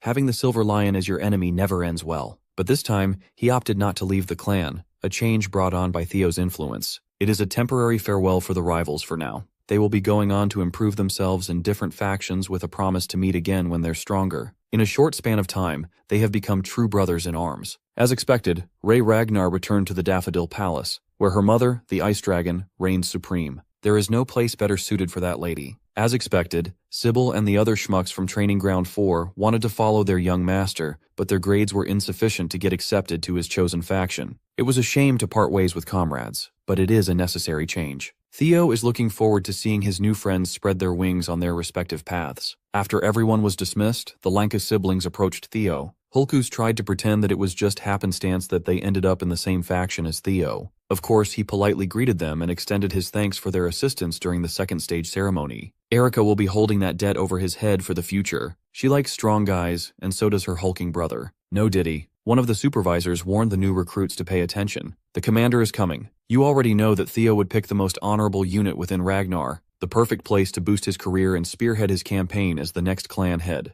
The white-armored dragon cavalry was led by the relentless demon dragon. Talking to Grandma Hilda would have to wait for later. For now, it's time to make their declarations as fresh recruits. Hulkus Lanka boisterously declared that he's aiming to become an awesome dragoon. Some wanted fame, to be known far and wide. Erica wanted to be the strongest of her generation. That would be hard. One kid just wanted to be acknowledged by the commander. That earned him a few odd looks. Finally, it's the Golden Boy's turn to shout his declaration for the future. To prepare for the great war that will inevitably come in 5 years, he vowed to become the commander of the white-armored dragon cavalry within half a decade. Saying that in front of the current commander takes a lot of balls. Julius didn't take the direct challenge to his position as an insult. He actually likes hearing grand dreams from new recruits. Whatever reason these young ones might have for choosing the cavalry, they must remember one thing. Every drop of blood and sweat they spill serving this unit will be immortalized in legends. Today's hard work will become tomorrow's pride. The cavalry's shield does not break. Swords will never yield. From now on, they are bound by creed and must always have each other's backs. Waiting at the end of the road forged in blood and sweat is sweet, sweet glory. With that being said, the demon dragon congratulated his rookies. As a show of force, his daunting ride made quite a forceful entrance. The commander's partner is a flying dragon named Gullah. This big boy right here is the symbol of the dragoons. After Gullah's entrance, the rest of the draconic pack blotted out the sun with their wings. Riding on their backs were the seniors of the cavalry. The rookies are assigned to their personal handlers for the day. The admittance test is about to begin. This means that fresh recruits will be venturing out to obtain their own partners. The spectacle and awe-inspiring sight of dragoons flying in a formation was breathtaking. Any child of the Ragnar clan dreamt of having their own flying dragon partner once. Assigned as Theo's handler was none other than Evelyn. He was quite surprised to see her out of Training Ground 4 and back in service of the cavalry. Curious, he asked if she had finally returned to active duty. She happily replied that she is taking up the mantle once more. With a brand new prosthetic arm made by the demon craftsman, Evelyn can finally go back to doing what she loves most. A few days ago, Mommy Cecilia and Kirsten paid Evelyn a surprise visit to express their thanks. She was in the middle of teaching the Training Ground boys a lesson when it happened. As usual, Evelyn deflected the praise and thanks, attributing Theo's success to the young master's natural talent. Still, Cecilia believes that Evelyn's acknowledgement and support played a big part in her son's success. Hearing that Theo has someone highly dependable in his life, Cecilia wanted to express her gratitude in some way. Evelyn continued to speak lowly of herself. Cecilia doesn't like that. Kirsten commented that lights that shine the way in the dark are often unaware of just how bright they really are. The elf could see that in this one-armed swordswoman. and she would like to help Evelyn shine even brighter across the world. Back to the present. Her life as a premier dragoon for the cavalry has been reignited. Cecilia gave Theo all the credit, telling Evelyn that her son was the one who called in this huge favor. Thanks to that, Evelyn can hold the reins of her beloved dragon again. Theo had no clue that this was happening behind the scenes. Even without him knowing, his mother really is the best mom out there. To pay back this life-changing favor, Evelyn Nereville pledged to be the young master's loyal sword. He promptly accepted her vow as they flew into the perilous nest of the white armored dragon cavalry. The nest of white dragons is not a place fit for human settlement at all. The name is a bit misleading since it's mostly home for the flying wyverns. This place is also where the cavalry holds the admittance test. Although failing to find a fitting partner would result in failure to be inducted into the cavalry, failures rarely happen. Theo wasn't too worried for himself, but he's a bit concerned about the brutish Lanka siblings. Evelyn explained that choosing a partner typically comes down to vibes and sixth sense. You know it when you see it. Their first observation point was the stomping ground of Opterex. A large brown scaly wyvern is regarded as a tyrannical predator. Next was the den of the poisonous aviarii. Sporting serpentine bodies, they are capable of spraying violet poison mist and using their stingers as lethal weapons. There's also the blade dragon, Sigia. They are classified as docile herbivores that normally prefer burrowing and nesting underground. They rely on an ambush against enemies. Up in the skies are the speed dragons, velociraptors. They are small, quick, and smart. They hunt in packs and spew fire from their maws. The wyvern species managed by the cavalry are mostly categorized into these four groups. Unfortunately, Theo did not vibe with any one of them. Accessing his memories from the first life, an infamous wyvern came to mind. 6 years after the start of the Great War, a massive mutated wyvern would raid the White Dragon's nest. It would slaughter hundreds of mounts raised by the White Armored Dragon cavalry. It was aptly dubbed the Evil Shadow Dragon. That day, 8 villages burned to the ground and dozens of warriors fell. Alarmed, the Ragnar clan would categorize the Evil Shadow Dragon as a Class 2 calamity, a demonic fiend. In the end, it took the deployment of the Demon Dragon and Sword Dragon working together to defeat the vile thing. It gained its name for its ability to hide in the shadows. This is just how to train your dragon with blood. Theo would love to pair up with that anomaly. As far as he could remember, the beast was characterized by something obvious. After flying around for some time, he luckily spotted the glaring distinction. While the rookies are doing their best to secure a partner, the commander is chilling on the deadly cliffs with Gullah. Interrupting his peaceful delight, the Sword Dragon entered his territory. Today, he doesn't mind interruptions. He just secured the most talented prospect in the clan's history. A dragon he wasn't anticipating fell within his grasp. Well, that's actually what brings Osa here. She knows that Commander Julius is planning on establishing Theo as a pillar of the cavalry sooner rather than later. Of course, he refrained from denying or confirming Osa's claims. Running one's mouth is many men's downfall after all. The Sword Dragon could just tell that this man is painting a bigger picture than she originally thought, even though he hasn't said a single incriminating word. Well, Osa didn't come here to cause trouble. On the contrary, she just wanted to put forth a proposal for the sake of the golden boy. Julius kept his reply curt. He already has Theo in his faction. Changing teams to the Plum Blossom Palace is out of the question. What kind of proposal could this plump woman have? Not mincing her words at all, she suggested joint mentorship for the rising star. This is an unprecedented idea. Factions within the clan never mix and bend traditions for a single prospect. Back to the action, Theo and Evelyn flew closer to the corner he had spotted from afar. In there, 4 rascals are ganging up on a single wyvern with bluish-white scales. Evelyn was made aware of this particular wyvern getting bullied by his peers. The cavalry tried every remedy they had, but nothing worked. The others are ostracizing him for not being pure-blooded. The poor dude is a child of a female wyvern and a male viper. You see, vipers are Class 1 demonic fiends that live deep in the Demon Sea. It's a mystery how one could even reproduce with a wyvern. Such a union, let alone birth, should have been impossible. Theo could not believe the lore he was hearing right now. Class 1 demonic fiends are blights to humanity. They are living calamities that seek destruction. If one ever successfully crossed the Great Wall, it would wreak untold havoc. Not to mention they are ugly pieces of shit. Vipers are ghost-type monsters that dwell in the shadows. Now it makes sense how the evil shadow dragon gained such exclusive abilities. It must be the Viper blood. The birth of this white wyvern caused a significant uproar in the cavalry. There were some pushbacks, but they decided to accept him into the nest for observation. Then came the bullying and the other wyverns refusing to accept a half-blood. Seclusion won't be a viable solution, so the cavalry doesn't know what else they could do. Hearing what the little fella has lived through, ostracized for being different in origin, resonated with him. The cavalry gave him the name Umbra, which means shadow in the ancient language. Theo smiled. He has a feeling that his partner is finally here. Without warning Evelyn, he got up on the saddle and announced his choice. Instead of waiting for Evelyn to safely park her ride, the madman leaped out of the flying beast. No preparations or parachutes. He was way too excited about getting acquainted with Umbra. Evelyn felt her heart skip a beat when the young master skydived on a whim under her care. Theo is simply too determined to help Umbra live a different life this time around. He got his second chance. Why shouldn't the evil shadow dragon have the same shot at a new life? Stimulating his mana, Theo landed like a lightning strike straight from the heavens. Surprised, Evelyn didn't have time to stop the young master's recklessness. On the way down to the cliff face, Theo pulled multiple blades out and launched them with differing speeds. His eyes lit up as hatchling synchro activated, gaining control of the blades through psychokinesis. Using this nifty trick, he was able to break his fall and use the blades as footholds in midair. He looked as though he was running downwards, defying the laws of gravity. Learning psychokinesis is one thing, utilizing it in such an ingenious way is another. Evelyn was amazed.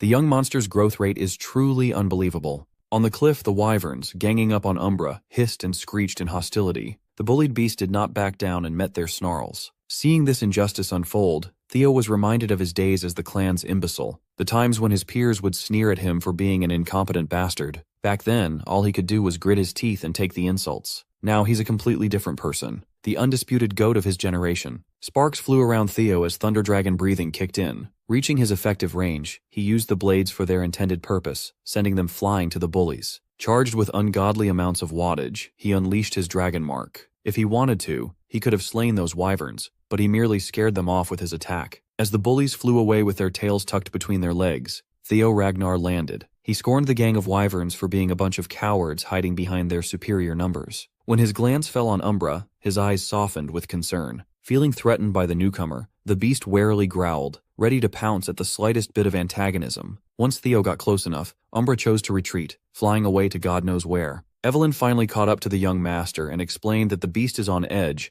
and approaching him won't be easy. When advised to take it slow, he disagreed. It's more important for Umbra to have someone by his side right now. Why would one linger around the nest, despite being constantly ostracized? Umbra is lonely. His emotional wounds are harder to bear than physical ones. Given Umbra's injuries, he couldn't have flown far. So Evelyn and Theo got back on the saddle and searched for the poor guy. As expected, Umbra quickly ran out of stamina and chose to rest in one of the nearby rocky peaks. Even though he's feeling weak, he forced himself to get up as soon as he sensed the humans arrive. Many dragoons from the cavalry tried to tame this one, but none succeeded. He's highly cautious around humans, and given his wounds, his wariness will be especially heightened. So, Theo asked Evelyn to bring something to feed the poor guy. In the meantime, he'll try to figure out Umbra on a personal level. He slowly strolled towards the beast, and it immediately unleashed wyvern fear. He promptly countered using Lesser Drake's fear. A beast and a man tried to one-up each other using pure aura. In the end, Theo's presence came on top as he steadily overwhelmed Umbra. The beast expected harm to come his way, but was cured instead as Theo poured a healing potion on its wounds. As the medicine took effect,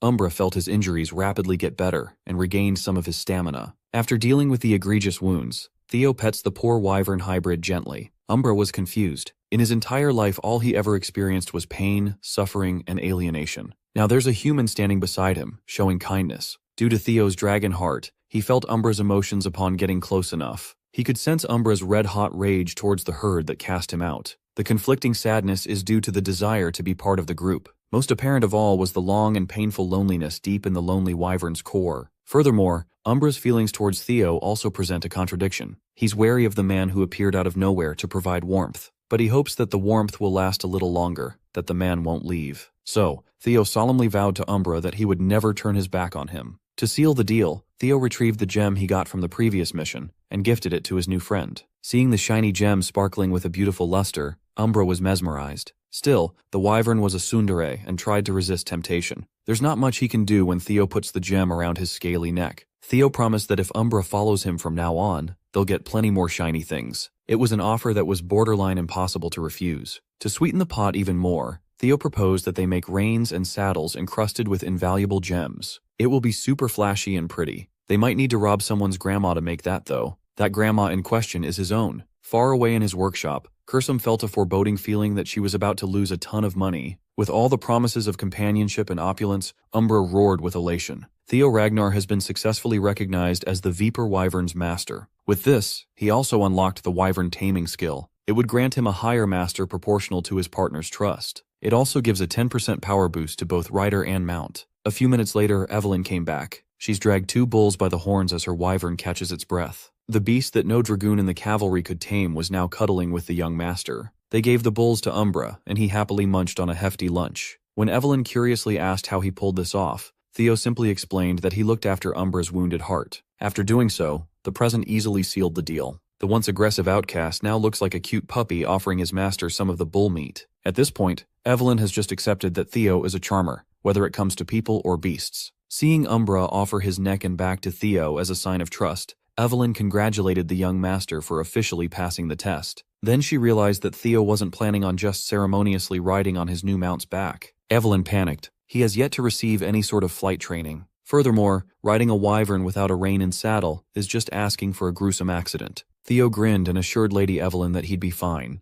With wyvern training, he can compensate for his insufficient riding skills. And so the partners took off. Evelyn was left to watch on the ground. Seeing Umbra so excited to take flight, Theo figured that he must be itching to show his new master something. For the first time in his miserable life, Umbra looked happy. Seeing his partner fly with childlike wonder, he wondered how a pure-hearted creature like this turned into such a terrible demonic fiend that earned the evil shadow dragon name. After traversing the entirety of the nest, they arrived at the precipice of a giant cascading waterfall. Umbra phased through the heavy downpour of water, heading straight into a hidden cave obscured by the flow. Theo thought he knew the layout of the entire Winter Mountains, given his experience in the black snow, but he never knew that a crystal cave was hidden behind the waterfall. Given how shiny this place is, it makes sense why Umbra loves it. Looking around, Theo found the reason why Umbra eventually became the evil shadow dragon. He's been eating the many ghost spirit flowers growing around the crystal cave. These things normally grow in the deepest reaches of the demon sea by consuming pure demonic energy. Dragons and demons supposedly possess opposing energies, so it's a mystery how Umbra survived on such a diet. Whatever the case,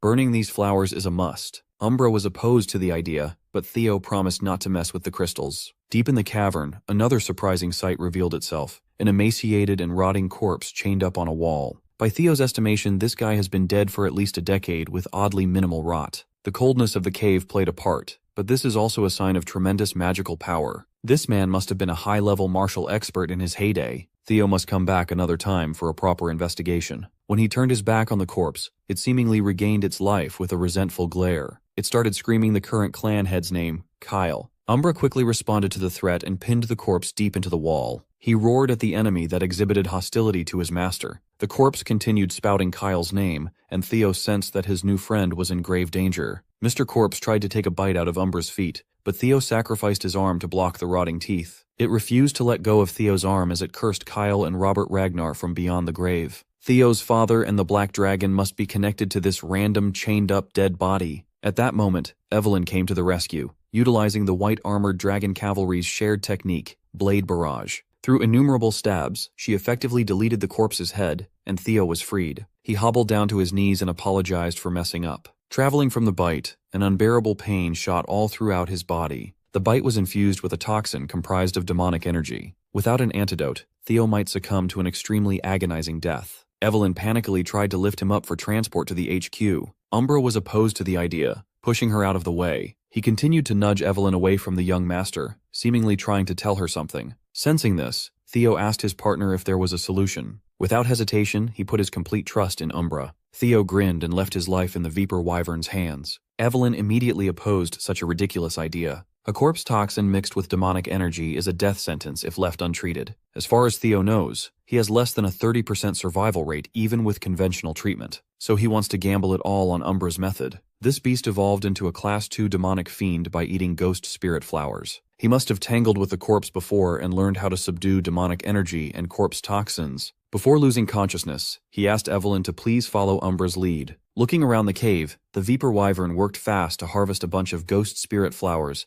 and broke some of the crystals off. He handed the smattering of materials to Evelyn, asking her to blend and feed the mixture to the young master. She clenched her teeth and followed Theo's request. Evelyn grabbed the crystals and flowers. Using her mana, she forcefully crushed and mixed them together. It resulted in a dark purple mixture that she dripped through Theo's mouth. The loyal soldier and the concerned beast held their breaths, waiting for the concoction to take effect. When the mixture reached Theo's chest, his dragon heart loudly thrummed. With his heart as the engine, Theo started visibly recovering. His mana overflowed from his body, eventually taking on his natural electric affinity. Slowly, his lightning became infused with the extracted corpse poison. The color of his magic power attribute is changing to black. Once the transformation was complete, the black lightning re-entered his body, restarting his system. Body cleansing purification is now underway. The trait of the evil shadow dragon has been obtained. While our boy is literally fighting for his life, Commander Julius Ragnar is in his office, receiving grim news. The Black Snow had already cross-checked the facts, and the report was confirmed with 89% authenticity. His emotions got the best of him, and the demon dragon shattered his office desk. He has been riding high with winds. He should have expected some bad news to rain on his parade.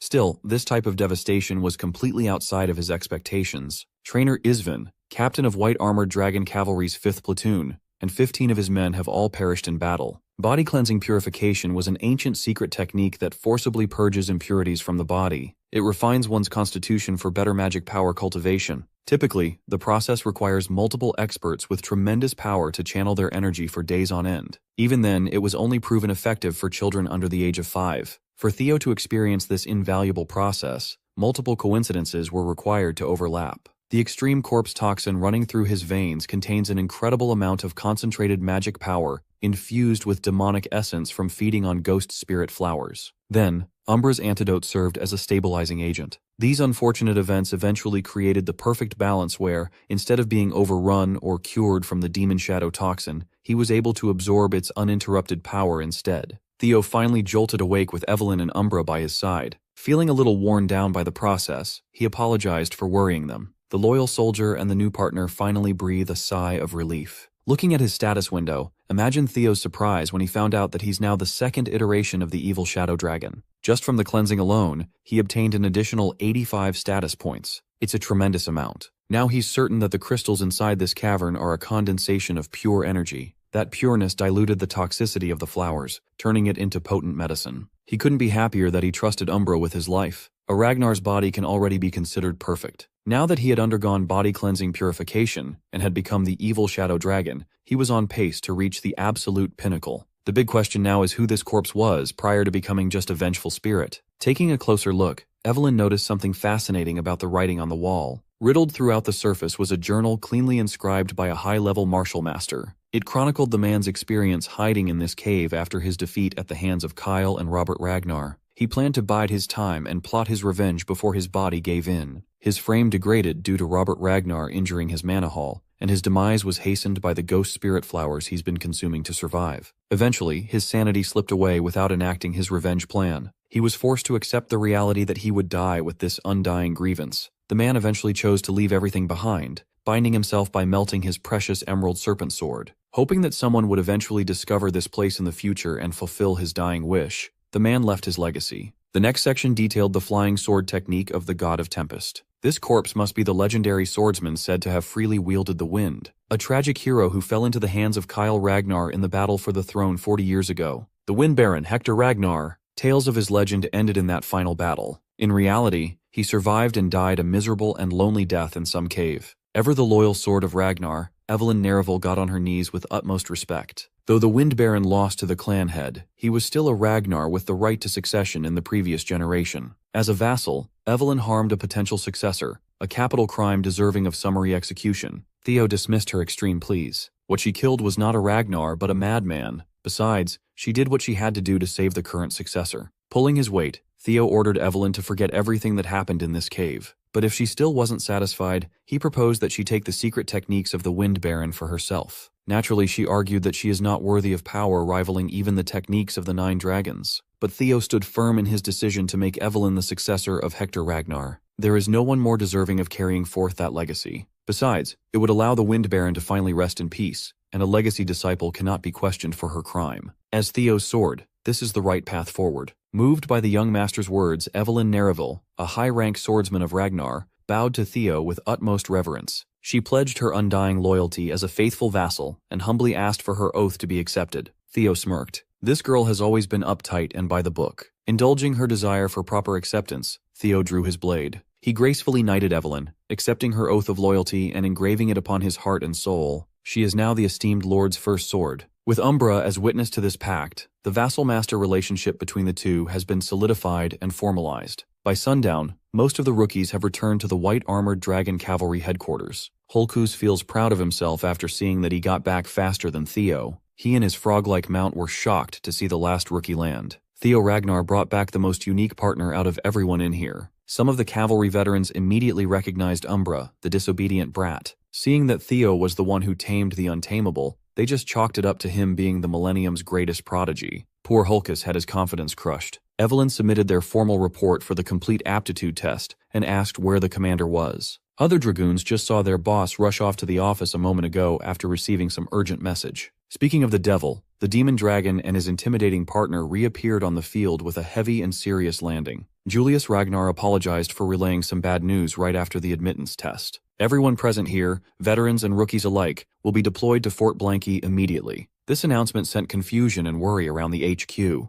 Theo was the only one who had an idea of what was about to happen. The Ceres Merchant Guild hostage incident at Fort Blanky is finally underway. They are about to meddle with a plan to obtain the Dragon Slayer sword, Balmung, for the upcoming coup. A plan orchestrated by the hateful Sky Dragon, Ed Troyven. One of the dragoons asked for more information. They can't just deploy new recruits who have yet to receive proper training after all. Julius gave it to them bluntly. Trainer Isvan, captain of the 5th platoon, and his troops have gone missing. Everyone knows Captain Isvan. He's the oldest knight in the white-armored dragon cavalry. He's not one to go down so easily. This might be another butterfly effect Theo is directly responsible for. Black Snow set the certainty of their death at 89%. Even if they survived, they would be in no state to continue their mission. So, all currently available troops will temporarily take over the 5th platoon's name and carry out the objective. Evelyn Nereville was assigned as captain. Deployment will be in 3 days, so rookies must cram all the basic training by then. Julius refuses to believe that old Isvan would fall so easily. Nevertheless, he is thirsty for vengeance. With that being said, he made his forceful exit. This all started with the Black Skull bandits kidnapping a Ceres Guild merchant representative. It was supposed to end with no casualties with the cavalry's involvement, but the real objective of the incident lay elsewhere. All these smokescreens are to make the theft and transport of the Dragon Slayer sword, Balmung. When Ed Troyven gets his hands on that blade, the coup will start. It looks like things are taking a different turn compared to Theo's previous life. If this is his fault, he needs to see it through firsthand.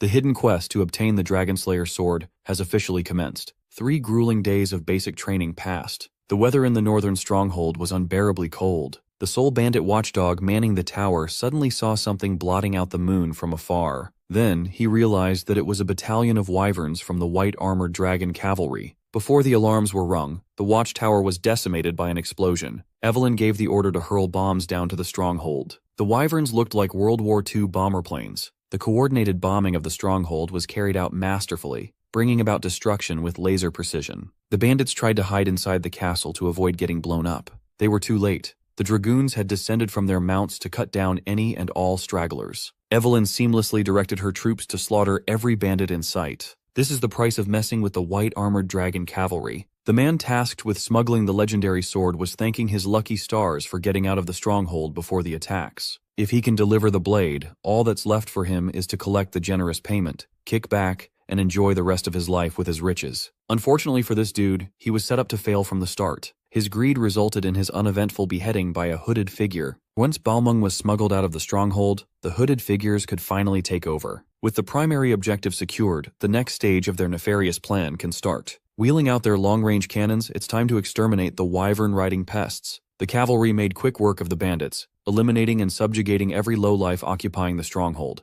The veterans were smugly laughing at how easy the operation was. Theo was worried that it might have been way too easy. It's hard to believe that the original 5th platoon was wiped out by a bunch of noobs. Activating Hatchling Synchro, Theo peered through one of the bandits' memories. He found out that they definitely stole Balmung, but none of them have seen the sword in person. That would be natural for lower pawns, but even the bandit executives were operating blindly. One of the seniors asked Theo what's up, and another one asked him to chill out, thinking the Flash Tiger was just having newbie jitters for his first deployment. Honestly, the seniors just wanted to wrap up the mission as soon as possible. It was then that Theo was struck with a grim premonition. He swiftly broke away from his seniors, confusing them. Theo wordlessly brandished his blade, striking at an inconspicuous wall. Behind the thick bricks were kegs upon kegs of highly volatile explosives. This operation was a trap from the jump. Theo took over and urged everyone to escape and commence evacuations. Then the sound of cannonballs whistled closer and closer. Theo screamed at his comrades, but his warning was drowned out by the booming sounds of explosions. The first round of detonations hit the bull's eye. It's time to reload. Those mysterious hooded figures continued pelting the explosive-ridden stronghold with cannonballs from all angles.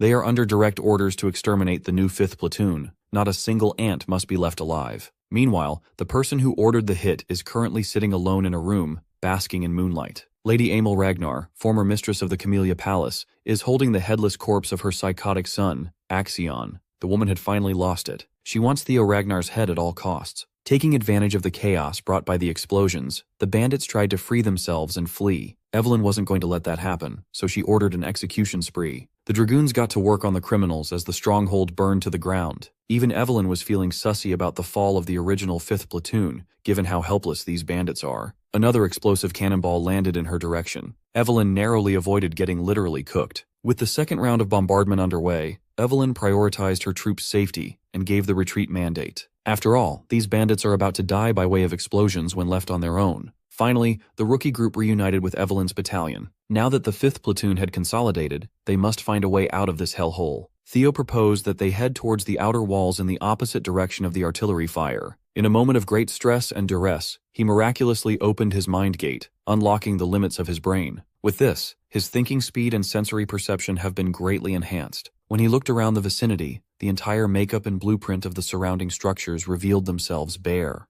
He was dazed by the sheer amount of information entering his brain. Evelyn had to pull him back to reality. She tried to drag him to the outside of the stronghold as planned, but Theo stopped her for a second. With extreme decisiveness, Theo asserted that instead of running to the exits, they must head deeper inside the stronghold. Evelyn wholeheartedly believed her master's decision and ordered the rest of the troops to follow suit. There are 21 lives on the line here. All of them are relying on the Golden Boy to lead them to safety. With his enhanced perception, he could tell that the only thing waiting at the exit was more artillery and a coordinated ambush. That's the final trap set. Using his unlocked mind gate in conjunction with Hatchling Synchro, Theo could read the memories of each building. He was seeing the fucking Matrix. The enemies have assumed that surviving inside the castle is impossible. But with his enhanced vision of the stronghold's layout, he can find a way. To the left are more hidden explosives. To the right is an upcoming round of artillery bombardment. The only safe path is the central stairs heading downwards. So Theo led his comrades down the central stairs, everyone sprinting for their lives. Evelyn made sure to stay at the tail end of the line to make sure that none of her troops were left behind. Their hopes of survival evaporated upon running into a dead end. Everyone panicked, and they all turned to Theo for whatever genius plan he had in mind. They can't exactly go back the way they came from. To make matters worse, the roof is finally collapsing from the blasts upstairs. Large chunks of debris started falling, threatening to bury the new 5th platoon alive. Outside, the hooded Troivan agents reveled at their fiery stunt. They have finally exhausted every artillery shell in their arsenal. This will serve as revenge for their young master Axion. With blades drawn, the Troivan agents plan to enter the stronghold. Even if they have to piece Theo's corpse together, they'll rummage through gore to get proof of the kill. Well, that won't be happening soon, though. The new 5th platoon narrowly avoided death. When the roof and ceiling collapsed, so did the floor they were standing on after Theo's desperate slash at the last second. The gang fell into a secret underground lair, and they met some more hostile bandits. Theo only directed everyone in this direction because he noticed an open space deeper beneath the hallway. Looking past the bandits, he saw an underground prison inlaid with steel bars. Among the prisoners was Captain Trainer Eisven. Of course, Evelyn's troops easily dispatched the remaining pair of bandit jailers. Hell, Hulkus did it himself. Evelyn got the rundown of what happened from Captain Isven. Who would have thought that the Central Intelligence Bureau was the one behind this whole master plan? The original 5th platoon was freed from their shackles, but they weren't too enthusiastic. All of them have lost limbs, including the old man himself. Evelyn suspected that Ed Troivan must have a hand in this treachery, but she never expected an internal collusion of this magnitude. Those bastards actually raised their swords against fellow clansmen. This is treason, and treason must be penalized by the harshest punishment. Captain Isven understands the young'uns, but he warned them to be careful in their response. The enemies are not stupid. They have planned this through and through. Facing them with limited manpower would be difficult. For now, they must find a way to notify the Black Snow stationed nearby. Theo posited that the fact that no one had come to their aid yet indicates that the enemy had already taken out the Black Snow agents hidden nearby. It might seem hopeless, but the Rising Star has a plan. The agents of Troivan have tried to bury even their disposable pawns in the bombardment. They are aiming for a perfect cover-up. That means they will come to confirm the deaths of their primary targets. They'll be reveling in victory while they search through corpses. The cavalry can use this to its advantage by planning an ambush of its own and hiding in the rubble upstairs. Only then will they have a chance at turning the tables. Captain Isven carefully sized up the young man. He could tell that Theo had recently opened his mind gate, an astonishing achievement at such a young age. He lamented that he's getting old. He had given up prematurely in the face of such a small crisis. It's a good thing the new generation has good heads on their shoulders. As if the fire in him was reignited, Captain Isven stood up on his remaining leg and roused his troops up with pure will. The white-armored dragon cavalry's original and new 5th platoons shall move forward with the plan as Theo laid out. An all-out deathmatch between two of Ragnar's factions is about to go down. Troivan agents swarmed the stronghold in search of dead bodies. They had to literally turn over every stone and debris to identify their victims. Those who were still alive were promptly dealt with inhumanely. It's been a minute since they started, and they haven't found any remains of the cavalry. The western side was devoid of corpses, and the eastern side wasn't looking too good either. The ambush team reported no sightings of the dragoons going out through the exit either. All they could see spread across the burning, flattened stronghold were the remains of Black Skull bandits. Sensing something fishy going down, the operations leader stopped his men from the futile search. Then, blood spilled when the hidden cavalry finally showed themselves for an ambush of their own. The traitorous leader almost got his head pierced by Evelyn's blade. Two captains of the opposing factions are about to have a showdown. The Troivan tried to play dirty to trip her up, but Evelyn is way too skilled to fall for petty tricks. She acrobatically got out of the way to reset the fight. Captain Troivan screamed, warning his men of the ambush, but was way too late. He ordered a change in formation, but his boys had already stopped breathing, cut down by the skilled dragoons. With this treasonous operation exposed, Evelyn became the arbiter of Ragnar law. She hereby sentences them to death. The Troivan captain refused to go down without a fight. He exchanged blow for blow with Evelyn. He kept her in check and even launched some decent counterattacks. Inwardly, he can't make sense of how these wyvern-riding bastards survived the total bombardment. His confusion distracted him for a moment, giving Evelyn enough opening to exploit. She went for the killing blow and narrowly missed beheading the turncoat. Evelyn continued hounding the rat, piercing through his flesh bit by bit, making him bleed. She warned the remnants of the Central Intelligence Bureau to surrender. Resistance is futile at this point. The moment the ambush succeeded, it was a checkmate. Those who willingly surrender will keep their lives to await a proper trial. Before his men could be tempted by survival, the Troivan captain loudly permitted the usage of their secret technique. Every dragoon was taken aback. It sounds like the Troivans have a final gambit hidden up their sleeves. One of the many Troivan agents turned feral and pounced at Theo. He felt a significant and unnatural jump in terms of offensive power. These madmen actually used the reverse blood surge technique, a forbidden power that rapidly drains the user's life force. As strong as Theo was, he still had a tough time keeping up with an agent under the influence of forbidden tech. One was bad enough, but the rest of the bastards had seemingly flocked around him, eager to lop his head off. Seeing him in the line of fire, one of the injured officers from the old 5th platoon blocked the crazed blades with his body. Before succumbing to death, the officer peacefully asked Theo to run. Seeing a good man put his life on the line for his sake awakened something primal and wrathful in Theo. He slashed the lunatics with his most potent triple dragon's claw yet. Pushing himself even further, the young master tapped into his mind gate. He perceived the world in slow motion, and promptly noted the positions of dozens of hyper-powered lunatics. Unleashing an even more powerful triple dragon's claw than the last, his blade surged forth in intricate directions, avoiding his comrades and absolutely destroying their foes. It was a display of power and skill that shocked even the veterans. When the dust faded, the ground of the stronghold was left with terrifying marks of annihilation. The only traitor that survived was the Troivan captain. Seeing as the thorn in the family's side had become this powerful, the captain became dead set on dragging Theo to the grave, even if it cost him his life. Applying the reverse blood surge technique on himself, Cap sped up like a loose arrow. Meanwhile, Theo's platoon seniors were uselessly standing around, glazing the rookie. Theo is over here struggling to stay conscious after overdrafting his mind gate. Unleashing this level of power and intricacy is still way too impractical for him to utilize effectively. To make matters worse, the remaining lunatic is about to descend like a very angry meteor, burning his life force by the second. As a loyal Troivan vassal, he will drag the young man to hell if that's what it takes. Theo tried to prepare a defensive maneuver, but his mana hull had become twisted from his last attack. This loyalist is showing signs of mana hull detonation. He's about to sacrifice himself and blow the whole area up. Thankfully, Theo's official first sword is here to defend her master. For the first time ever, Evelyn used the God of Tempest technique, sending the suicide bomber up to the stratosphere with Squall. After juggling the rat up in the air, Evelyn followed suit, gathered the pure power of wind in her fingertips, and pushed it out to create a maelstrom. Theo watched in awe as Evelyn's power whisked around the traitor's mana hull to forcibly stop the suicidal explosion. From there, sending the Troivan captain hurling back to the ground was easy. With the last rat neatly dealt with, Theo finally felt exhaustion catch up to him. Hulkus, Erica, and his seniors came running in his direction, eternally grateful to the young master for saving everyone's lives. The sun finally rose, its glorious rays illuminating Theo's contented smile. The standouts in this operation were undoubtedly Theo and Evelyn. They practically carried everyone to victory with their overwhelming skills. Everyone finally felt relaxed as the atmosphere became jovial and festive. The long night has passed, and a bright new dawn led by a resplendent leader of the new generation has come. Inside the miserable walls of the Rose Palace, Lady Emil Ragnar is crashing the fuck out like a lunatic. Ed Troyven has her in a deadly chokehold while hurling curses at her. It seems like she acted on her own and orchestrated some unnecessary moves in that stronghold operation. She actually stole the Sky Dragon's seal to forge official orders. The killing of the entire white-armored dragon cavalry and the illegitimate child of Ragnar wasn't supposed to go down this soon. Now the Troyvens are in hot water. A crazy bitch ruined Ed Troyven's decades of planning.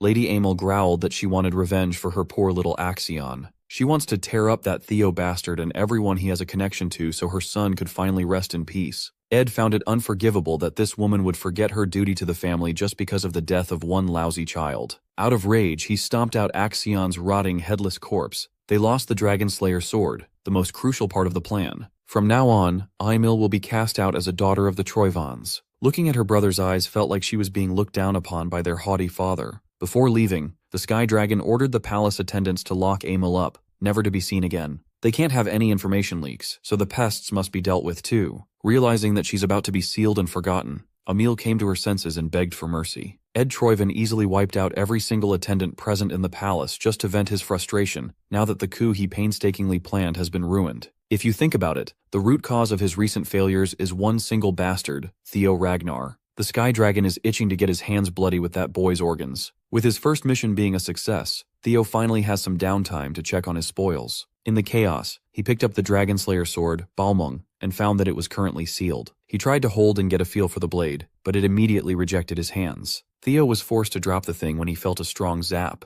It's not called a Dragon Slayer for nothing. Its properties are the polar opposite of Ragnar's blood. If he could unravel the mystic's secrets, he might be able to wield them. Mystics are legacies from the primordial mythic age. They are akin to mirages, rarely falling into someone's hands. When obtained and unlocked, the wielder would obtain quite literally a mystical power like the heroes of old. They are legendary items that could change the course of history. In Theo's previous life, Ed Troyven would figure out the secrets of the mystic Balmung. Thinking back to his movements at the time, Theo has a pretty good idea as to where the Sky Dragon truly ascended. Until he can go to that place to solve the mystery, Balmung will just have to rot in the inventory. A knock on his door interrupted Theo's musings. It was Evelyn. It's late into the night, but she brings an urgent request. The commander wishes to see Theo as soon as possible. In Julius Ragnar's office, the atmosphere felt heavy despite the pleasantries. Sitting opposite him was Captain Trainer Isvan, bringing up the idea of retirement. The old man is ashamed to even say it, but losing his leg and his wyvern, Rocinante, during the last mission felt like a pretty solid reason to call it quits on the cavalry. He has gotten old and he's not as strong as he used to be. With his remaining years, he'd like to return to his hometown and mourn the countless comrades he outlived. Julius could tell that there was nothing that could change the stubborn mind of the old geezer, so he approved of Captain Isvan's retirement. As he sips his tea, the old man brings up the topic of that brilliant rookie, Theo Ragnar. He relayed how the kid had already opened his mind gate. Julius was obviously pleased to hear that his rising star had surpassed the wall that divides normal humans from superhumans. Isvan is certain that the boy wasn't one of those naturally gifted geniuses who were born with an open mind gate. There are strong indications that Theo forcefully opened that bottleneck through his own efforts. That means his power vessel is about to undergo a massive expansion, perhaps indescribably larger than what he could even fathom. Julius is hyped to fill that bigger vessel up to continue Theo's rapid development. That's it for Isvan's final report, a word from an old man to his junior. The future of the cavalry and the clan is now up for Julius to hone and mold. Tonight, the Demon Dragon met with Theo in the HQ training ground. Commander Julius praised the boy for his accomplishments during the last deployment, and Theo humbly attributed his success to his comrades. Then, the commander asked him about the advancement of his martial theory. Theo misconstrued martial theory for combat prowess and answered based on that.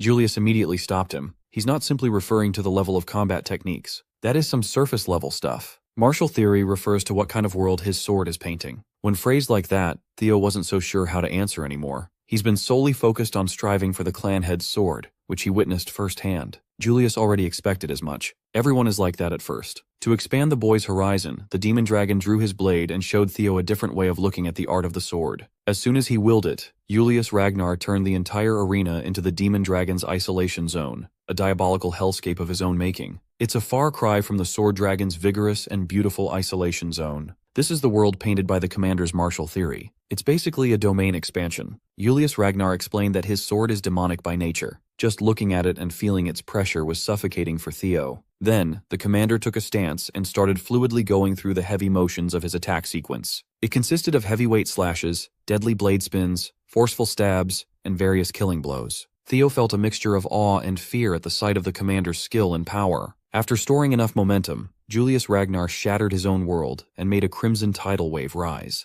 It surrounded Theo, making him feel trapped and helpless, consumed by something incomprehensible. Julius Ragnar finished his sequence, letting the tidal wave dissipate, and asked Theo what he gleaned from the demon dragon's martial theory. The only words Theo could use to describe that experience were strength and destruction. He wasn't far off. In fact, he hit the nail on the head. Strength and destruction are the essence of demonics. The concepts are direct and intuitive. Even if it means breaking, the blade cuts in a direct line, hungry to break through anything in its path. An explosion of destructive strength that is the foundation of the commander's swordsmanship. He embodies death itself. In contrast, Julius asked what Theo gleaned from the Plum Blossom's sword. He defined it as flashy and beautiful. Julius found the answer satisfactory. Lady Plum Blossom's sword holds the essence of life after all. She goes through the process of a seed germinating and growing into a flower, the purest depiction of life. It is slow and gentle, filled with infinite variations. It turns, bends, and adapts to the situation. It does not stop spreading out until it blooms. 2 of the 9 dragons showed Theo such widely different interpretations of martial theory. Seeing him deep in thought, Julius asked if life and death are separate interpretations with completely polar opposite definitions. One would assume that they are, but the commander hinted that this might not be the case. However, it wouldn't be fun if he just spoon-fed Theo the real answer. He dispelled his isolation zone and walked away. Before leaving, he tossed a book towards Theo. Written in its pages is an extensive debate that Commander Julius and Lady Osa had over the principles of the sword. It is unusual,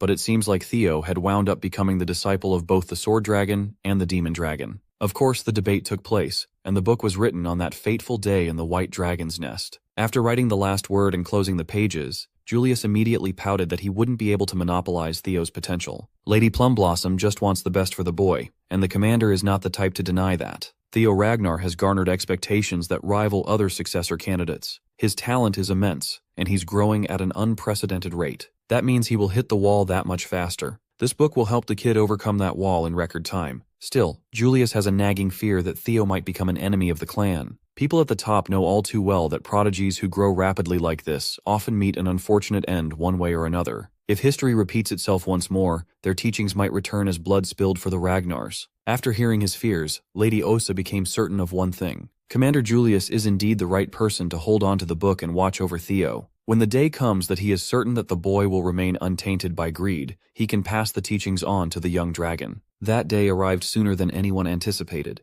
The insights of the 2 dragons, who are said to be number 1 and 2 with the sword, are now in Theo's hands. He questioned if he truly deserved something this valuable. Julius had already assessed his worthiness and passed the test, so he gratefully accepted. Thinking back on it, his meteoric rise had only been possible thanks to a few people. They continue to help him unconditionally, propelling him to the top. From the Randone incident to now, Commander Julius had always been partial to him. For that, he promised to repay this debt one day. Actually, there is a way for Theo to repay that favor now, but it won't be pleasant at all. The demon dragon is aching for a jewel. It's been a while since he found a fun new toy. Sure, the book will help, but the real painful lesson starts now. Evelyn averted her gaze from the sidelines, feeling sorry for her master. She made sure to lock the arena before leaving. She even chained the door up from the outside while repeatedly apologizing. The torture didn't stop until the sun rose. When the chains dropped and the gate opened, Evelyn saw the aftermath. Her lively young master looked like he had just experienced an entire war overnight. The commander definitely went a little overboard this time. More importantly, Evelyn took care of a task she was assigned to. She confined a key piece of the puzzle in the underground detention cell. They crippled and locked up the captain of the defeated Troivan squad,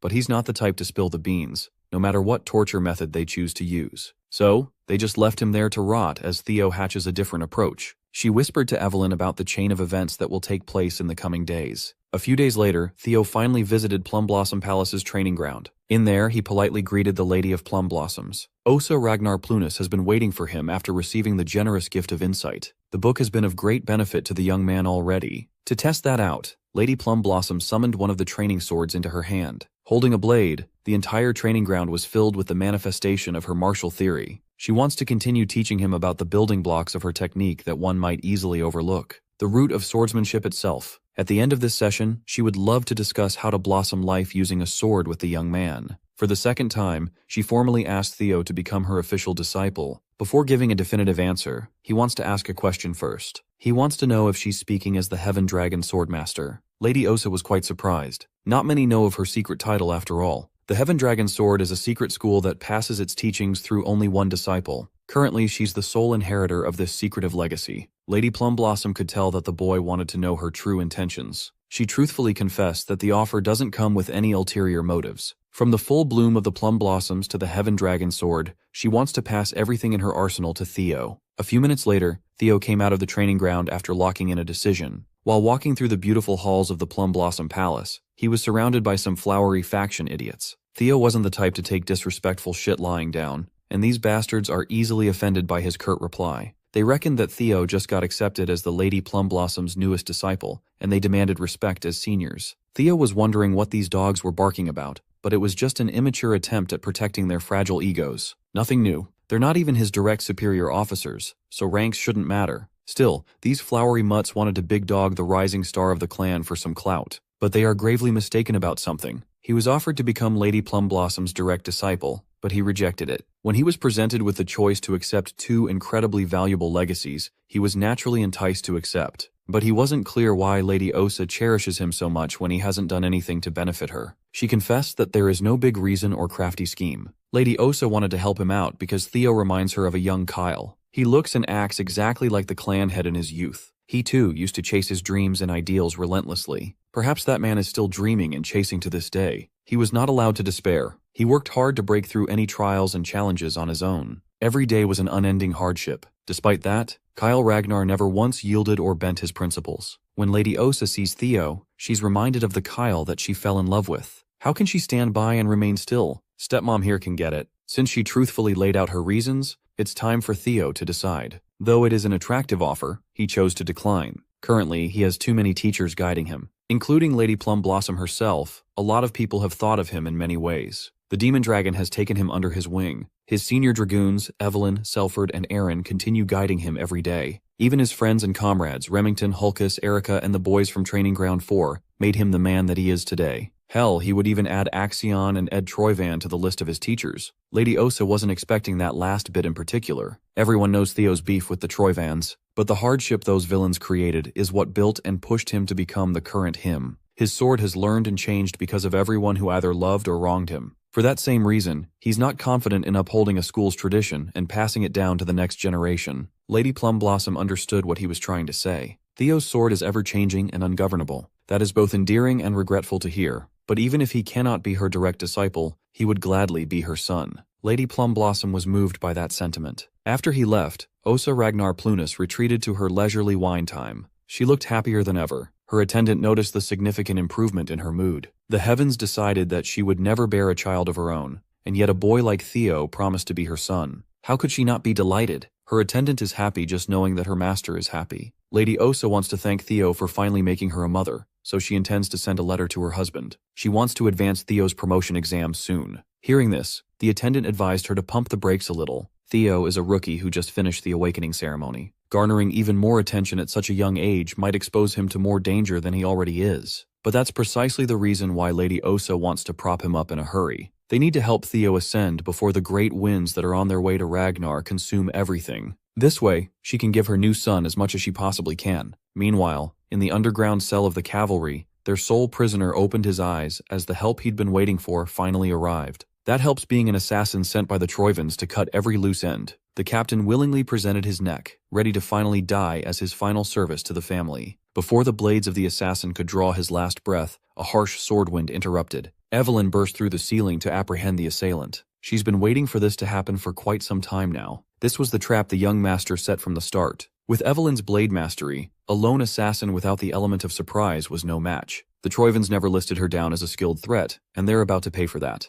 Though it's a shame that Captain Cedra cannot be taken out, things will become worse if the cleanup guy is also caught. The assassin racked his brain for an escape plan, but Evelyn won't just let him waltz out of this dungeon so easily. Executing the secret technique of the God of Tempest, she summoned Whirling Squall, trapping the assailant. Within the limited walls of the dungeon, there wasn't much room to maneuver out of the way. At his wit's end, the assassin chose to just get rid of the evidence by detonating his mana haul as a last resort. Evelyn continued being a nuisance, not letting him get a sly technique off. She'd already seen this stunt once. It didn't work then, and it certainly won't work now. She handily subjugated the cleanup guy of the Troyven family. In the middle of an unknown woods was a secluded black site. Inside, operatives are discussing Evelyn's capture of the assassin who sneaked into the underground dungeon. They confirmed that he was affiliated with Serpent Season, a sub-organization of the Eastern elite clan, the Troyven family. Present in this discussion were Theo, Evelyn, Commander Julius, and a Black Snow operative. This incident confirms their suspicion that the cavalry has a mole in their midst. They are holding this important meeting at such a remote place to prevent any more intel from being leaked. According to Black Snow's information, Serpent Season is currently based out of an ancient castle in the Calhelm region.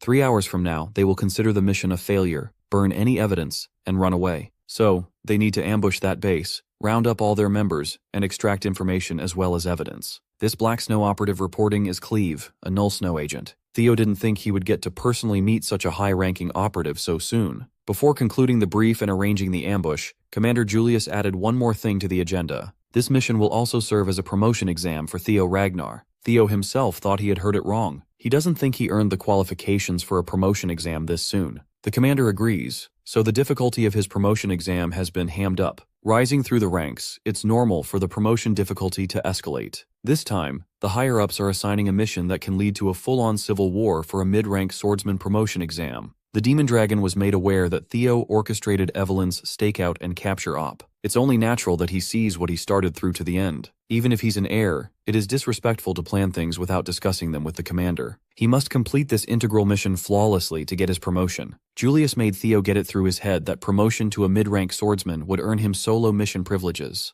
With the way things are going, this young man is becoming the center of attention and history. To give him more motivation, the system started the 4th scenario quest, a chance to clean up the dark ties of his previous life. Theo is pumped to uncover what's really happening under the hood of this rotting clan. With conviction, he vowed to complete this mission no matter what. With that being said, Operation Snake Cleanup has officially begun. Due to the possibility of a mole inside the cavalry, the mission was limited to just 3 people, Cleve, Theo, and Evelyn. As swordsmen, they should have the advantage in direct confrontation against these viperous assassins, but they are vastly outnumbered. Whatever the case, they must adapt and pull this off. Inside Serpent Season's HQ, the assassins just finished compiling every document linking them to the Troyvans. While they were preparing in case of failure, a little orb-like gadget rolled its way inside. It was a smokescreen, a prelude for an ambush. Before they could move in response, heads flew and rolled onto the floor. Cleve is a Null Snow operative for a reason. Only one assassin survived, but was badly injured, bleeding from a gaping neck wound. Cleve wasn't going to let an injured prey escape, so she doubled back. With that, her area was successfully cleared. She and Evelyn will confiscate the compiled documents while Theo is assigned to take the basement. He was quite impressed to see someone at such a high level in action. If the blueprints they got during the mission briefing are accurate, then the stairs to the basement must be close. Theo was careless. He was so focused on speed that he triggered a tripwire. This activated a trap that nearly pierced his eyes if he didn't have the reflexes to dodge in time. He drew his sword and deflected the hidden flurry of stingers. Using Hatchling Synchro to read the area's information, the plethora of hidden tripwires and traps revealed themselves to his eyes. Aside from the fixed traps, there are plenty of men lying in wait for an ambush. To clear the nuisances out in one fell swoop, he retrieved multiple blades and charged them with his black lightning. His Thunder Dragon breathing dragon mark has been upgraded to become even more lethal than before. The poor saps lying in ambush were wiped out in a second. They were stabbed and fried at the same instant. With that out of the way, Theo easily bypassed the fixed traps and wires. The level of security was unusually tight in this area. That's a sign that something significant is hidden in the basement. When he finally reached the lowest level of the ancient castle, he was assaulted by the smell and sight of blood and gore. In their standing was a lone man wearing a red robe and hat preaching about a sacred prayer time. The priest of blood doesn't appreciate the interruption to his crimson ceremony. Theo immediately clocked this man as a priest of the Holy Demon Church. This rotten church preaches a doctrine of an apocalypse that will engulf the world soon. They promise their followers that a savior will descend from the heavens. They are a cult that completely captured the ignorant masses with a promise of salvation. In a few years, they will spark the Great War that would mark the Empire's collapse. With his guard up, Theo used Hatchling Synchro on the unsettling priest. He saw a bloody aura fueled by a mysterious mana that doesn't follow the basic rules of the world flowing through a broken mind gate. This might be the so-called grace referred to by blood priests. Theo is considered a non-believer, and for that, he shall be given the honor of becoming a sacrifice for the one and only God. The blood priest closed the distance, trying to grab Theo with his blood-stained hands. He managed to parry the grab, but the unbelievable hardness of the priest's flesh was out of the ordinary. They exchanged more blows. Each of Theo's attacks was rendered useless. He could feel the weight behind every movement. One successful grapple, and he's done for. Finally, his sword was caught by the blood priest's bare hand. A full-powered swing was stopped so easily. With his blade out of the picture, the priest sent him careening towards the basement walls. Blood priests are supposed to be part of the bottom rung of the Holy Demon Church, yet they're already this powerful. Theo's options are limited. If he uses Tripe Dragon's Claw in this confined space, he'd get buried alive, but his mana-infused attacks are not working. What can he even do with his sword right now? Time slowed down, and he remembered what the demon dragon taught him. Explosive and destructive strength signifying death itself. The sword dragon, on the other hand, taught him the beating root of swordsmanship.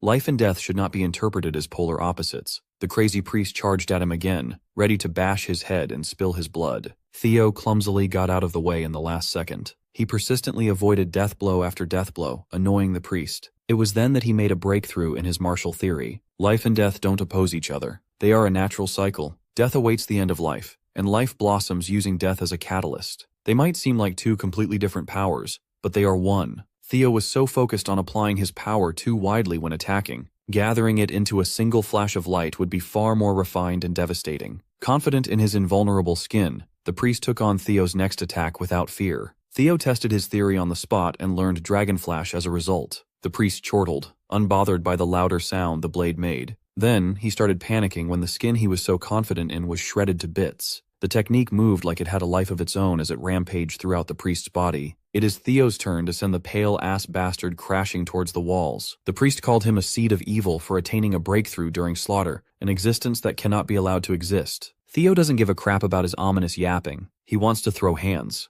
Gripping the blood priest's face tightly, he used hatchling synchro to peer through the lunatic's memories. This is his chance to figure out the source of this strange power that the Holy Demon Church wields. Theo felt his world swirl as his consciousness was sucked into another dimension. It was a familiar feeling, his soul floating through a vast expanse of infinite space. This is a completely different experience compared to the other times he tried reading memories. Then, his system sent him a glitched-out message, a completely garbled mess of characters. As if it were overloading, it warned him that he was about to encounter an enemy who was at a far higher level. The user is strongly advised to run for his life. But where will he run? There is nothing but darkness in every direction. Then, he heard a primal voice that shook his very being. The voice demanded to know who and what he was. Zooming out, the infinite darkness surrounding him was just a tiny part of an eye that belonged to a being beyond human comprehension. Theo is fucked. He just disturbed the sweet, sweet slumber of this universe's final boss. The god that the Holy Demon Church worships finally knows of his existence. Growing irritated by his lack of response, the god demanded an answer. Forced to confront the grace that the cultists keep on raving about,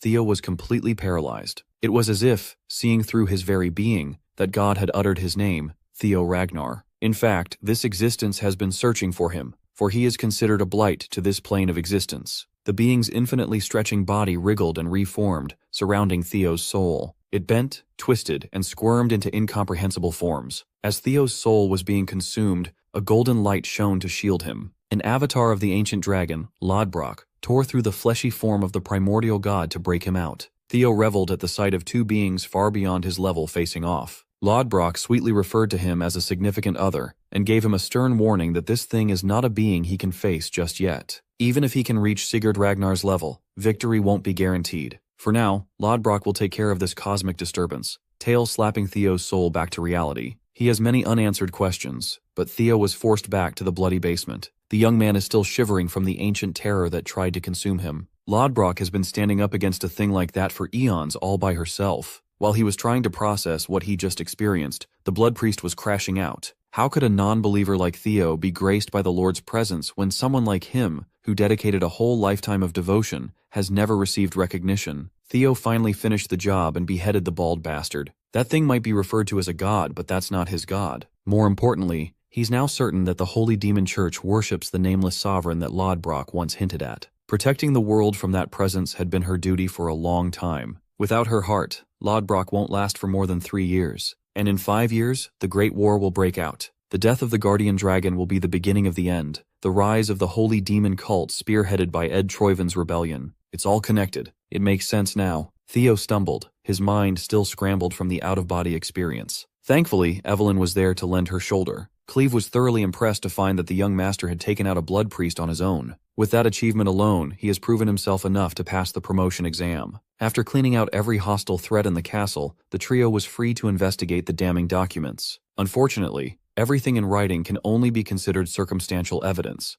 Nothing works as a smoking gun to prosecute. So, Theo brought out a familiar box he allegedly found tucked away in the basement. Evelyn immediately recognized it as the object she and Remington were tasked to collect before the awakening ceremony. Inside were secret trade logs between the Ceres Merchants Guild and the Troyvans. She was impressed by her master's foresight to see this far out, revealing his cards at the perfect time. Cleve parsed through the logs and found formal trades with Ed Troyvan, complete with official seals. With this, they can prove the Sky Dragon's treasonous machinations and the involvement of the Holy Demon Church. They now have sufficient evidence to take action against that bastard Ed. First, they will launch an immediate strike on the Ceres Guild. It's finally time to correct history and crush Ed Troyvan. When the Demon Dragon received word of the rotten schemes of the Sky Dragon, he was unbearably livid. Even though they only have enough to point to him as a suspect, a more thorough investigation is required. Julius received the report from the mighty Black Dragon himself. When Robert Ragnar is directly involved, this case is practically past the stage of mere suspicion. With his influence,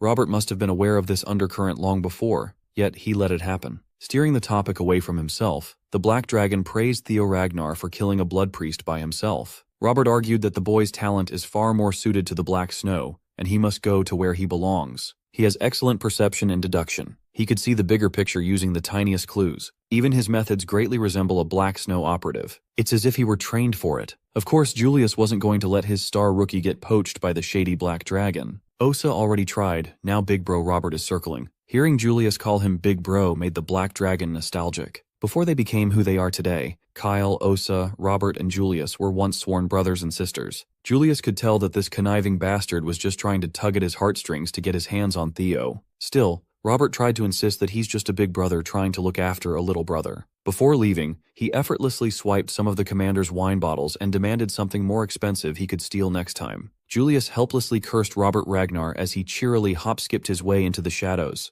The Black Dragon also came by to see if there was a mole in the cavalry. He's quite relieved to find that this place managed to stay free of the Sky Dragon's clutches. Walking to the door, Robert's physical form disintegrated, blown to dust by the wind. He's looking forward to witnessing the fall of the Ceres Guild. Today of all days, the corrupt family is in the middle of a wedding ceremony. All the higher-ups were gathered at the Central Branch's wedding chapel. The groom, Navin Bacchus, formally introduced himself as the second son of the Bacchus clan. Quadrak Ceres, guildmaster of the Ceres Merchant Guild, requested the betrothal between the two families. His fourth daughter, Lily Ceres, shall be the bridge between two powerful factions. With the matrimonial bond, the Ceres family and the Bacchus clan shall now be connected by blood. Quadrak Ceres could barely contain his greedy giddiness. With this marriage, he could finally obtain the name of an elite noble. This is just the beginning of his plans. He intends to make the Ragnars pay for looking down on him. Soon, he will enact a great and bloody vengeance. While Quadrak the Pig is feeling giddy, the patriarch of the Bacchus clan is seething. As one of Ragnar's 6 pillars, this is a humiliating union for them. Even so, they need the dowry from this marriage to save the family from dire financial straits. So the salty patriarch sent Navin, an illegitimate child. The bastard could barely contain his amusement. He could tell that the geezers of his clan were boiling in anger. However, he doubts that these calculative merchants really intend to help his clan. Nevertheless, the Ceres store is in line as collateral.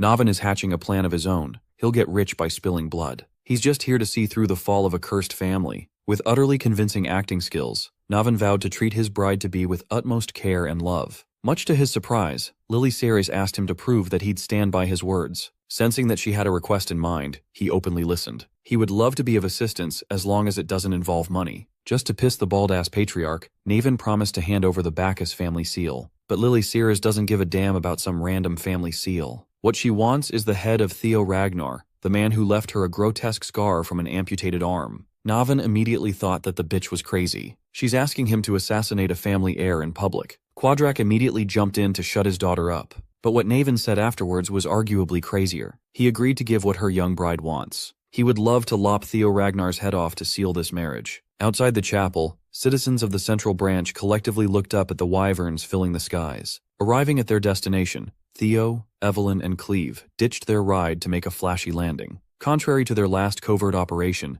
this one is bold and public as they openly fly the banner of the Ragnar clan. From this point forward, they will be enforcing clan justice. Cleva announced the Ceres Merchant Group's transgressions against the Ragnars, presenting the warrant to search and analyze any trace of treason. Those who interfere will be killed on the spot with no exceptions. She suggested that the culprits surrender peacefully and allow a thorough investigation to be conducted. Quadrak is well aware of the litany of his crimes, but he chose to appear strong. Cleve gave the criminals a countdown to peacefully exit the chapel. However, Quadrak argued that a small piece of paper can be easily fabricated, and his family won't yield. He alleged that this was just a frame-up job, the authorities playing dirty. Quadrak maintained his firm stance that his family has unwavering loyalty to Ragnar. And to fight these unreasonable accusations, he sent his soldiers forth to exterminate the law enforcers. He's looking so innocent right now. Trapped and visibly associated with criminals, Patriarch Bacchus tried to wash his hands. Seeing that things were about to turn for the worse, he tried to dissolve the marriage agreement. The pig is not going to accept that after going this far. It's way too late.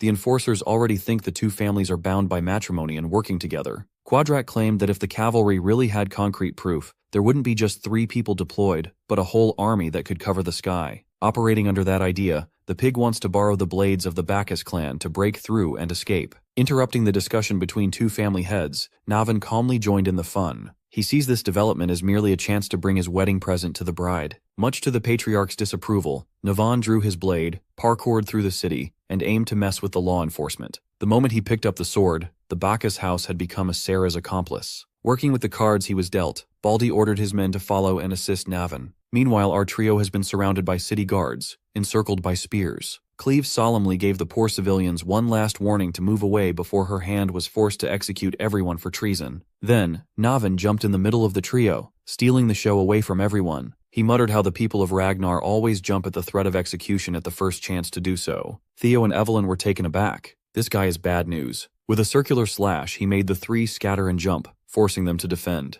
This is Navin's greeting to Ragnar's entourage, especially to the young master Theo. Our boy was stun-locked. He knew Navin Bacchus. In the future, everyone will. During the Great War, he was a force of nature who brought chaos to Ragnar. He married into the Sarah's merchant group and worked alongside Ed Troyven on the front lines. He was hailed as Ghost Sword Navin, and he wants to behead Theo for some reason. Ignoring the ladies, Ghost Sword focused solely on killing the Ragnar heir. Theo's mind is working overtime. If he can make use of information from his past life, this encounter could become a chance to get a tremendous boost in power. So, he called ISO on Navin, telling the ladies to go ahead with the mission as he soloed the eccentric swordsman. Evelyn was reluctant to accept, but Cleve agreed with Theo's call. Those series crooks must be destroying evidence right about now. They must trust in Theo's capability to hold off a monster. Navin playfully warned the young master that even though he might not look like it, he's actually pretty strong. Theo amusedly matched his freak. Before they resumed crossing swords, the young master wanted to ask one question, and Navin obliged. He asked if Navin was committing a clear act of treason to ruin the Bacchus family and avenge his poor mother. The ghost sword tightened its grip on its sword. Theo just brought up a very annoying memory he'd rather not think about.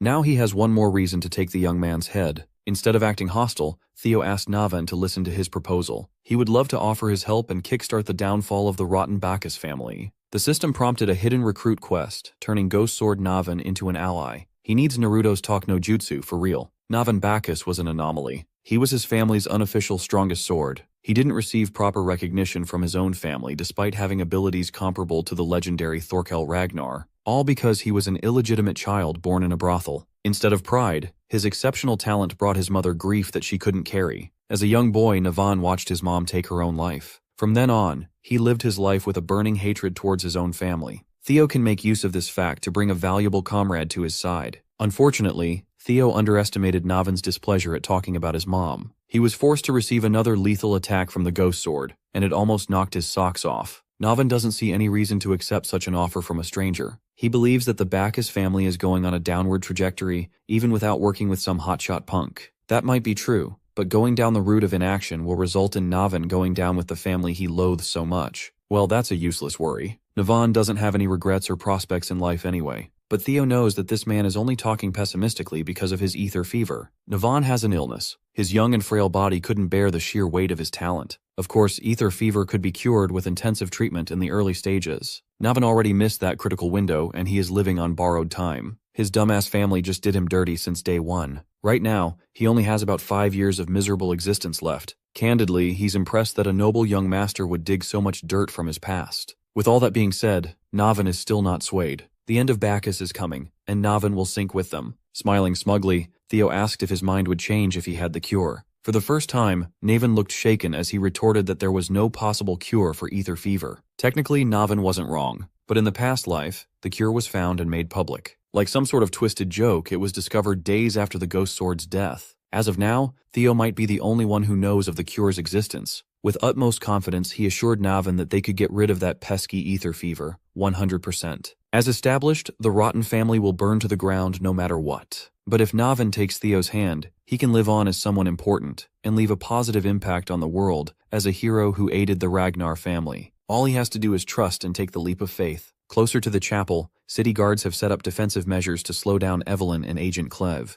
Of course, these mortal contraptions were useless against fighters at their levels. More than anything, deflecting arrows was just an annoying chore. From afar, they saw that Theo and Navan had completely stopped fighting and were talking about something instead. Cleve is growing impatient. She wants to get this over with and just kill every hostile presence around. The only thing holding her back was her boss's order to prioritize analyzing Theo Ragnar's potential for recruitment. The Black Dragon wanted more data about the boy's true capabilities. One of Black Snow's main missions is to accurately evaluate individuals who will lead the future of Ragnar. A Null Snow like Cleve must keep that in mind in this operation. Before heading out, she wanted to know at what point she could finally lift the limit. Since the demonic cult has been added to the mix, Cleve shall be unleashed if someone at the level of bishop and above appears. Like a good soldier, Cleve behaved and limited her involvement, albeit begrudgingly. Her only worry about this setup is the delay. If the mission stretches too long, she will be forced to work unpaid overtime. While she was lost in thought, Navan Bacchus surprisingly jumped to their side. Evelyn looked around,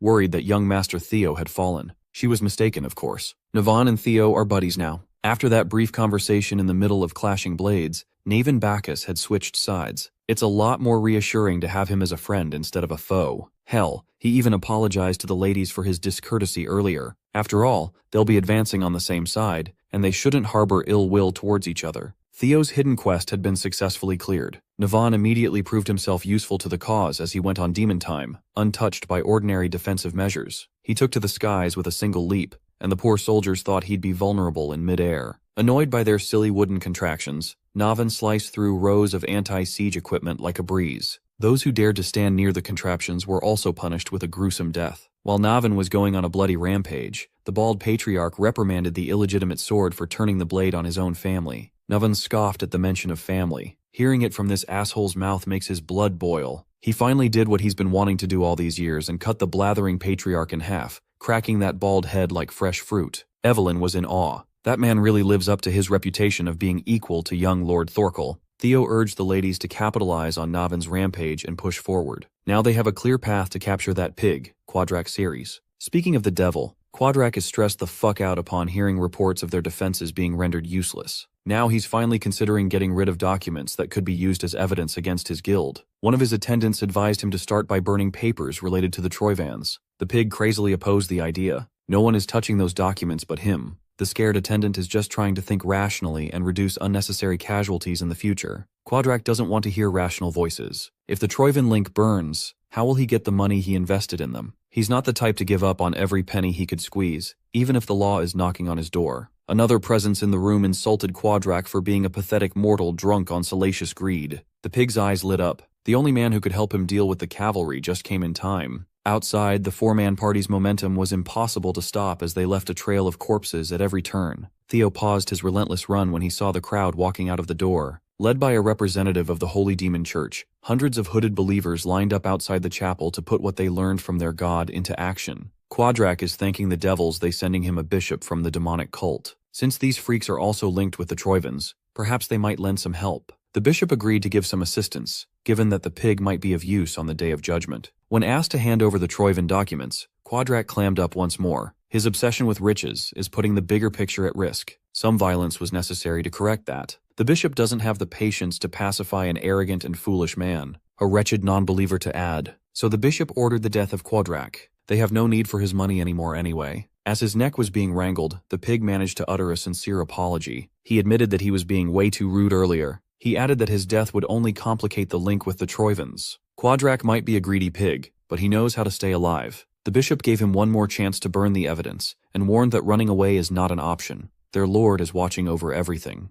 Quadrak hobbled over to the basement door, afraid that the bishop might change his mind. Outside, Theo's party is about to experience a welcome party courtesy of the Blood Bishop. The believers spread out, for the time has come to carry out the holy war. The sickly bishop of the demonic cult preached about the descent of their god, bathed in blood, and the brainwashed fanatics echoed his insane ramblings. There were only 4 fighters on Theo's side, including himself. They are up against an entire army of cultists. They already expected some demonic cult involvement in this case, but it's a surprise to see a bishop this soon. Seeing the dead and emotionless eyes of the cultists through their red hoods, Theo did not hesitate to mow them down and cut a path through the crowd. These lunatics weren't concerned about their well-being. They are single-mindedly going for attacks at the cost of their lives. Even Evelyn and Navin, 2 experienced fighters in their own right, were freaked out by the stampede of cultists. Cleve, on the other hand, stayed in the flank, thanking her lucky stars for the fact that a bishop really did come out. It'll be more troublesome, but at least she can finally go all out. She drew her dual blades, dying to cut through swaths of demonic worshippers. Just when Theo was feeling stuck and the momentum halted, Cleve joined the fray with a bloody display of her blade dance. From now on, she's done analyzing. She will take the lead.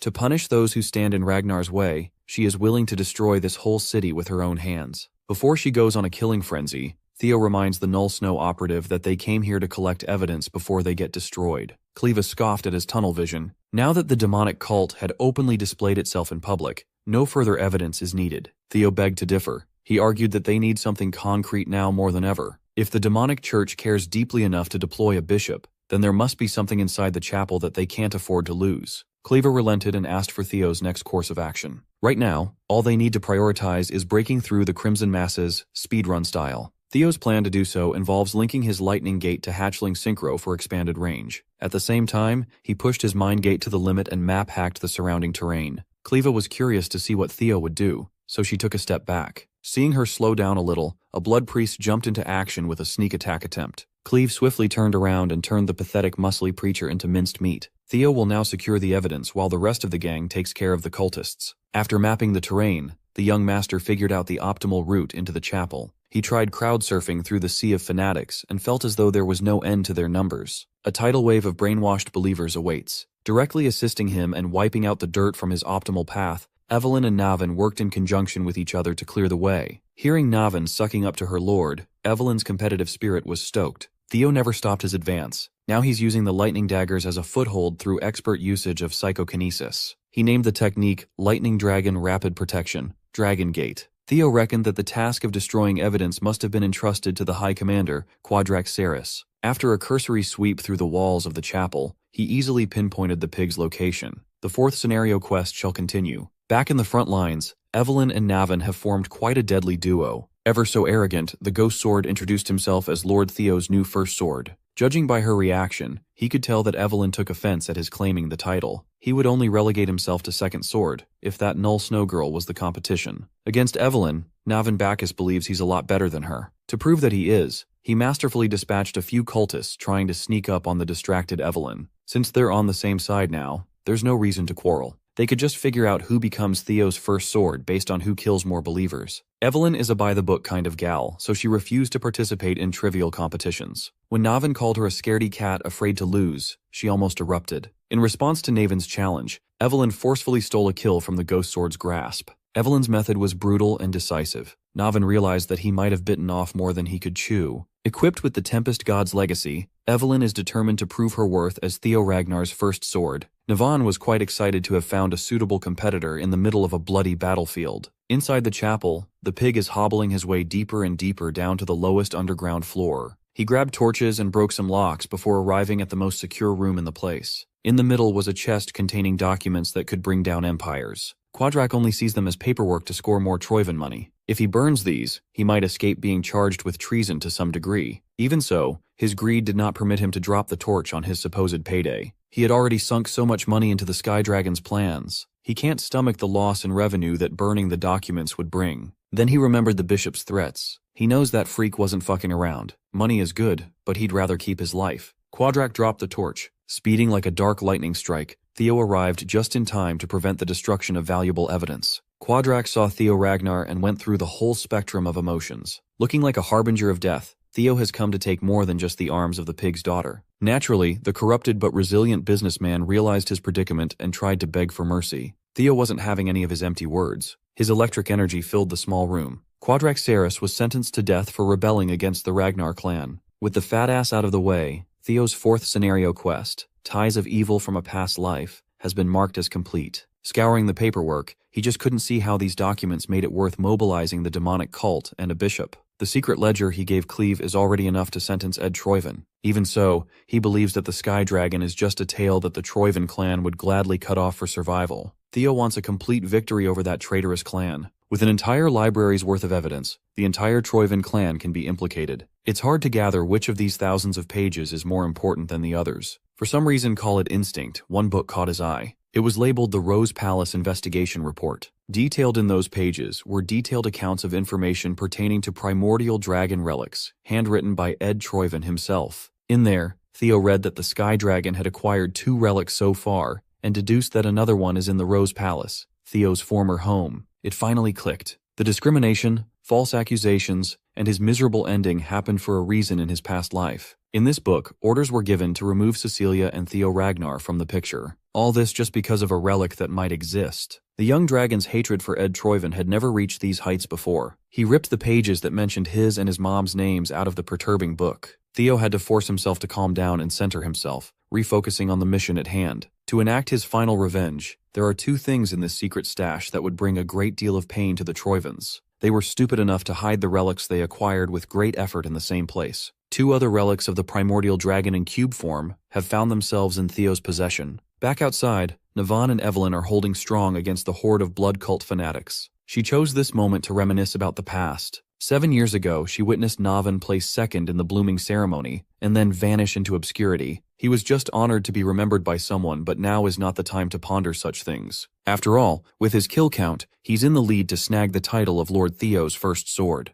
To wipe the cocky grin from his face, Evelyn summoned wind blasts derived from the Wind Thunder God technique. With one wide-reaching attack, she brought back the competition to a tie. Interrupting their friendly competition, the bishop's right-hand man snuck up on Navan. He almost got pulverized but managed to stumble away in the last second. Holding a mighty axe, the cultist refused to let his great god's plan be disturbed. Navan and Evelyn arrived at a consensus. The winner of their competition shall be decided by who kills this freak. Evelyn, empowered by the Wind Baron's legacy, and Navan, the forgotten genius, greedily went in for the instant kill. Before a winner could be crowned, Selford and his wyvern partner crashed into the party by crushing the enemy. Under the tight grip of a giant wyvern, Mr. Right-Hand Man growled in agony. Selford was extremely pleased with his badass entrance. Instead of praise, he only garnered hostile looks from Evelyn and Navan. With their prey stolen, the 2 monsters erupted in anger. Following Selford was the rest of the white-armored dragon cavalry's 5th platoon. They were notified of the collaboration between the demonic cult and the Ceres Merchant Guild, and were hastily deployed.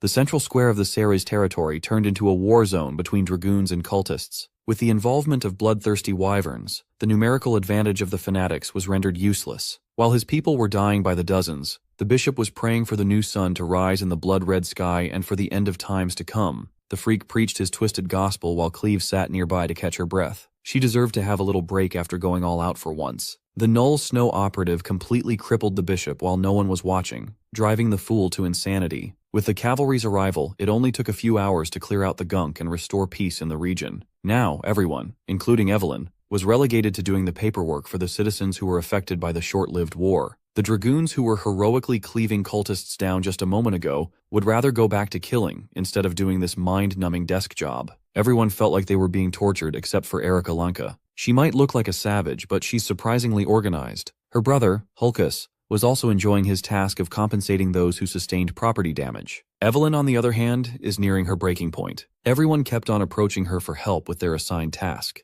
It was driving her nuts. When she finally snapped, she tossed her subordinates away, generating a whirling storm. While the cavalry was stuck doing administrative work, Cleve and Theo had convened to compile the mountains of evidence they saved. From the traces of Ragnar's relics to detailed plans for treason, it was all recorded. For his indispensable work in this operation, Cleve was the first to congratulate Theo for reaching the intermediate rank. She also regarded him as someone who would flourish in Black Snow. Theo awkwardly tried to skirt away from the subject of being recruited by the Black Dragon. Cleve has one more piece of good news. The operation to capture the Sky Dragon had started. The ledger from last time was deemed enough proof to start the hunt. That means the elite arrest team of Black Snow has stepped up and is on its way to the capital now. Before they could even celebrate the good news, a messenger barged into the temporary camp with an urgent update. The elite arrest team was given a rude awakening. Ed Troyven has been hiding his true power level. Now that he has no more reason to hide in the shadows, the Sky Dragon is finally letting loose. He's well aware that showing all his cards at this juncture wasn't the smartest move, but by stacking bodies along his path, he could cripple the Black Snow a decent bit. Ed Troyven congratulated Theo Ragnar for forcing him into a desperate position.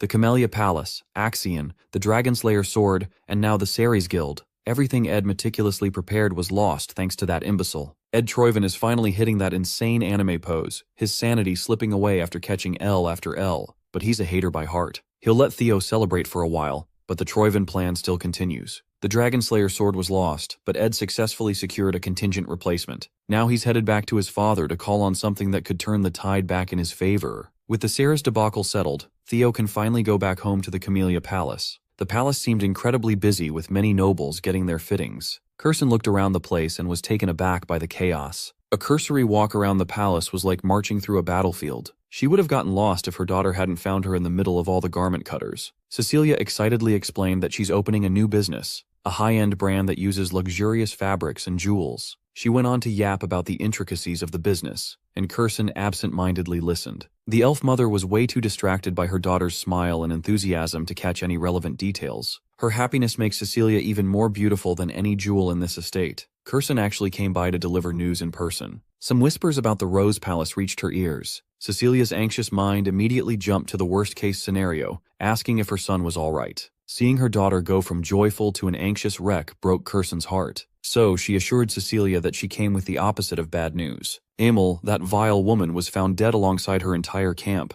Their heads adorned the walls of Rose Palace. Cecilia felt as though the weight of the world was finally lifted off her shoulders. She's more than relieved to know that it's finally over. All this time she never showed it, but every waking moment felt like walking on top of knives. She was framed, blamed, threatened, and suffered through assassination attempts because of that vile Emil. She couldn't turn to anyone for fear of her son being implicated. With the death of that rotten mistress, her suffering is finally over. While Theo Ragnar was in recovery, the political landscape of the world had undergone a drastic change. It was a change paved by blood and death. Heads rolled and strongholds were painted crimson. The Troyven family refused to respond to the Draker family's summons and appeal within a set period of time. It was a declaration of war. Tonight, the Nine Dragons Council chamber convened for an emergency meeting. They underestimated Ed Troyven's cunning. That man has been working on his master plan for quite a while now. They think the suspicious movements of the warlords reigning over the northern continent must be connected. Some of the more traditional chamber members refuse to engage in the Troyven issue. They think the warlord gathering up north is nothing to worry about. They were more concerned with filling up the empty seat left by the Sky Dragon. Although the family head is keeping silent for now, some of the elders are itching to discuss the matter of succession that has been dragging on for far too long. Surprisingly, the Black Dragon asserted that this is the perfect time to seriously consider who their next leader will be. If conflict breaks out among the heirs right before a full-blown war, it would be disastrous. He's trying to minimize the variables that may come with war, but the old heads called him blasphemous. Thankfully, one of the 9 dragons commanded the room to calm down. He believes that a proper gathering of all parties concerned is needed, and he'll work on it immediately. He already has an upcoming suitable event lined up to explore this idea a little. They can decide what issue to focus on after seeing it for themselves. Meanwhile, Theo had been cooped up in Lodbrok's lair. He's been recovering from being dog-walked by his father nicely. Devoid of any outside influences, he sharpens his blade. The scars of the Patriarch's wrath were still fresh and visible, but he's in the best shape he's ever been in. His movements were crisp and quick, with precise attacks.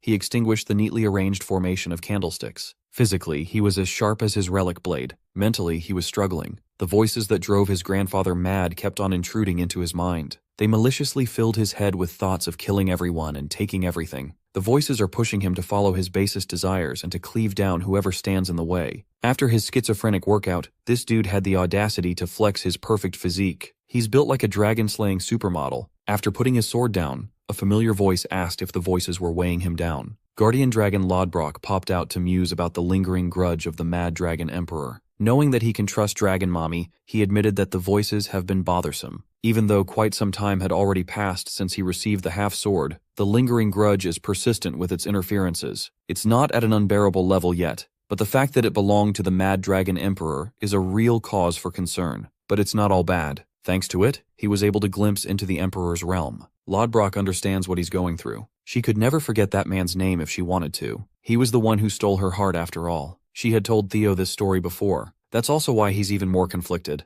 It's a mystery why his dad spared his life and bestowed him a weapon. Sensing that Theo was getting ahead of himself again, Lodbrok reminded him to be patient. If they rush too much, he'll just face something beyond his ability, like last time. They have time. Thanks to the high priest who treated Theo immediately, his severed arm was put back in place without any problem. Just to make sure that it was done right, Lodbrok gave him an up-close and personal checkup. Once she was satisfied with the in-depth checkup, she shooed Theo away for the day. She sensed that someone else was looking for him. Before going, Lodbrok gave him a stern warning to stop messing up her nest every time he came over to swing his blade. One makes the mess, another has to clean. That had been their routine. As soon as he returned to Camellia Palace, he was greeted by a familiar face he hadn't seen in a while. The one looking for him was one of his fanboys, Sybil Drea. He excitedly hand-delivered an important message for his young lord, an invitation. As the letter states, the Daffodil Palace kindly invites Theo Ragnar to a banquet in celebration of Lady Ray Ragnar's 18th birthday. Sybil admonished that this was an odd event. A banquet for Lady Ray's birthday, with war at their doorstep, seems out of touch. Judging by the murmurs around the event, it's going to be a grand affair too.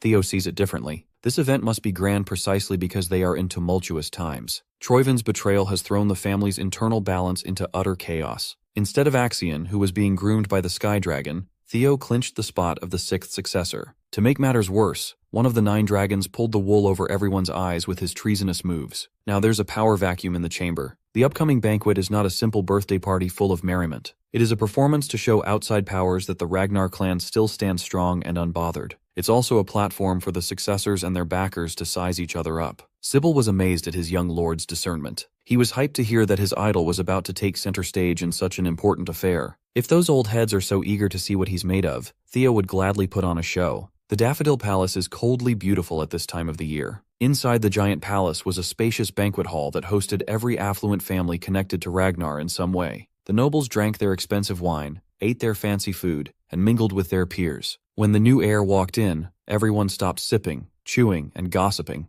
All eyes were on the newly minted succession candidate. Young Lord Theo Ragnar commanded everyone's attention with his dark winter gear and sharp gaze. The drip was simply immaculate. He scanned the banquet hall and made sure that everyone was paying attention. Naturally, everyone was aware that the birthday celebration was just a pretext. All these nobles came to see the new heir in line for the throne. Naturally, Theo wants to leave a strong impression. The man who walked in right after his arrival might make that a lot easier. Theo heard light and confident steps approaching from behind. A man spoke up about him, causing quite the stir. Navin Bacchus offered proper salutations and respectfully referred to Theo as his lord. He made sure that everyone in this joint heard him loud and clear. Theo lit up at the sight of his buddy. He almost didn't recognize the rascal. Even on his sham wedding day, he didn't shave his beard. Yet here he is, clean-shaven. The nosy nobles discussed among themselves. They all heard about the Bacchus family purge and the rise of the sole survivor as the new family head. Even though the Bacchus clan had collapsed, they're still one of the 6 pillars. Hearing the new family head address the 6th successor as Lord caused the stir Theo was expecting. All it took was a well-timed entrance and a few words to set the mood.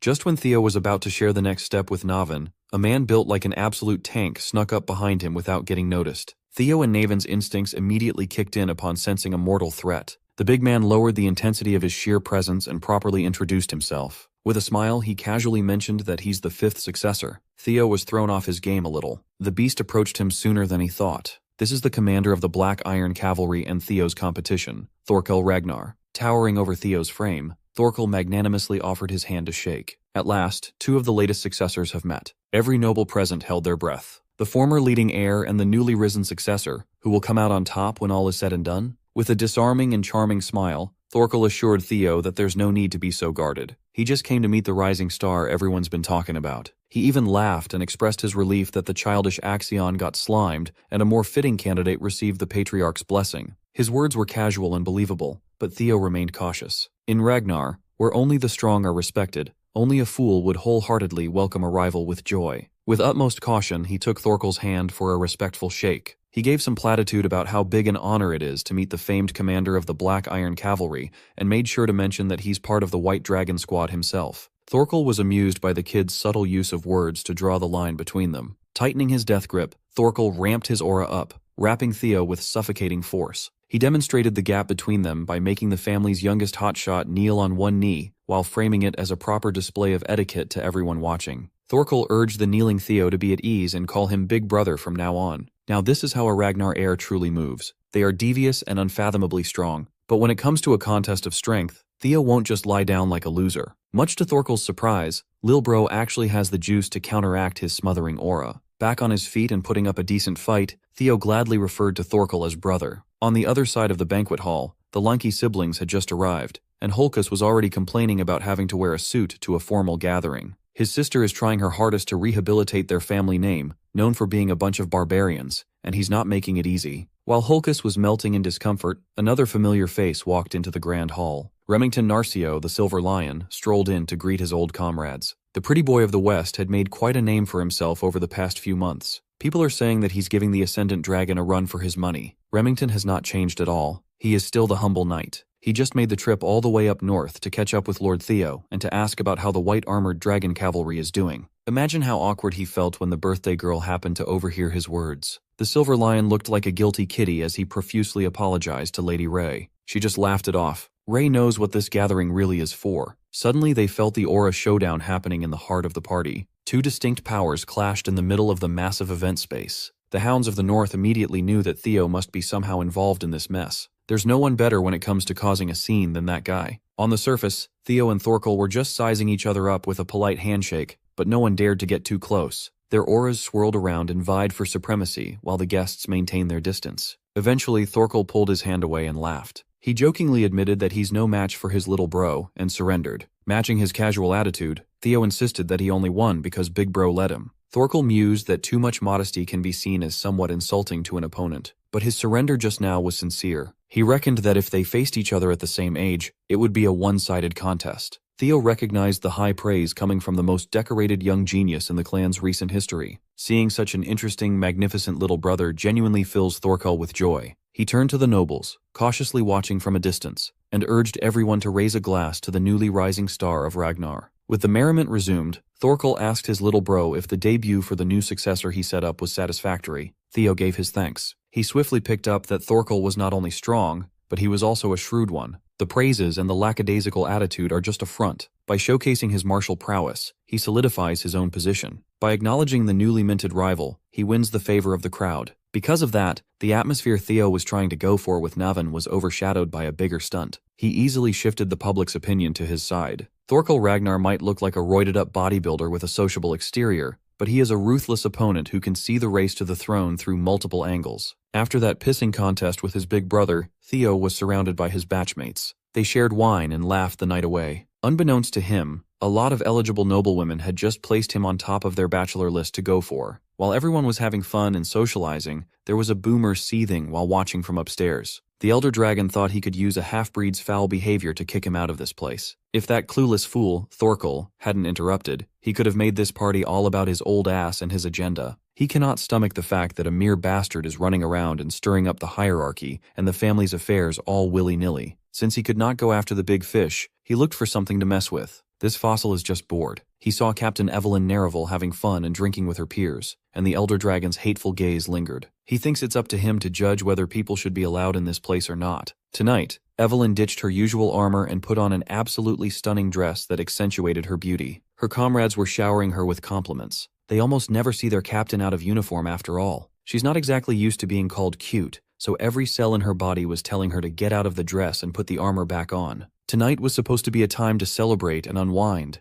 yet some bastard had the gall to throw a glass of wine on Evelyn's head, soaking her dress and staining her skin. As soon as he heard that hateful voice, deep-seated trauma reared its ugly head. The Elder Dragon strutted closer to her like he owned the damned palace. Evelyn shivered and subconsciously shivered in fear. The old bastard asked her where she got the balls to crawl out of her hole and interact with nobility. Evelyn's comrade bravely spoke up for the captain. Even if this man is one of the 9 dragons, this kind of inhumane treatment is simply unacceptable. Evelyn held Aaron back before she did something she'd regret. For her sake, they must not mess with one of the highest-ranking douchebags in the clan. Evelyn was trying her hardest to contain her anger and fear. It was evident in her wine-soaked face. This is Aaron's first time seeing the captain so terrified. She wondered what could have possibly happened between her and the Elder. The Elder Dragon towered over the ladies and reminded Evelyn about his warning to never appear before her ever again. His hateful eyes caught a glimpse of shiny luster hidden by an ornate scarf. Without hesitation, he grabbed onto her prosthetic arm and yanked it to pieces. With no remorse, the Elder Dragon casually destroyed the gift that the young lord had thoughtfully given Evelyn. He then tossed the shattered piece of metal like it was trash. The freak called it a toy pinned on a useless hunk of meat. In his perspective, trash should live like trash,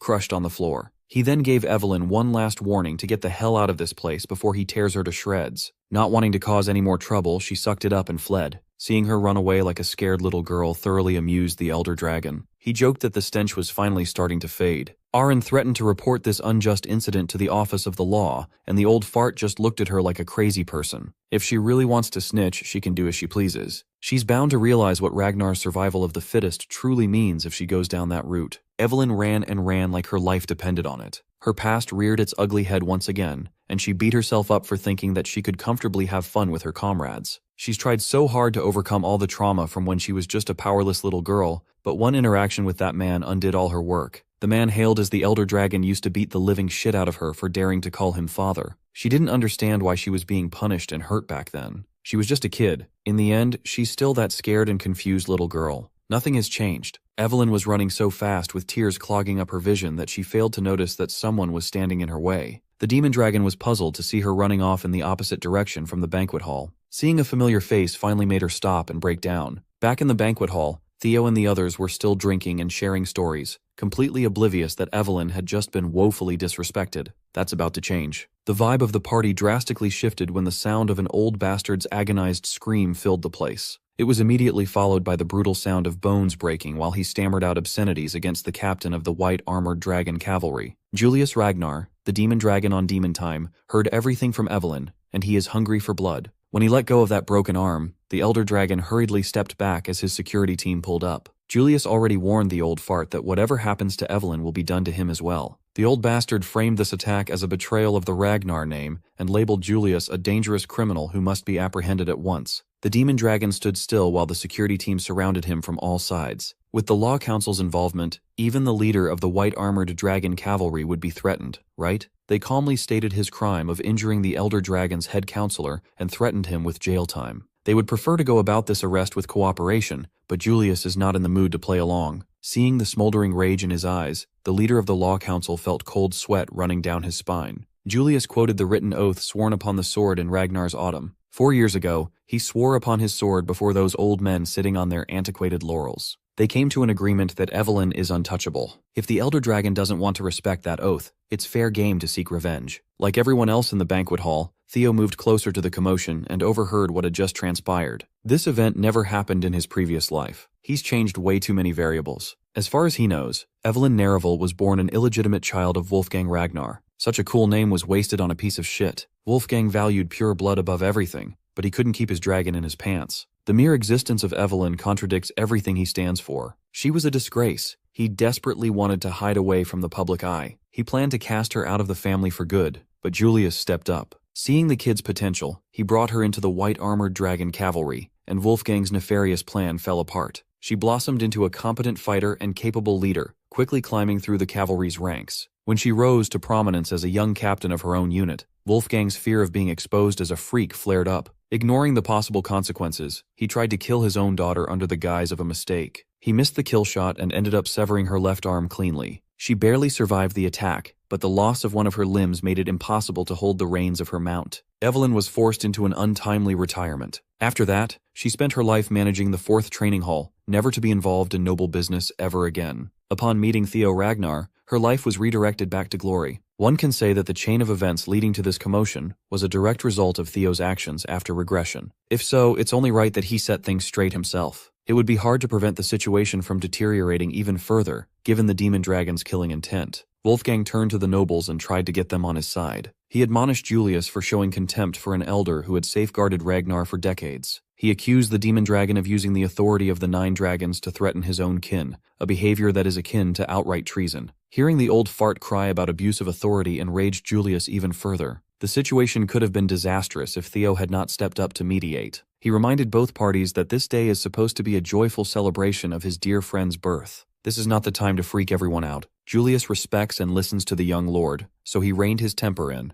Wolfgang, on the other hand, looked annoyed that his rage bait was neutralized. Since 2 high-ranking members of the family want to tear each other apart, Theo proposed that they should settle the beef with Ragnar's long-standing tradition. Instead of killing each other on the dance floor of a birthday party, they should just engage in a proper duel trial. Wolfgang immediately rejected the proposal. He claimed that he was the clear victim in this case. There's no need for a trial when he didn't do anything wrong. Theo remained centered and urged the old fart to just accept it for the sake of stopping this disturbance from growing any larger. He noticed that the Lord of the Daffodil Palace had made her appearance, and she looked pissed that her daughter's event was marred by 2 meatheads. Her every step caused the temperature to significantly drop and the floor to freeze. Neil Ragnar Ton, also known as the Ice Dragon, is not someone you want as your opponent. As usual, Wolfgang tried to play the victim card, but Neil just told him to shut his bitch ass up. She does not want to hear excuses, and she cares nothing for petty squabbles. For the sake of her daughter, she strongly urged both parties to follow Theo's suggestion. That is the final mercy that her steadily dwindling patience will allow. The nobles quietly murmured amongst themselves. They all reckoned that Wolfgang and his fellow elders would surely come out on top. Even in retirement, they're all high-ranking inspectors after all. Wolfgang was thinking along the same line of thought. He trusts his men to dogwalk whoever Julius sends out. The dual trial rule states that the plaintiff and defendant must face off in the final round, while the first 2 duels must be fought by chosen representatives. Looking around the room, Julius only has a one-armed cripple and a wretched bastard child on his corner. By his estimation, he won't even have to lift a finger. His boys should win with a clean 2-0. He acted reluctantly, but Wolfgang eventually agreed to a pure contest of the blade to decide who was right and wrong. While the guests filtered out of the banquet hall to watch the duel trial, they all speculated on what the results would be. Amongst the crowd, Thorkel watched with an amused smile plastered on his face while drinking wine. Admittedly, he did not expect his lil bro to step up like this. Knowing the demon dragon's infamously short temper, this was bound to spiral out of control. If Theo had not stepped in, the rage-baiting dragon would have crushed Julius using the corrupt legal system. He would have been ruined politically. In that fleeting moment, the young man managed to find a solution that would defuse the ticking bomb within agreeable terms for both sides. Thorkel could tell that whatever happens after will be an entertaining watch. Everyone gathered outside the Daffodil Palace and sat their asses down on a snow-plowed arena. From this moment, under the supervision of the Law Council, the dual trial will begin. To ensure fairness, mana use is banned. Everything that occurs within the trial shall be protected by Ragnar's laws. Both parties shall solemnly swear that revenge after the fact, regardless of the results, will be punished. Lingering resentment is prohibited. Julius and Wolfgang verbally agreed to the terms and conditions while eyeing each other up. With the formalities out of the way, the first combatants were asked to step forward. Much to everyone's surprise, the rising star Theo Ragnar confidently drew his blade, basking in the bright moonlight. His peers know that Theo is a beast, but they are still worried for their boy. The other side's leadoff combatant doesn't seem like an easy one at all. Remington recognized Theo's opponent, the Elder Dragon's aide, Galesword Beta. Among high-ranked inspectors, he is among the best in terms of skill and combat prowess. Before stepping into the arena, Wolfgang gave Beta an unsettling pep talk. He gave his loyal aide the green light to go for a killing blow without holding back. Beta was reasonably reluctant to cleave down a successor candidate for the Patriarch position, but the old fart assured him that any accidents that happen inside the ring would be absolved via the dual trial rule. If he cannot snuff the life out of the young man, Wolfgang wants at least an arm as a souvenir. While the other corner was making some nefarious coaching calls, Theo calmly stood on his side of the arena. Julius had calmed down considerably, and was stressing over implicating such a promising young man in his mess. Earlier, he apologized to Theo for his reckless actions. He kept on asking the young lord if this was really the right way. With utmost confidence, Theo just asked him to trust in the process. Through this duel, what he really intends to do is to resolve a long-standing grievance, while hogging the spotlight for himself just a little bit. Once both combatants were in position, the Law Council referee blew the whistle. Beta decided to play it slowly with a stationary defensive stance at first. On the contrary, Theo pushed the pace and went with a flashy charge. Upon seeing the incoming youngster, Beta matched the push. Their first collision looked roughly equal in strength. With mana use banned, they can only rely on their physicality. Sparks flew as the clash sent both of them flying in opposite directions. As soon as they regained their footholds, both combatants flash-stepped for another round. What followed was countless collisions that would be hard to keep up with using the naked eye. All the audience could see was the light produced by steel crashing against steel. Beta might have an unfortunate name, but he is a competent swordsman. He was practically neck and neck against Theo's raw strength. The Elder Dragon's aide was more surprised that he couldn't seem to find an opening he could exploit. Even though they're only exchanging probing blows, it's still hard to believe that a youngster could keep up with a veteran. Theo is certainly a successor caliber fighter, but with age comes experience. One of the tricks Beta has up his sleeve is the use of terrain. Kicking up loose dirt and stones, he cleverly obscured the young lord's vision. A split second of distraction was all he needed to deliver a fatal blow. Beta felt proud of himself for leaning on his real combat experience. To pay respects to a successor's dignity, he aimed to send Theo off with as little pain as possible. Just a simple decapitation should do. As his blade passed near the young lord's neck, Theo sped up and leaned backwards with a taunting smile. Knowing that Beta would underestimate his combat experience, he left a gap on purpose, and the dumbass took the bait. While Beta's arm was overextended from the missed killing strike, Theo was free to retaliate. At the last second, Beta used every cell in his body to get the hell out of the way. He noticed something concerning. The young lord purposefully stopped his attack for some reason. But why would the rising star pull back on such a free kill? If it were up to Theo, he would have finished the job right then and there. Unfortunately, the voices in his head picked the worst time to come back.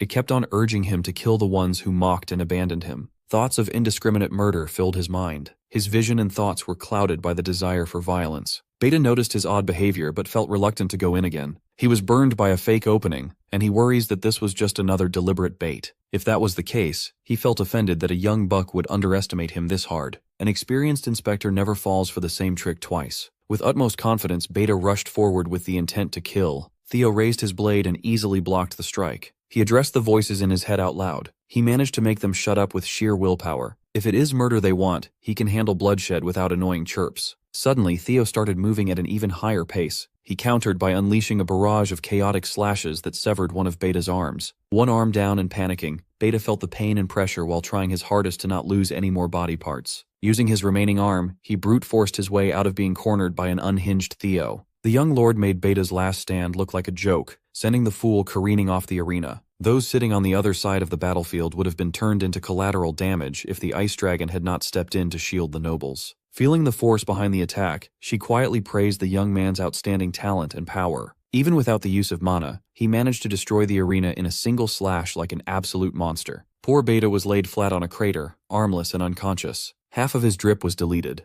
Bro got absolutely cooked. The Law Council referee took one look at the combatant and called an end to round 1. For the opening duel trial, Theo Ragnar was the undisputed victor. While the crowd cheered, he was still trying to suppress the growing hunger for the kill. Thankfully, he regained enough control over the maddening urges in time. The level of grudges he felt today was a lot different than usual. It was a strange feeling, as though something bigger was guiding him towards God knows what. He only managed to unleash untold levels of power when he willingly entrusted himself to that odd sensation. Entrusting himself to the grudges of the past is certainly a slippery slope. The danger is real, but if he can control it properly, it will be a huge boon to his combat power. Hell, he could become twice as strong with a flip of a switch. After clearing out the debris and patching up the ruined arena, the second round commenced. Both fighters were asked to step up. Surprisingly, Theo approached the corner and declared that they would be opting for consecutive battles. The referee accepted his second round participation as the defense's representative. It didn't sit well with Wolfgang at all. He found this decision utterly arrogant. So, he sent out his most trusted fighter, the Sword of Mystics and former Dragon Gate Swordmaster, Paige Grayson. The Lanka siblings were absolutely hyped upon seeing an old man carry an absurdly huge sword without using mana. Sitting beside them, Remington's anxiety was at an all-time high. The lanky siblings told him to chill out.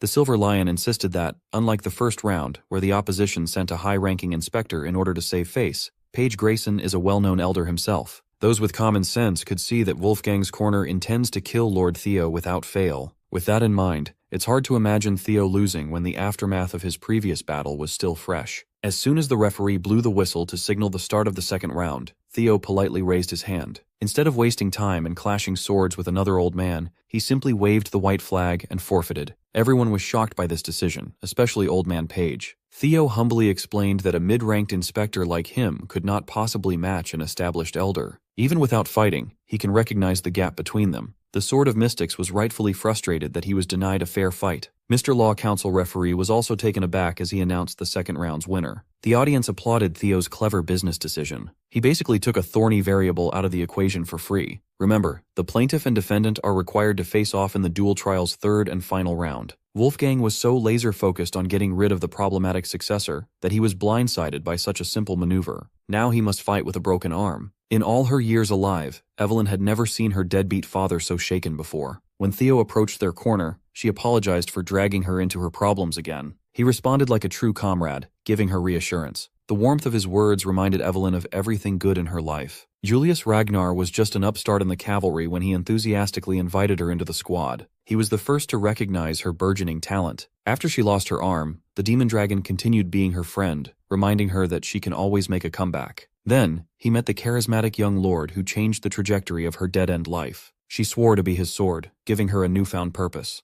Lord Theo gave her the courage to fight for her long-standing wishes. Her past was filled with pain, but there are now people who genuinely care about her. How could she stand by and stay trapped in the past, unable to move forward, when these great people believe in her so much? Perhaps it's time to slay the villain. Before Julius could step into the arena as the final participant, Evelyn spoke up. She's tired of being the victim. It's time to seize her fate with her own hands, even if she only has one. For the final round of the duel trial, the Law Council referee promptly asked the plaintiff and defendant to step forward. Even with a sling carrying his broken arm, Wolfgang Ragnar still looked menacing as he strutted into the ring. On the inside, he's still cursing that wily successor for pushing him into a corner with no reputation left to salvage. He's already come to terms with the fact that Julius would probably kill him, but he's determined to take at least an arm. He loves chopping arms off. After some discussion with the referee, the defense's request to change their third-round fighter was accepted. Wearing her form-fitting dress with a blade in hand, the one-armed captain confidently walked into the arena. As soon as he saw his crippled, unlawful daughter come in, Wolfgang burst into mocking laughter. He asked if she's going to beg for mercy one last time. His weak-ass trash talk was entirely ineffective. Evelyn brandished her rapier and kept her eyes on her disgusting target. She only needed to utter a single word to drive Wolfgang mad. This bum absolutely hates being called father. The audience was floored upon hearing her utter the forbidden word. They had no idea about the connection between the Elder Dragon and Evelyn Nereville. They all heard rumors about an illegitimate child, but they never paid that much attention to hearsay. Desperate and panicked, Wolfgang tried to paint Evelyn as a crazy person spouting nonsense. If she knew that she could get this reaction from him, she would have done it sooner. She mercilessly aired out all the abuse she suffered in the hands of this son of a biscuit. She recounted how he nearly beat her to death once when she was just a little girl, and even tried to end her again when she climbed the ranks of the white-armored dragon cavalry just to protect his image. Enraged, Wolfgang's true colors finally surfaced. He asserted that as an esteemed elder of House Ragnar, he was well within his rights to clear his history. He was rage-baited so hard that he practically confessed to his lowly crimes. The nobles watching felt bad for Evelyn, and disgusted with the old fart. Who would have thought that the high and mighty elder, always fussing about bloodlines,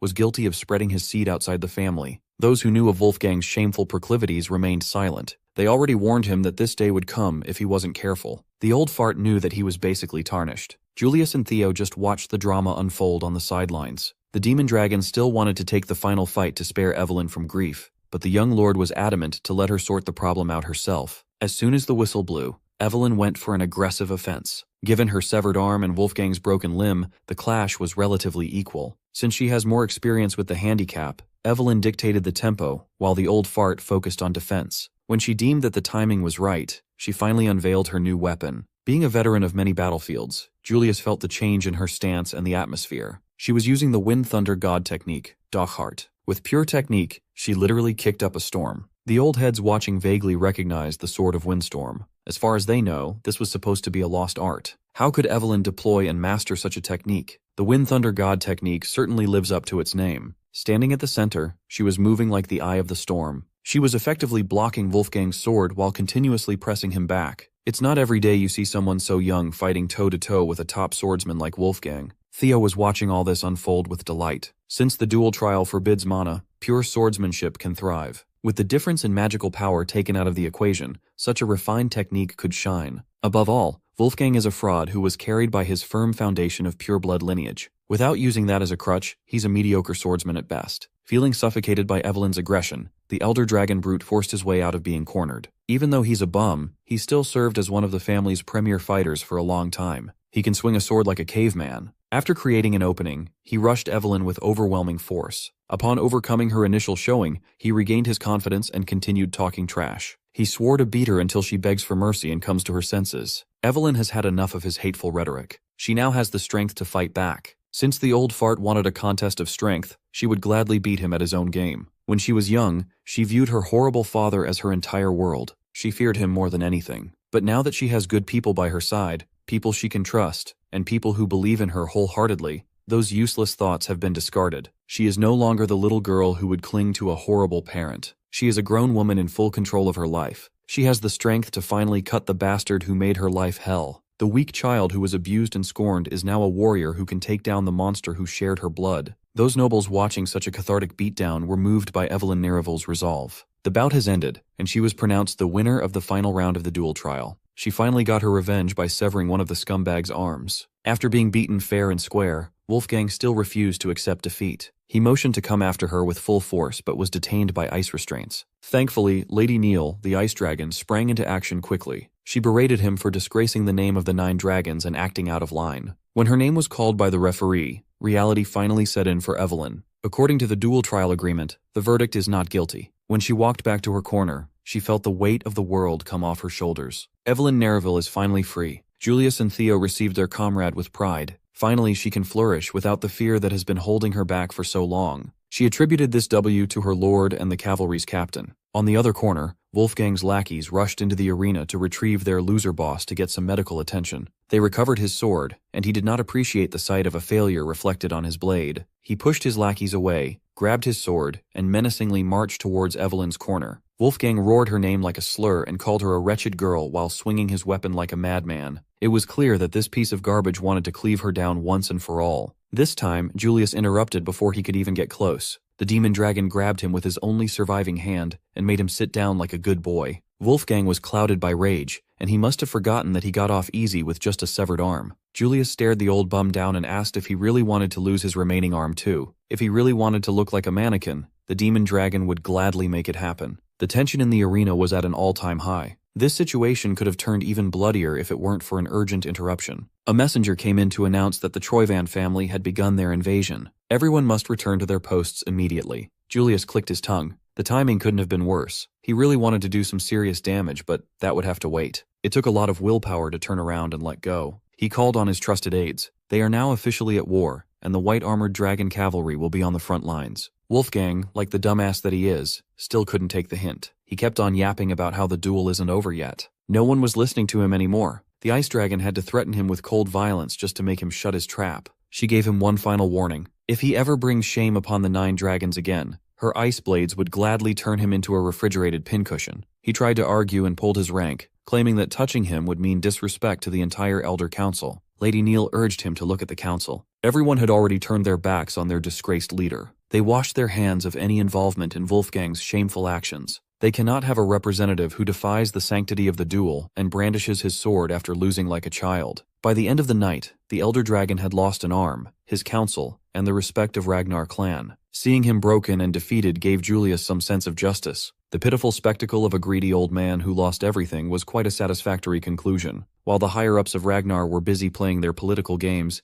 Ed Troyvan was moving like an absolute villain. His troops had already occupied the central plateau, and they were closing in on Castle Harmon. According to reports, the Ragnar forces, both the Lord's cavalry and the private troops of the 6 Pillars, are gearing up to meet them at the central plateau. Ed Troyvan laughed to himself. Those dumb old dragons are moving exactly as he expected. It's about time to make them realize that this war is just one piece of a far greater plan, because the one piece is real. While they focus their forces on the plateau, Troyvan will freely devour the real prize. All pieces are in place for his wicked takeover. On the other side of the map, the Bacchus family territory seemed oddly quiet. One of the 6 Pillars had undergone a drastic change after the Sarah's Guild debacle. The guards manning the walls couldn't help but gossip about the new head of the house. Since taking over, Lord Navan has done nothing but lock himself away and drink all day. In such turbulent times, his people are doubting whether he even deserves to be called family head. One of the more experienced guards insisted that with the whole family locked up, all that's left of this territory are debts. A lord is useless when even the knights and vassals who had sworn loyalty to the Bacchus family for generations have left. It's understandable that the new family head chooses to drown himself in booze every day. Freedom to do so is a blessing in itself. Recently, the guards received some reinforcements sent by the Ragnar clan. These troops were deployed to fix the manpower problem, but they turned out to be useless freeloaders. Just like the family head, all they do is drink the days away. The captain of the Ragnar reinforcements just happened to be Sybil Drea, along with Eod Naran and other Theo fanboys. They were supposed to be the night watch, but every single night they're just drunkenly passed out in the streets. Their deployment is like the main family's way of saying, get lost. One of the guards stationed at the wall heard all this distressing info, and he seemed a little too pleased. As soon as the sun set, that guard made his way out of the territory and reported back to someone shady. He recounted how the morale inside is already at rock bottom. The operation might as well be considered an automatic success. Even more hooded, shady figures emerged from the shadows and marched toward the Bacchus territory. They've heard enough. It's time to roll out. With the current state of the fallen household, they could probably finish their objective in record time. As expected, Captain Sybil, who was supposed to man the walls, was passed out with a bottle in his hand. one of the hooded figures snuck into his position. With a knife flourish, he cursed out the drunk bastard for sleeping while on guard duty. He aimed for Sybil's head and plunged the blade with incredible precision. Back in the white armored dragon cavalry HQ, Julius just heard an unreasonable request. Theo just requested to invoke independent operation rights as an intermediate inspector. Captain Demon Dragon swiftly denied such an unreasonable notion. During wartime, all military operations take priority, and he can't make an exception even for a successor. Theo asserted that his request is very much related to the war effort. He has the documents to back it up. Julius was wide-eyed in shock upon skimming the contents of the documents. Theo elaborated that Troyven's main invasion points, namely Castle Harmon and the Central Highlands, are nothing but clever diversions. He is positive that the real target of this invasion is the floating archipelago and the compromised Bacchus territory. Backed by reports that shed light on this theory, Julius could tell that Theo's assessment was sound. Judging from the Black Skull's recent actions during the series' hostage crisis, it was clear that they were in cahoots with the Troyven family. Theo added that Black Skull originated as a maritime league from the floating archipelago, the hub through which all the Empire's gold once flowed. That certainly explains how the Troyven clan amassed such seemingly vast war funds. Given the archipelago's geographical position, it's only a matter of time before that place turns into a direct threat to the Ragnar territory. So, Theo suggested bumping up the priority of fortifying the neglected Bacchus territory. Even if his calculations are airtight, the majority of Troyven forces have already gathered in the Central Highland and Castle Harmon. They have enough numbers for an all-out war. Their side had already deployed troops to counter that imminent clash. The clan has no manpower left to spare. Still, they can't just abandon the real strategic points. That's precisely why Theo asked for independent command authority. He will oversee the reinforcement of Bacchus territory and the archipelago investigation. In doing so, they can shine a light on Troyven's financial artery. Given some hand-picked troops and a little bit of time, he's confident that he can make a more direct impact on this war. Julius was astounded by the young man's clever thinking. How can he not approve of such a bold plan? This is a matter tied to the war. They must pull out all stops available. Even so, he reminded Theo to never overextend. When the young lord left the HQ, the demon dragon was left to ponder how the kid pieced everything together by himself. He somehow got his hands on highly classified information. He would have been better off sharing this precious intel with an intelligence expert like Black Dragon, but he chose to report to his captain. That means Theo wants to keep this operation under wraps so he can move freely on his own. Julius could tell that the kid asked for permission as a mere formality. By Julius's estimation, Theo had already made his move long before he entered the HQ.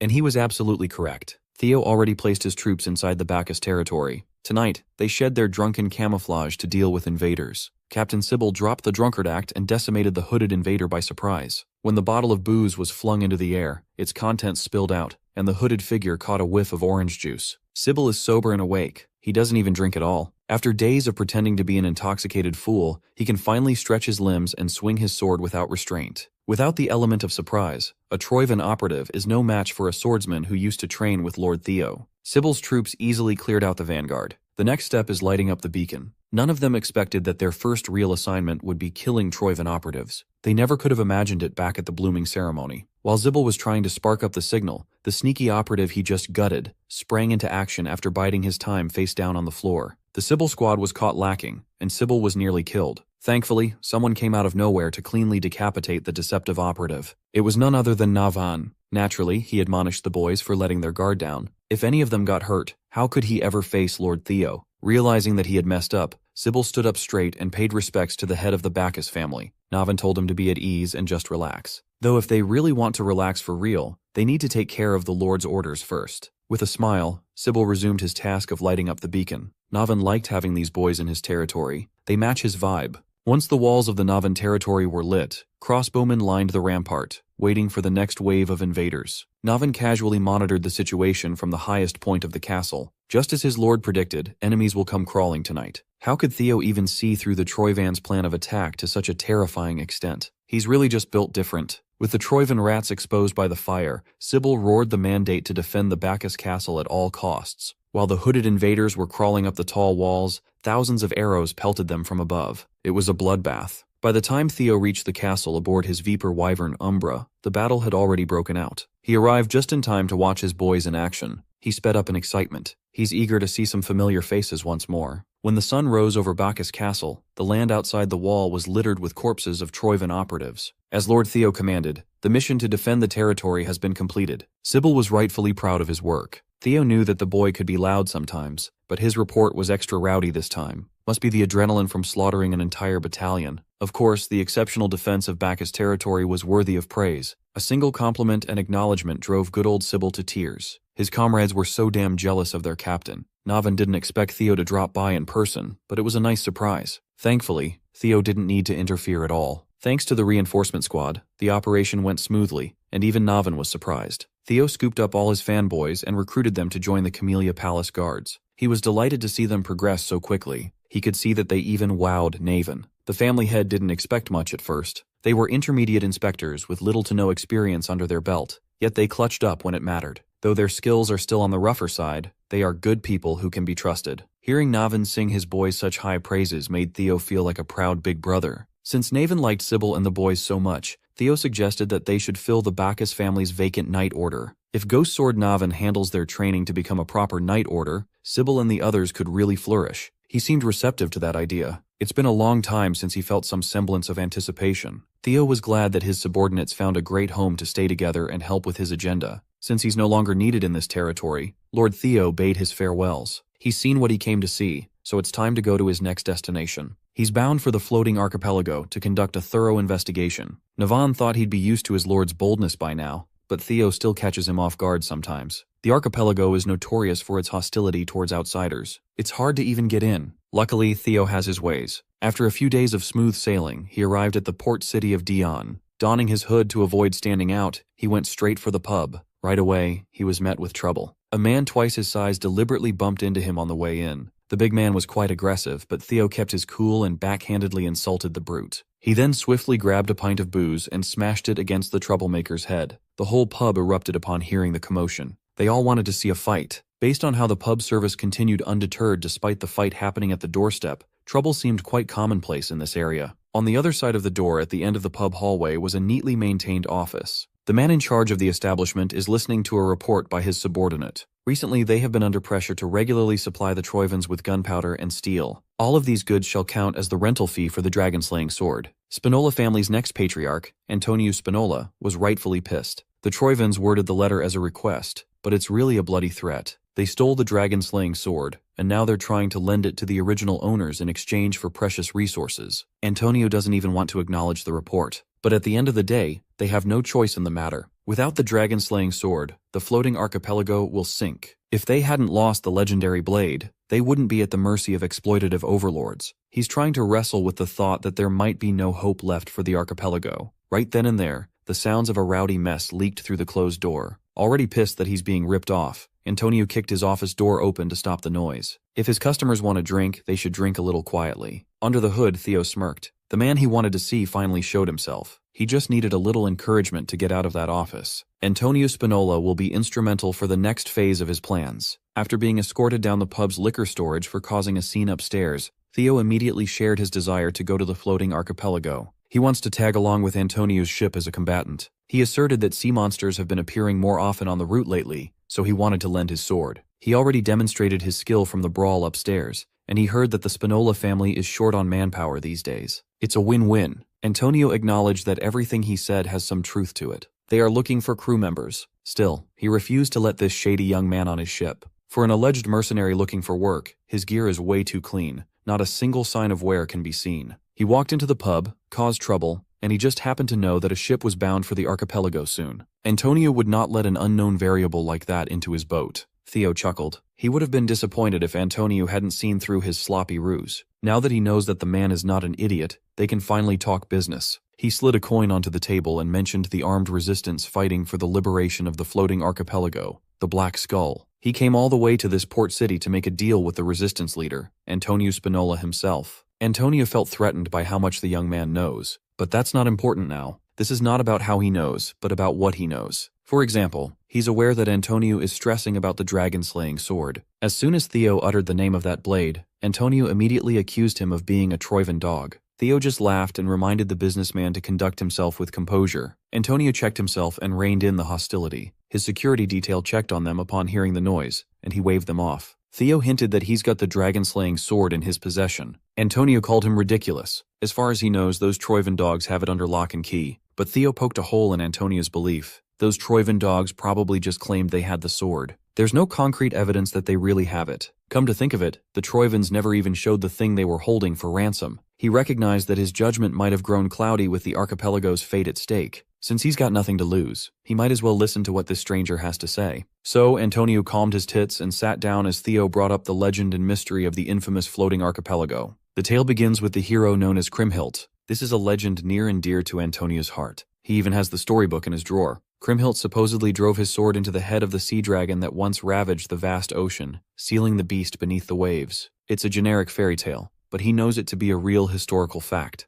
People say that the floating archipelago stays afloat above the sea thanks to mysterious natural currents, but that's not true. In reality, the dragon Kriemhild sealed lies deep under that land. It releases immense mana waves that create an updraft strong enough to support the islands. The dragon-slaying sword is the device that maintains the dragon's seal. It is a medium that stabilizes the flow of mana. Ever since the Troivans stole that blade, the mana current has grown increasingly unstable. If the dragon-slaying sword isn't returned to its rightful place, the archipelago will suffer a disaster. The islands will sink along with their inhabitants. The lives of Antonio's people are at stake here. He can't afford to mess up. If Theo really has the dragon-slaying sword in his possession, Antonio would gladly grant him anything he wishes in exchange for it. But simply returning the sword is not a real solution. Those crafty Troivan goons would just steal it again anytime. More than that, Theo doesn't want to give up on extra power. Since the young man wanted to talk business, Antonio gladly opened the negotiations. If it's money he wants, the Spinola family will pay any amount. Thankfully, Theo already has a plan to keep the dragon-slaying sword and save the archipelago at the same time. All he needs for now is a ride to those mystical islands. The desperate Antonio eventually caved, and Theo was welcomed into the ship bound for the floating archipelago. Of course, he did not miss the chance to oar a farm in the boat.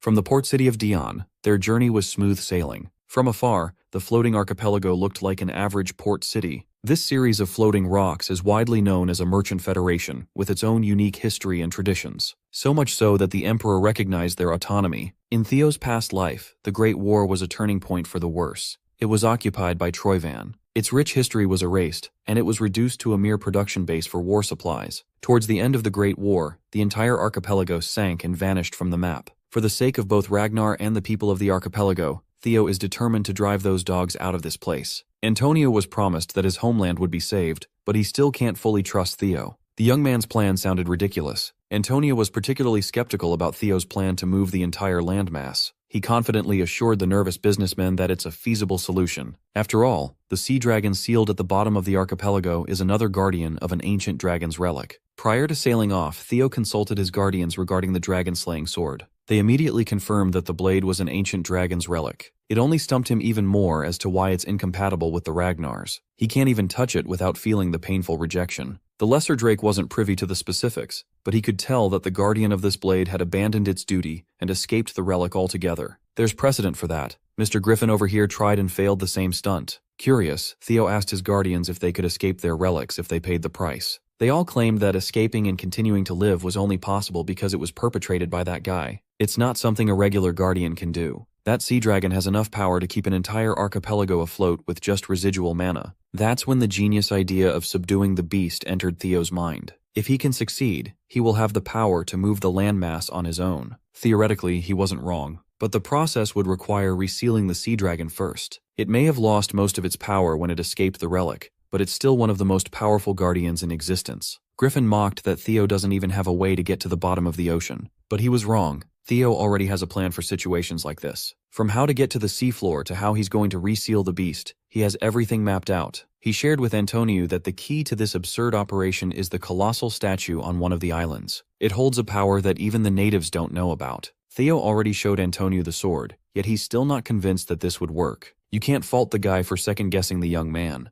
The fate of his home and people is on the line here. Either way, they'll see what happens once they get to their destination. Just as expected, Theo's system pinged him with a new sub-quest to return Balmung to its rightful place. He must find the location, subdue the Guardian, and prove his worth as its master. By nightfall, they have docked at one of the many ports. Under Antonio's leadership, the Black Skull revolutionaries have gathered. They received their assignment to guide Theo to the Kriemhild statue. After that, they must stay out of the way while the young man does his thing. As everyone knows, all the heads of major families have already been bought by Troivan. Security around the statue has been heightened, so they'll be using the infiltration route. For the floating archipelago, every Black Skull member growled with resolve. Antonio gave Theo one final good luck while he scanned the Black Skull lineup. Theo immediately spotted the odd man out. As expected, the colossal statue was manned by guards from all sides. Those corrupt families did not skimp on fortifying the security around the historical site. Unbeknownst to those diligent guards, the Black Skull agents have already closed in using their secret route. Theo followed his guides through a tunnel and found himself near the target in no time. The sound of the waterfall nearby masks noises from this point forward, so they can move freely.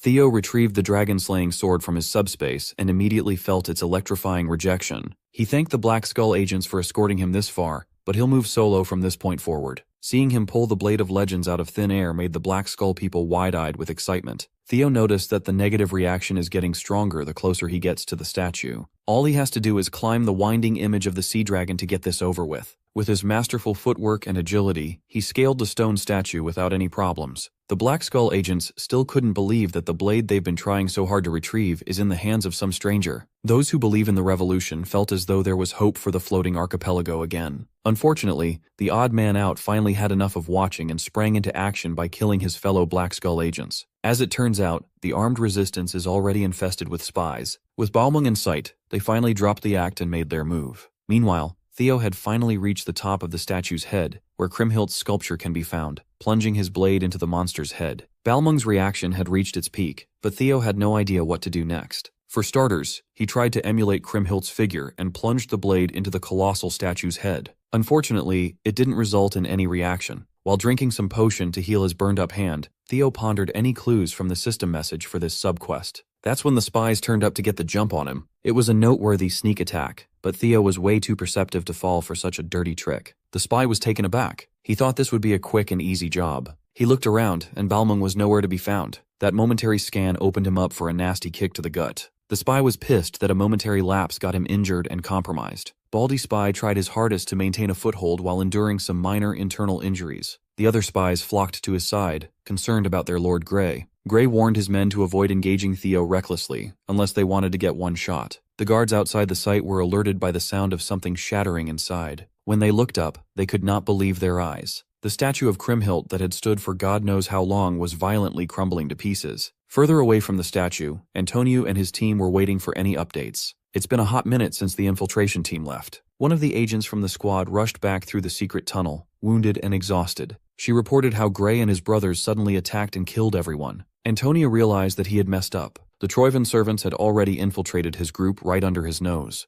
Up in the sea dragon statue, Theo was busy fighting off the traitors to the cause. He wasn't too threatened, but they are annoyingly delaying his mission. To make matters worse, Grey and his posse were quite combat savvy. Even when given an opening, they won't show aggression. It's clear that they are stalling for time. He reckoned that they must have taken control of the nearby 3rd district and are now waiting for reinforcements. If they won't bite what he's putting down, then Theo just has to go on the offensive. He attacked relentlessly, chipping blocks off the colossal statue. His indiscriminate strikes eventually thinned the stony layers out and revealed an ancient metal box hidden beneath. As soon as Grey saw the hollow slit meant to house a blade, he commanded his brothers to stop Theo at all costs. The young lord kicked himself for overcomplicating this mission for no reason. Since the subquest explicitly stated that Balmung must return to its original place, he just had to follow where the blade is leading him. The hollow slit of the ancient box lay before him. He just needs to insert the tip. Grey threw his body over Theo, hoping that he could prevent the inevitable from happening. He was too slow, and Theo was simply too fast. He plunged the blade into its rightful place, and a bright light drowned the perimeter. It produced a strong impact that repelled the Troivan dogs. Theo endured the blade's rejection and the overwhelming impact, keeping his hands on Balmung's hilt. That's when the shattering alerted the useless guards outside. When they looked up at the statue they were supposed to safeguard, it was already breaking apart. They never could have fathomed that they would witness the collapse of the Colossus tonight. The fall knocked Theo out and inexplicably transported him somewhere else, somewhere he could not recognize. When he regained consciousness, he was battered by the worst headache he had ever experienced. The pain was unbearable, but that means he's alive. Upon taking in his altered surroundings, he reckoned that he must have been transferred inside the relic dungeon. He was surrounded by tall and lush greenery from all sides, wildly different from every other relic dungeon he'd been in. While he was still taking in as much information as he could, he heard a tiny voice coming from beside him. All 4 of his guardians have decided to come out in their chibi forms. Fairy Dragon explained that they've manifested a corporeal form using Theo's mana as the medium. Due to his insufficient magical power, they could barely sustain a miniature form. She also shared that this relic dungeon reeks of deep longing and pity for a particular human. Theo's mind immediately jumped to Kriemhildt, but the guardians couldn't say for sure. They could merely read the remnants of the Guardian's thoughts. Using context clues, it's pretty easy to tell that the legendary hero must be involved somehow. Since the Relic Guardian abandoned this space, they should be able to look around and investigate slowly. That was a mistake. Unbeknownst to Theo, a skeletal archer had already locked onto him as a target. When the arrow was unleashed, it caused a massive explosion. The sound triggered Theo's reflexes as the arrow's tip inched closer to his head. With his ultra instinct, he moved his noggin out of harm's way and caught the arrow in mid-air. It looks like the intel his guardians fed him has some holes. This land is not as ownerless as he thought it would be. The skeleton archer was just the start. Multiple skeletal creatures have emerged, clearly hostile to the only one with flesh in this space. They all see Theo as an intruder, a threat that must be deleted from the dungeon. The bony inhabitants of this odd dimension chanted Kriemhildt's name with veneration and respect. Little Griffin asserted that the original Guardian must have manifested these beings just to protect ownership for the human called Kriemhildt. More arrows came flying in, and the little birdie almost got hit. Theo easily deflected the incoming threat, redirecting its trajectory to crush a skeleton swordsman's skull. He estimated that these skeletons were not particularly threatening, but they have the numbers to be extremely annoying. If he could just take them out en masse, clearing the dungeon would be simple enough, but it won't be that easy. Fairy Dragon could tell that these beings were no ordinary skeletons. They are undying soldiers that won't stop until they fulfill their duty. They are dragon fangs. Theo drew his blade with a smile and welcomed the challenge. He burst out to the treetops, making the skeletons run after him. After spending precious energy on trying to cut as many regenerating dragon fangs as he could, he had decided to back away. Since he was struggling quite a bit, Little Griffin reluctantly gave him a piece of advice and reminded Theo that the Kriemhildt fellow was just a human like him. If he could get that man to surrender ownership of the dungeon, this whole mess would be wrapped up in a few seconds. Theo snapped upon hearing such useless advice. If that man is still alive after who knows how many eons have passed, he'd be far from human. Little Griffin sulked and regretted giving valuable advice to an idiot. While he was trying to formulate a way out of this predicament, a system message popped up. To focus on reading what it entails, he forcefully closed Little Griffin's beak. It stated that the dungeon is the final gift the Leviathan left behind for the hero, Kriemhildt. Now he must retrieve ownership of this gift from its landlord. Reading between the lines, Theo admitted that his annoying bird might actually be right. Thankfully, the dragon fangs weren't fast enough to catch him, no matter how coordinated they were. Using vines to always be on the move, he pondered how he could wrestle ownership from a dead man. To maximize the variables he could process, he activated hatchling synchronization. His vision turned superhuman, processing everything around him at superhuman levels. If his hunch is correct, he must be missing one more crucial piece of information to beat this dungeon. Through hatchling synchronization, he spotted a lone dragon fang hanging back, away from the aggressive pack. It had a different aura than the run-of-the-mill skeleton nightmares. When all the dragon fangs bum rushed him, he noticed one of them turn its back and run away. Now he's more certain that he just needs to hunt that odd one out. With his ridiculous speed, he easily caught up to the anomalous fang. He deployed his fastest attack, the lightning dragon flash technique, to close the gap in the blink of an eye. His black lightning caged the lone dragon fang, leaving it with nowhere to go. The cage sparked a massive lightning explosion, pulverizing everything within its effective range. Lightning Needle is not only fast, but also supremely destructive. Killing the oddball dragon fang caused a system notification to pop up. He must gather 206 pieces of Kriemhildt's remains, and he only got one after expending so much effort. The number he must meet was way too high, but at least he's got a proper objective now. This particular dragon fang dropped Kriemhildt's third cervical bone. With a clear direction to follow, Theo just needs to collect a dead man's bones, and he'll be out of this place in no time. Back in the real world, a sailing fleet just docked on the floating archipelago port in the middle of a raging storm. Porters flocked to the ship while an attendant approached the only man who disembarked. The man commented that the fog should work in favor of his objective. The porters who boarded the newly arrived ship were floored by what they saw. Its deck was completely stained with blood. The entire crew had been massacred without mercy. The man heard that the foolish floating archipelago spies he sent to infiltrate Black Skull let the dragon-slaying sword slip away. Well, it doesn't really matter if the weaklings failed, or who's holding Balmung now. After all, the entire archipelago itself is already in Troyven's grasp. Noil, number 9 out of Troyven's 9 lords, has come to finish the job himself. In the middle of the rainy night, the citizens of the floating archipelago were woken up by the frightening noise of explosions. They watched as the great merchant who protected the archipelago for hundreds of years fell. Back inside the relic dungeon, Theo just finished his bone-hunting speedrun, fulfilling the quota of recovering all 206 of Kriemhildt's remains. The system prompted him to view the memories engraved into the hero's remnants. As the surroundings blurred, he wondered what the real hero of legend looked like. Suddenly, Theo's consciousness was transported to a snapshot of Kriemhildt's life. At this point in time, a kid would regularly traverse an island, excited to visit his friend, Levi. She would trek across the tropical island to reach a giant cavern bearing food.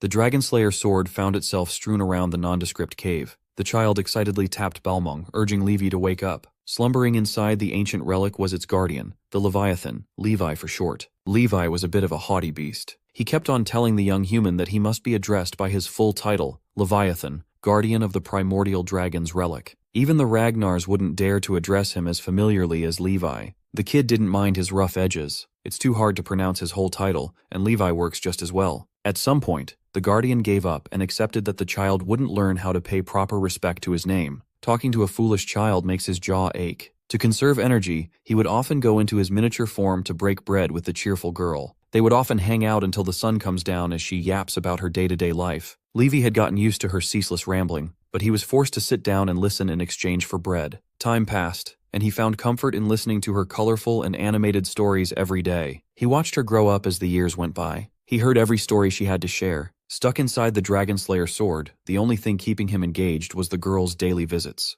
Through the years, Levi maintained his aloof attitude, but it's apparent that he's just a tsundere. As soon as he heard footsteps entering the cave, he quietly looked forward to whatever story the girl would share this time. His hidden anticipation was broken upon catching a whiff of fresh blood. Upon suffering a fatal wound, it took all she had in the tank to run towards her friend for help. The man who cut her up was in pursuit. She cried that strange people suddenly showed up and attacked her village, killing indiscriminately. Before she could get closer to Levi, one of the soldiers dragged her by the hair and stabbed her without mercy. The soldier dug the blade deeper into her body, viewing the girl as nothing but a savage. They are moving under the mandate of the Empire's emperor. This is their way of showing compassion to such a rural backwater island. Since the opportunity had presented itself, he wanted to have some disgusting fun too. While he was salaciously coiling around the dying girl, Levi's rage had reached its zenith. The guardian of the ancient relic sprang into action, disregarding his restraints. Blinded by wrath, he pulverized the cave that served as his home for years. Kriemhildt's village had been fully taken over by the Empire's dogs. They threatened the citizens with death by fire if they refused to cooperate. This inhumane invasion would have continued if a towering beast had not flown in for the sake of vengeance. Levi roared and launched an attack that eradicated every single Empire soldier in the vicinity. Sitting on top of Leviathan's head was a person. Thankfully, Kriemhildt survived her horrible encounter with the disgusting dog of the Empire. That day, she unlocked the strength to carry the Dragon Slayer sword. As soon as the remaining soldiers spotted her sitting on top of the dragon's head, they focused their efforts on sniping the girl. No matter how hard they tried, they were no match against such a devastating force of nature. While the Empire dogs fell one by one, the villagers were protected by barrier spells. When all was said and done, the forces of the Empire had been wiped out, and the village had burned to the ground. Kriemhildt profusely apologized to Levi for picking up the sword. She believes that she messed things up by not waiting for the Chosen One to claim the blade. Levi comforted her, assuring Kriemhildt that things actually turned out pretty well. He surrounded her with the same barrier that protected the villagers and gently presented the hero to her people. Everyone chanted her name and sang her praises for saving them from the clutches of the Empire's greed. Levi admitted that he might have forsaken his sacred duty, and yet, he feels at peace with his decision. For the first time in his long life, he acted by his own will, not that of the primordial dragon. Just to protect Kriemhildt's bright smile, Levi would gladly disobey his creator. At that time,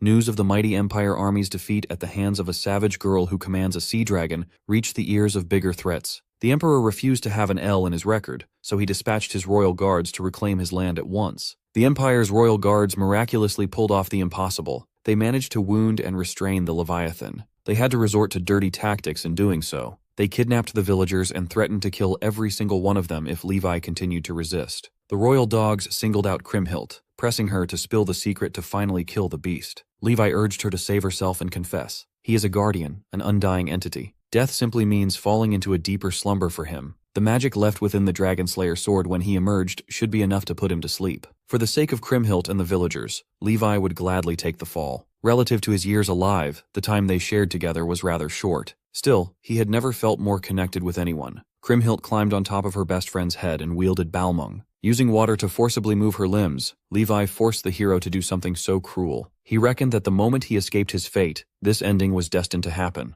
Levi urged her to never feel guilty for protecting her people. This is the last time he'll be able to help her. The last few years had been the best time of his life, but it had to end in the most heartbreaking fashion. The sea dragon killed himself to spare the hero and her people from the Empire's wrath. The royal guards watched as the beast fell without them lifting a finger. The man in charge of this perverse operation laughed his ass off upon seeing the dramatic ending. His laughter ceased when a massive storm started brewing right above their heads. As one final act of defiance, Levi unleashed a tidal wave that would swallow the entire army. They screamed and begged for mercy as they drowned. The frightening waves coiled away from the villagers, sparing them from the cold clutches of death. The land they were standing on was ripped from the seafloor and raised to the surface. Theo finally had the full picture of how the floating archipelago was formed. As it turned out, Kriemhild wasn't the valiant hero as the tall tales told. She was simply a victim of cruelty, an unfortunate girl who formed an unlikely bond and friendship with a relic guardian. Still stuck in the vision of the past, the image of Kriemhild approached Theo, calling him the chosen one Levi was waiting for. Even in the afterlife, Kriemhild still felt guilty for preventing Levi from fulfilling his sacred duty. Now she has the opportunity to fix that. She finally relinquished ownership of the Dragonslayer sword and gifted the relic to Theo. She hoped he could make the stubborn beast happy.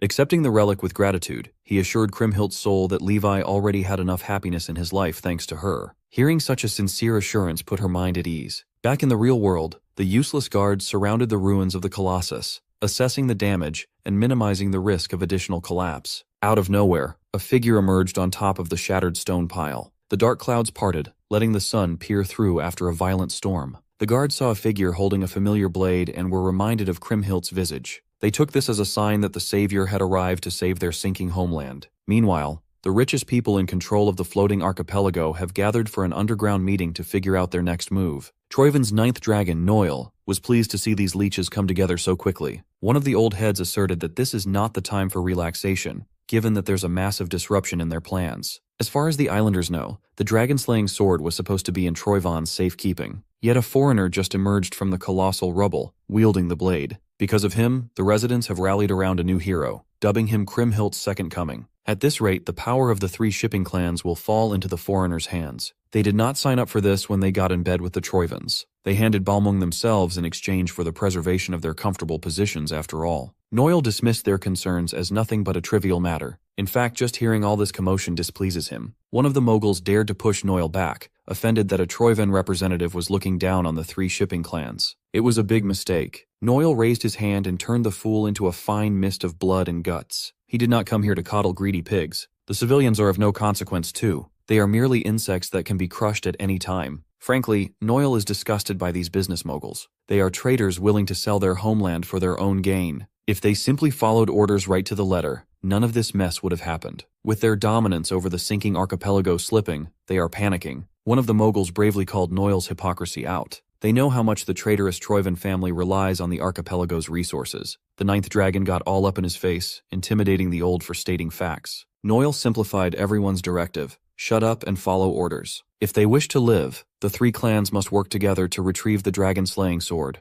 With utmost respect, one of Noil's soldiers asked if it would be a wise move to entrust such an important job to the incompetent merchant clans. He recognized the soldier's concern. Noil would also prefer to act personally, but the current situation does not allow him to make a move yet. He just received word that one of Ragnar's 9 dragons, the hegemony dragon, is on the way to this very archipelago. Restraining such a threat is the highest priority. Back outside, almost every archipelago citizen has gathered to catch a glimpse of their new hero. They chanted Kriemhild's name with utmost admiration, just like how their ancestors did. Theo knew that Kriemhild was revered like a deity over the years, but he didn't expect this level of fanaticism. Perhaps he's the only one who knows the real Kriemhild anymore. She was neither a god nor a hero. She was just a kind and ordinary girl thrust into a cruel destiny. Moreover, the dragon-slaying sword was an artifact of the primordial dragon, meant to be wielded by a Ragnar. From the crowd, one of the disgruntled citizens yelled a request. Everyone knows that the arrival of the Troiven scoundrels led to the slow sinking of their land. To make matters worse, they are being barred from leaving. All they ask is for the hero's second coming to save the floating archipelago. Deciding to play into the misunderstanding to set the mood a little, Theo raised the legendary blade and addressed the people. He solemnly swore to save them in their home. His sword shall bring salvation. After sneaking out of the rowdy district, Theo was welcomed by an odd fella. With a bunch of priestesses backing him up, the femboy introduced himself as Marty, the priest overseeing Kriemhild's temple. From here on out, they will serve Theo wholeheartedly. Following Marty's lead, Theo made a pilgrimage to the said temple. The crowd followed them all the way to the bridge connecting to the sacred ground. Marty dismissed everyone else and walked with Theo alone. He explained that Theo's coming had long since been prophesied. The temple had been maintained for generations for this very day. Along the halls of the sacred ground, Marty introduced a necklace once worn by Kriemhild hundreds of years ago. The system tagged it as a magical, enchanted accessory and a gate connection key. This would be an essential item for reaching the sea dragon slumbering in the depths. Seeing how the femboy priest was giving him the VIP treatment befitting of a hero, Theo decided to confess to his lie. Marty assured him that he's well aware of Lord Theo Ragnar's true identity. That really caught Theo off guard. The priest explained that he knows about Balmung's origin as a primordial dragon artifact. He's privy to the fact that such a relic would only awaken at the hands of a Ragnar. Yet even after knowing everything, Marty still continues calling him the reincarnation of Kriemhild. Going into further detail, Marty asserted that those who guarded this place for generations know the hero's real story. They know the sorrow of having no other choice but to harm a friend. Since Theo had been acknowledged by their reluctant savior, the temple deemed him deserving of befitting treatment and respect. At the end of the temple halls, they have arrived at the top of seemingly endless stairs leading to the bottom of the archipelago. Marty instructed Theo to throw the necklace below, and a gate leading to the sea dragon will open. Carrying the artifact will also allow him to move freely underwater. The femboy priest placed all his hopes in Theo's hand, and the Ragnar Lord promised to deliver. Outside the temple, the citizens huddled together to pray for their salvation. They pleaded for Kriemhild's well-being and the archipelago's safety. The solemn vigil was interrupted by the threat of aggression. The three clans have arrived, and they aim to make the crowd disperse. They announced that they conducted an investigation and found that the man falsely claiming to be the hero was a terrorist. This three-clan coalition is hell-bent on pinning the crime of stealing the Dragon Slayer sword on the alleged terrorist. Citizens were strongly urged to disperse immediately. Umberto Spinola, the head of the Spinola family shipping clan, reaffirms that his judgment is correct. Antonio might share the same last name as this bug, but they could not be any more different. Umberto expects some damage to his reputation, but his life is on the line if he fails to recover the blade. You can forget about reputation and prestige. He doesn't want to die at the hands of that cruel Noil. Even if he must kill everyone here, he would gladly trade their lives for his own. So, he commanded his kill squad to cut down anyone who didn't comply. While a slaughterfest was happening upstairs, Theo was cautiously descending to the depths. After what felt like forever, he felt water touch his foot. He's finally reached the end of the descent. This tranquil space must be the place where the gate must be unlocked. He retrieved Kriemhild's necklace and gently threw it into the water, causing a soft ripple to form. The ripple eventually turned into a bubbling whirlpool as immense power surfaced from below. Accepting the necklace key, the current formed a swirling door right in front of Theo. Without hesitation, he jumped right into the water, letting his body relax and enter an unfamiliar place. Immediately, he found himself drifting at the bottom of the sea. A diverse selection of sea life surrounded Theo. Lurking below, something vicious and hungry awaits. He scanned the area with Balmung in hand. He knows he's near the slumbering guardian. He just doesn't know which direction to search in first. Unfortunately, reaching his objective won't be smooth sailing this time around. Theo sensed killing intent circling him. Something has locked onto him as prey. Something big. When he finally caught a glimpse of what that something was, he was gobsmacked. An entire army of starving sea serpents surrounded him from all sides. All of them were looking at him like the last slice of pizza in the box. As the army of sea serpents swam in circles, slowly eliminating any and all escape routes, Theo Ragnar smiled. No matter how menacingly they look in their home court, these sea serpents have nothing on the goat. Up on the surface, the Spinola Patriarch has officially laid down the hammer to wipe out everyone who dares to stand in their way. The crowd rightfully banded together to defend themselves. They tried to reason with the armed guards, but their pleas fell on deaf ears. It wasn't until femboy priest Marty intervened with a commanding shout that the armed forces stopped. He was offended that these knuckleheads were accusing the temple and the civilians of being terrorists on absolutely zero grounds. Marty asserted that the man he escorted was clearly the reincarnation of Kriemhild. He swore it upon the honor of the priests that came before him, spanning multiple generations. If anything, the ones who should be explaining themselves are the three clans and their hired thugs. Marty exposed the shameless Spinola Patriarch for employing and bringing Troivan mercenaries into the archipelago's religious sanctuary. Upon hearing that the same people who stole the dragon-slaying sword are now trying to cause mayhem once more, the masses were enraged.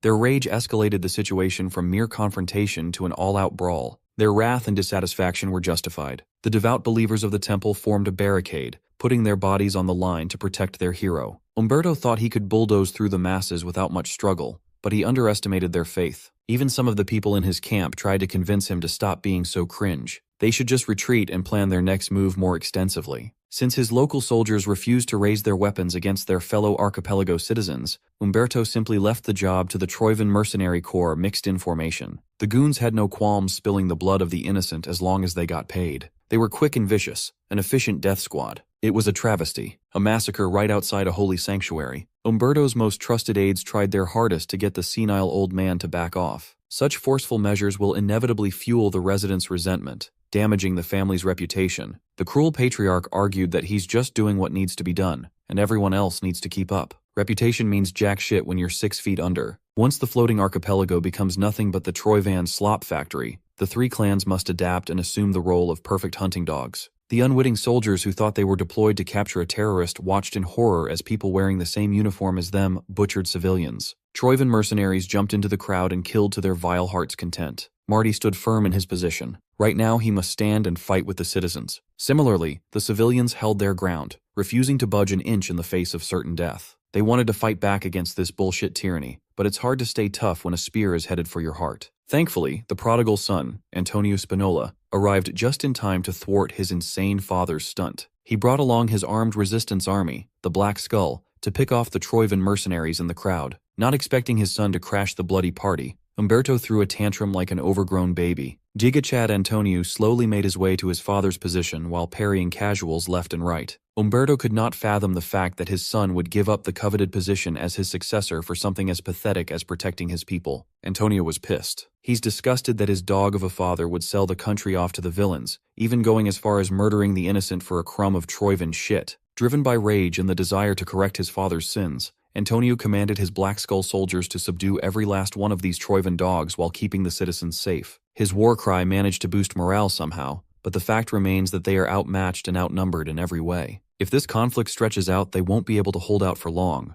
Their only hope is currently under the sea, encircled by hungry sea serpents. Admittedly, Theo Ragnar was a bit worried about the sheer number of sea serpents trying to size him up. He already gave the beasts plenty of openings, but they have shown no signs of blatant hostility. It was almost like they just wanted to watch him. He reckoned that the Leviathan's aura sealed within the dragon-slaying sword must be keeping them subdued. If that's the case, he followed his gut and reached for one of the serpents, gently petting its snout. The system immediately notified him that the sea serpents had recognized him as their master. Who would have thought that his wyvern taming skill would be applicable to draconic creatures underwater? He felt a similar sensation to when he tamed Umbra not too long ago. Their emotions flowed through his dragon heart, establishing an intimate bond. Through the sea serpents, Theo tapped into the emotions the Leviathan felt as it sank into the depths. There were hints of curiosity, fear, and awe. Levi must have had quite a layered experience. The sea serpents were initially drawn by the Leviathan's power and eventually claimed the area as their territory. It makes sense why they all came out to observe Theo, someone who carries the same aura as the legendary Relic Guardian. With the ability to communicate with sea serpents unlocked, he finally got the gist of whatever's happening down in this unfamiliar place.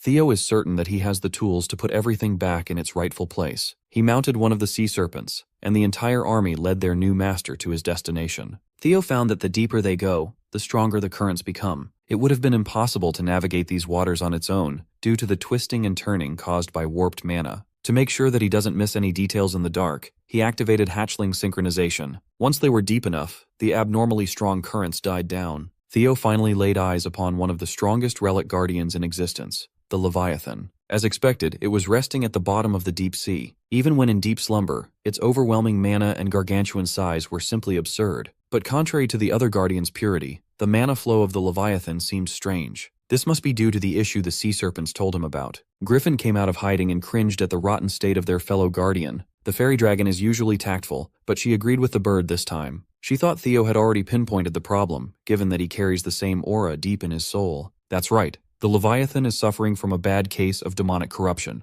Levi the Leviathan has succumbed to prolonged contamination by demonic corruption.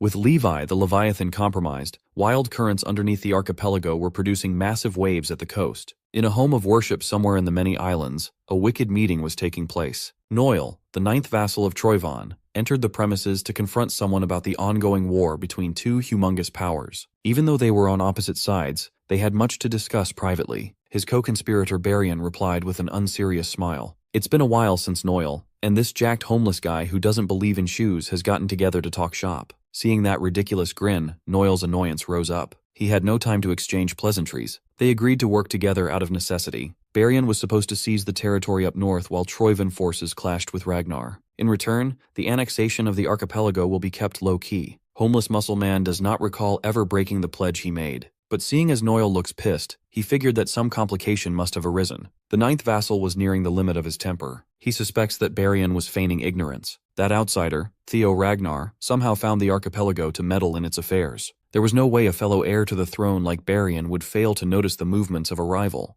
With a thinly veiled threat, Noel implored Barian to speak plainly. To show that he's not fucking around, the ninth vassal unleashed his bubbling murderous intent in Barian's direction. Since the mischievous heir would like to dance around playing stupid, Noel made a judgment call to end their little arrangement. Under the sea, Theo Ragnar was grappling with the implications of the Leviathan's current condition. The seemingly indomitable guardian was infected with demonic sea poison. Its whole body is on the brink of utter contamination by such a vile toxin. Based on its subdued savagery, it was highly likely that its reasoning had completely eroded. He might not have proof yet, but Theo reckoned that the Troivan bastards might have a hand in this poisoning. Fairy Dragon added that once the dragon's sword is drawn and its seal undone, the Leviathan would have normally awakened to defend the archipelago. She was more intrigued by how mortals managed to intoxicate a relic guardian with a nasty case of demonic sea poisoning in the first place. Only some grotesque technique could have made this possible. In any case, the Leviathan is mere moments from rampaging out of control. With logic and reasoning tainted by demonic presence, it's about to cause a lot of damage. Fortunately,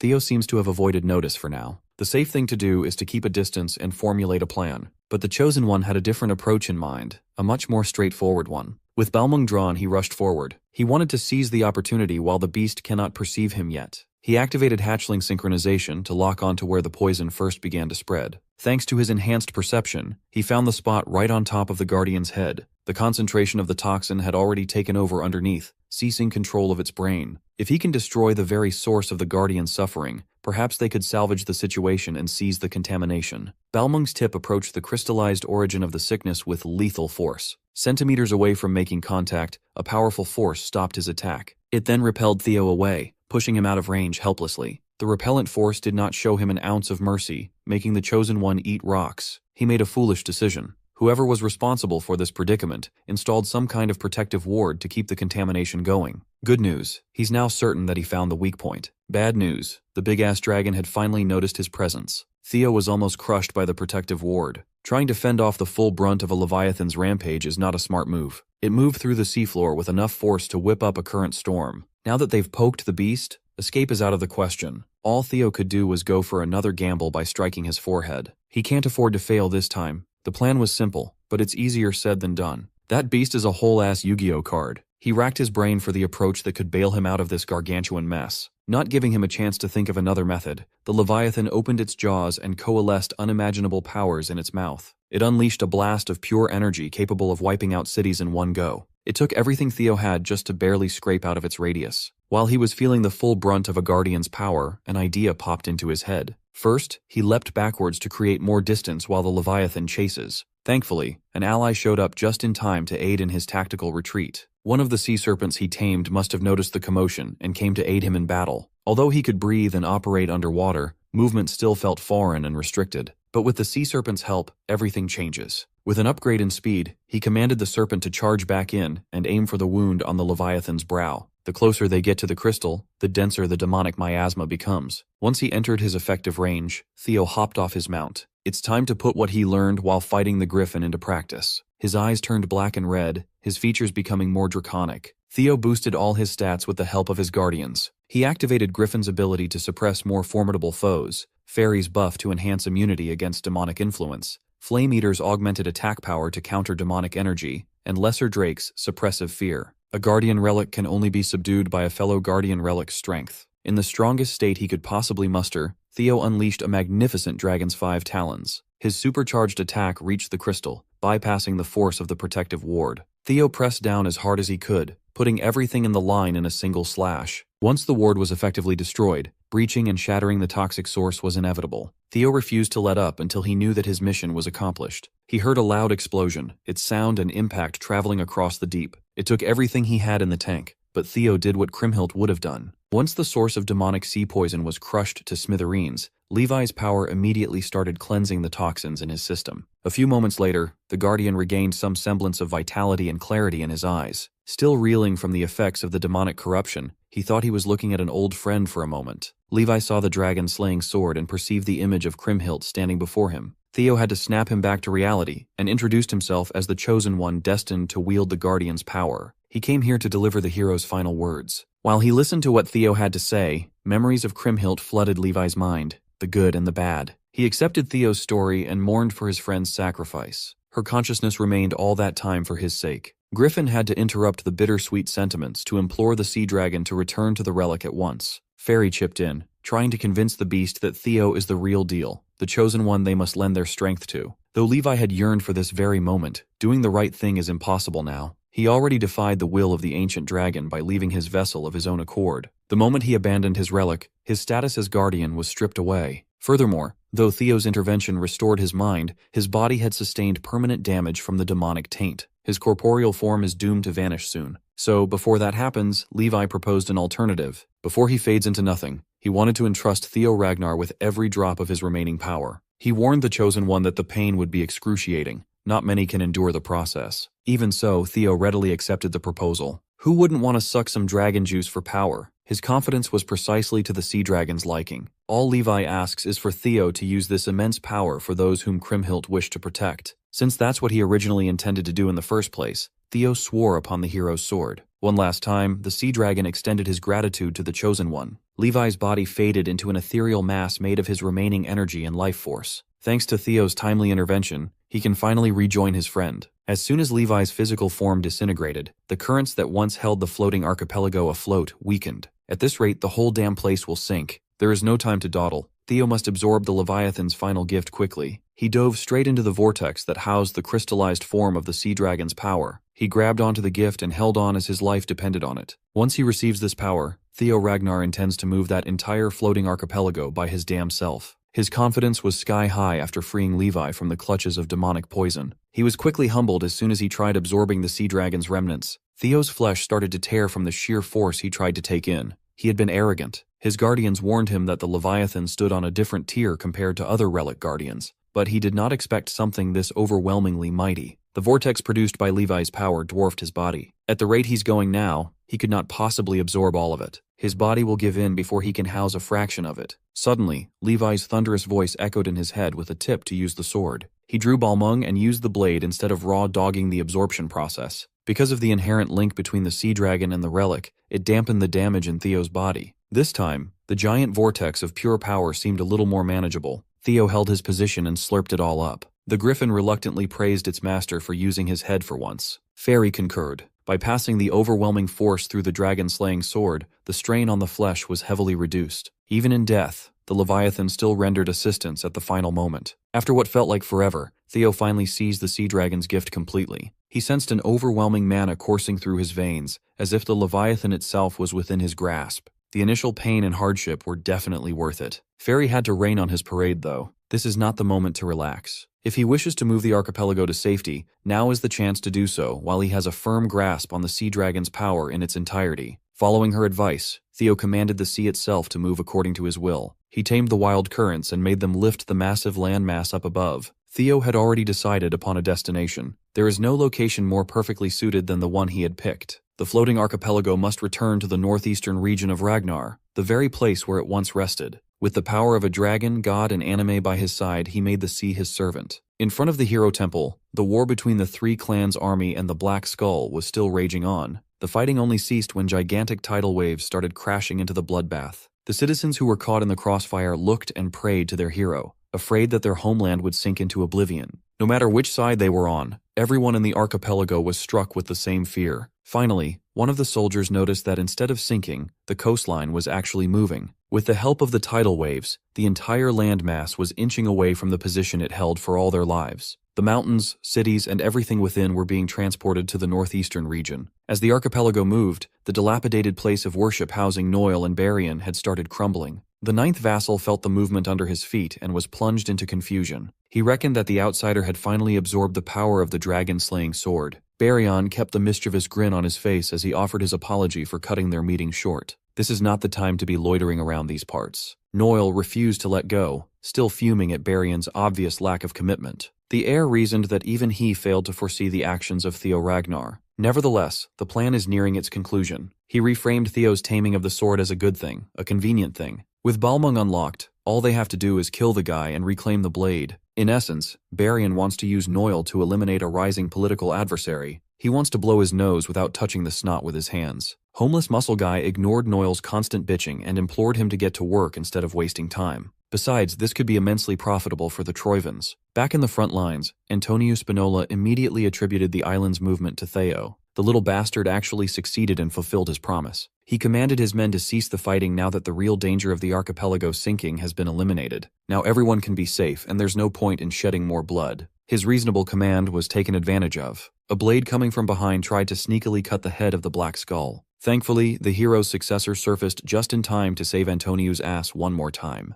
As for the soldier who tried to kill the man trying to end the war, Theo didn't have any love for the guy. He cut that bastard cleanly in half with his shiny new sword. The believers rejoiced that Kriemhild had returned to stand with them after sealing the sea dragon and saving their homeland. Antonio confirmed if the issue was dealt with, if the archipelago and his people are safe now. Once Theo gave him the word, the weight on his shoulders was lifted. He wholeheartedly thanked the unlikely savior before shamelessly asking for one more favor. Theo didn't even wait to hear him out. He already knew what Antonio wanted. Looking around the battlefield, the corpses of civilians and severely injured survivors can be seen all around. It's easy to understand what went down in this supposedly sacred place. The Black Skull and the citizens went to bat for him to protect the archipelago and their hero. It's only fitting that he pays them back. As soon as the three clans' army saw him closing in on them, they seriously contemplated tossing their weapons away in terror. On the contrary, their master, Umberto Spinola, sees this as the dragon-slaying sword, walking towards their grasp on its own legs. He forced his men to stop hesitating and seize the prize. Afraid of the Spinola patriarch, they did as they were told and charged at Theo. Before their weapons could reach the target, an absolute menace rejoined the battlefield, covering it with thick killing intent. In the short time he was away, his useless pawns turned the place into a complete mess. Theo's instincts gave him a jolt. Someone monstrous just joined the fray. As loudly as he could, he implored everyone around him, friend and foe, to lie face down.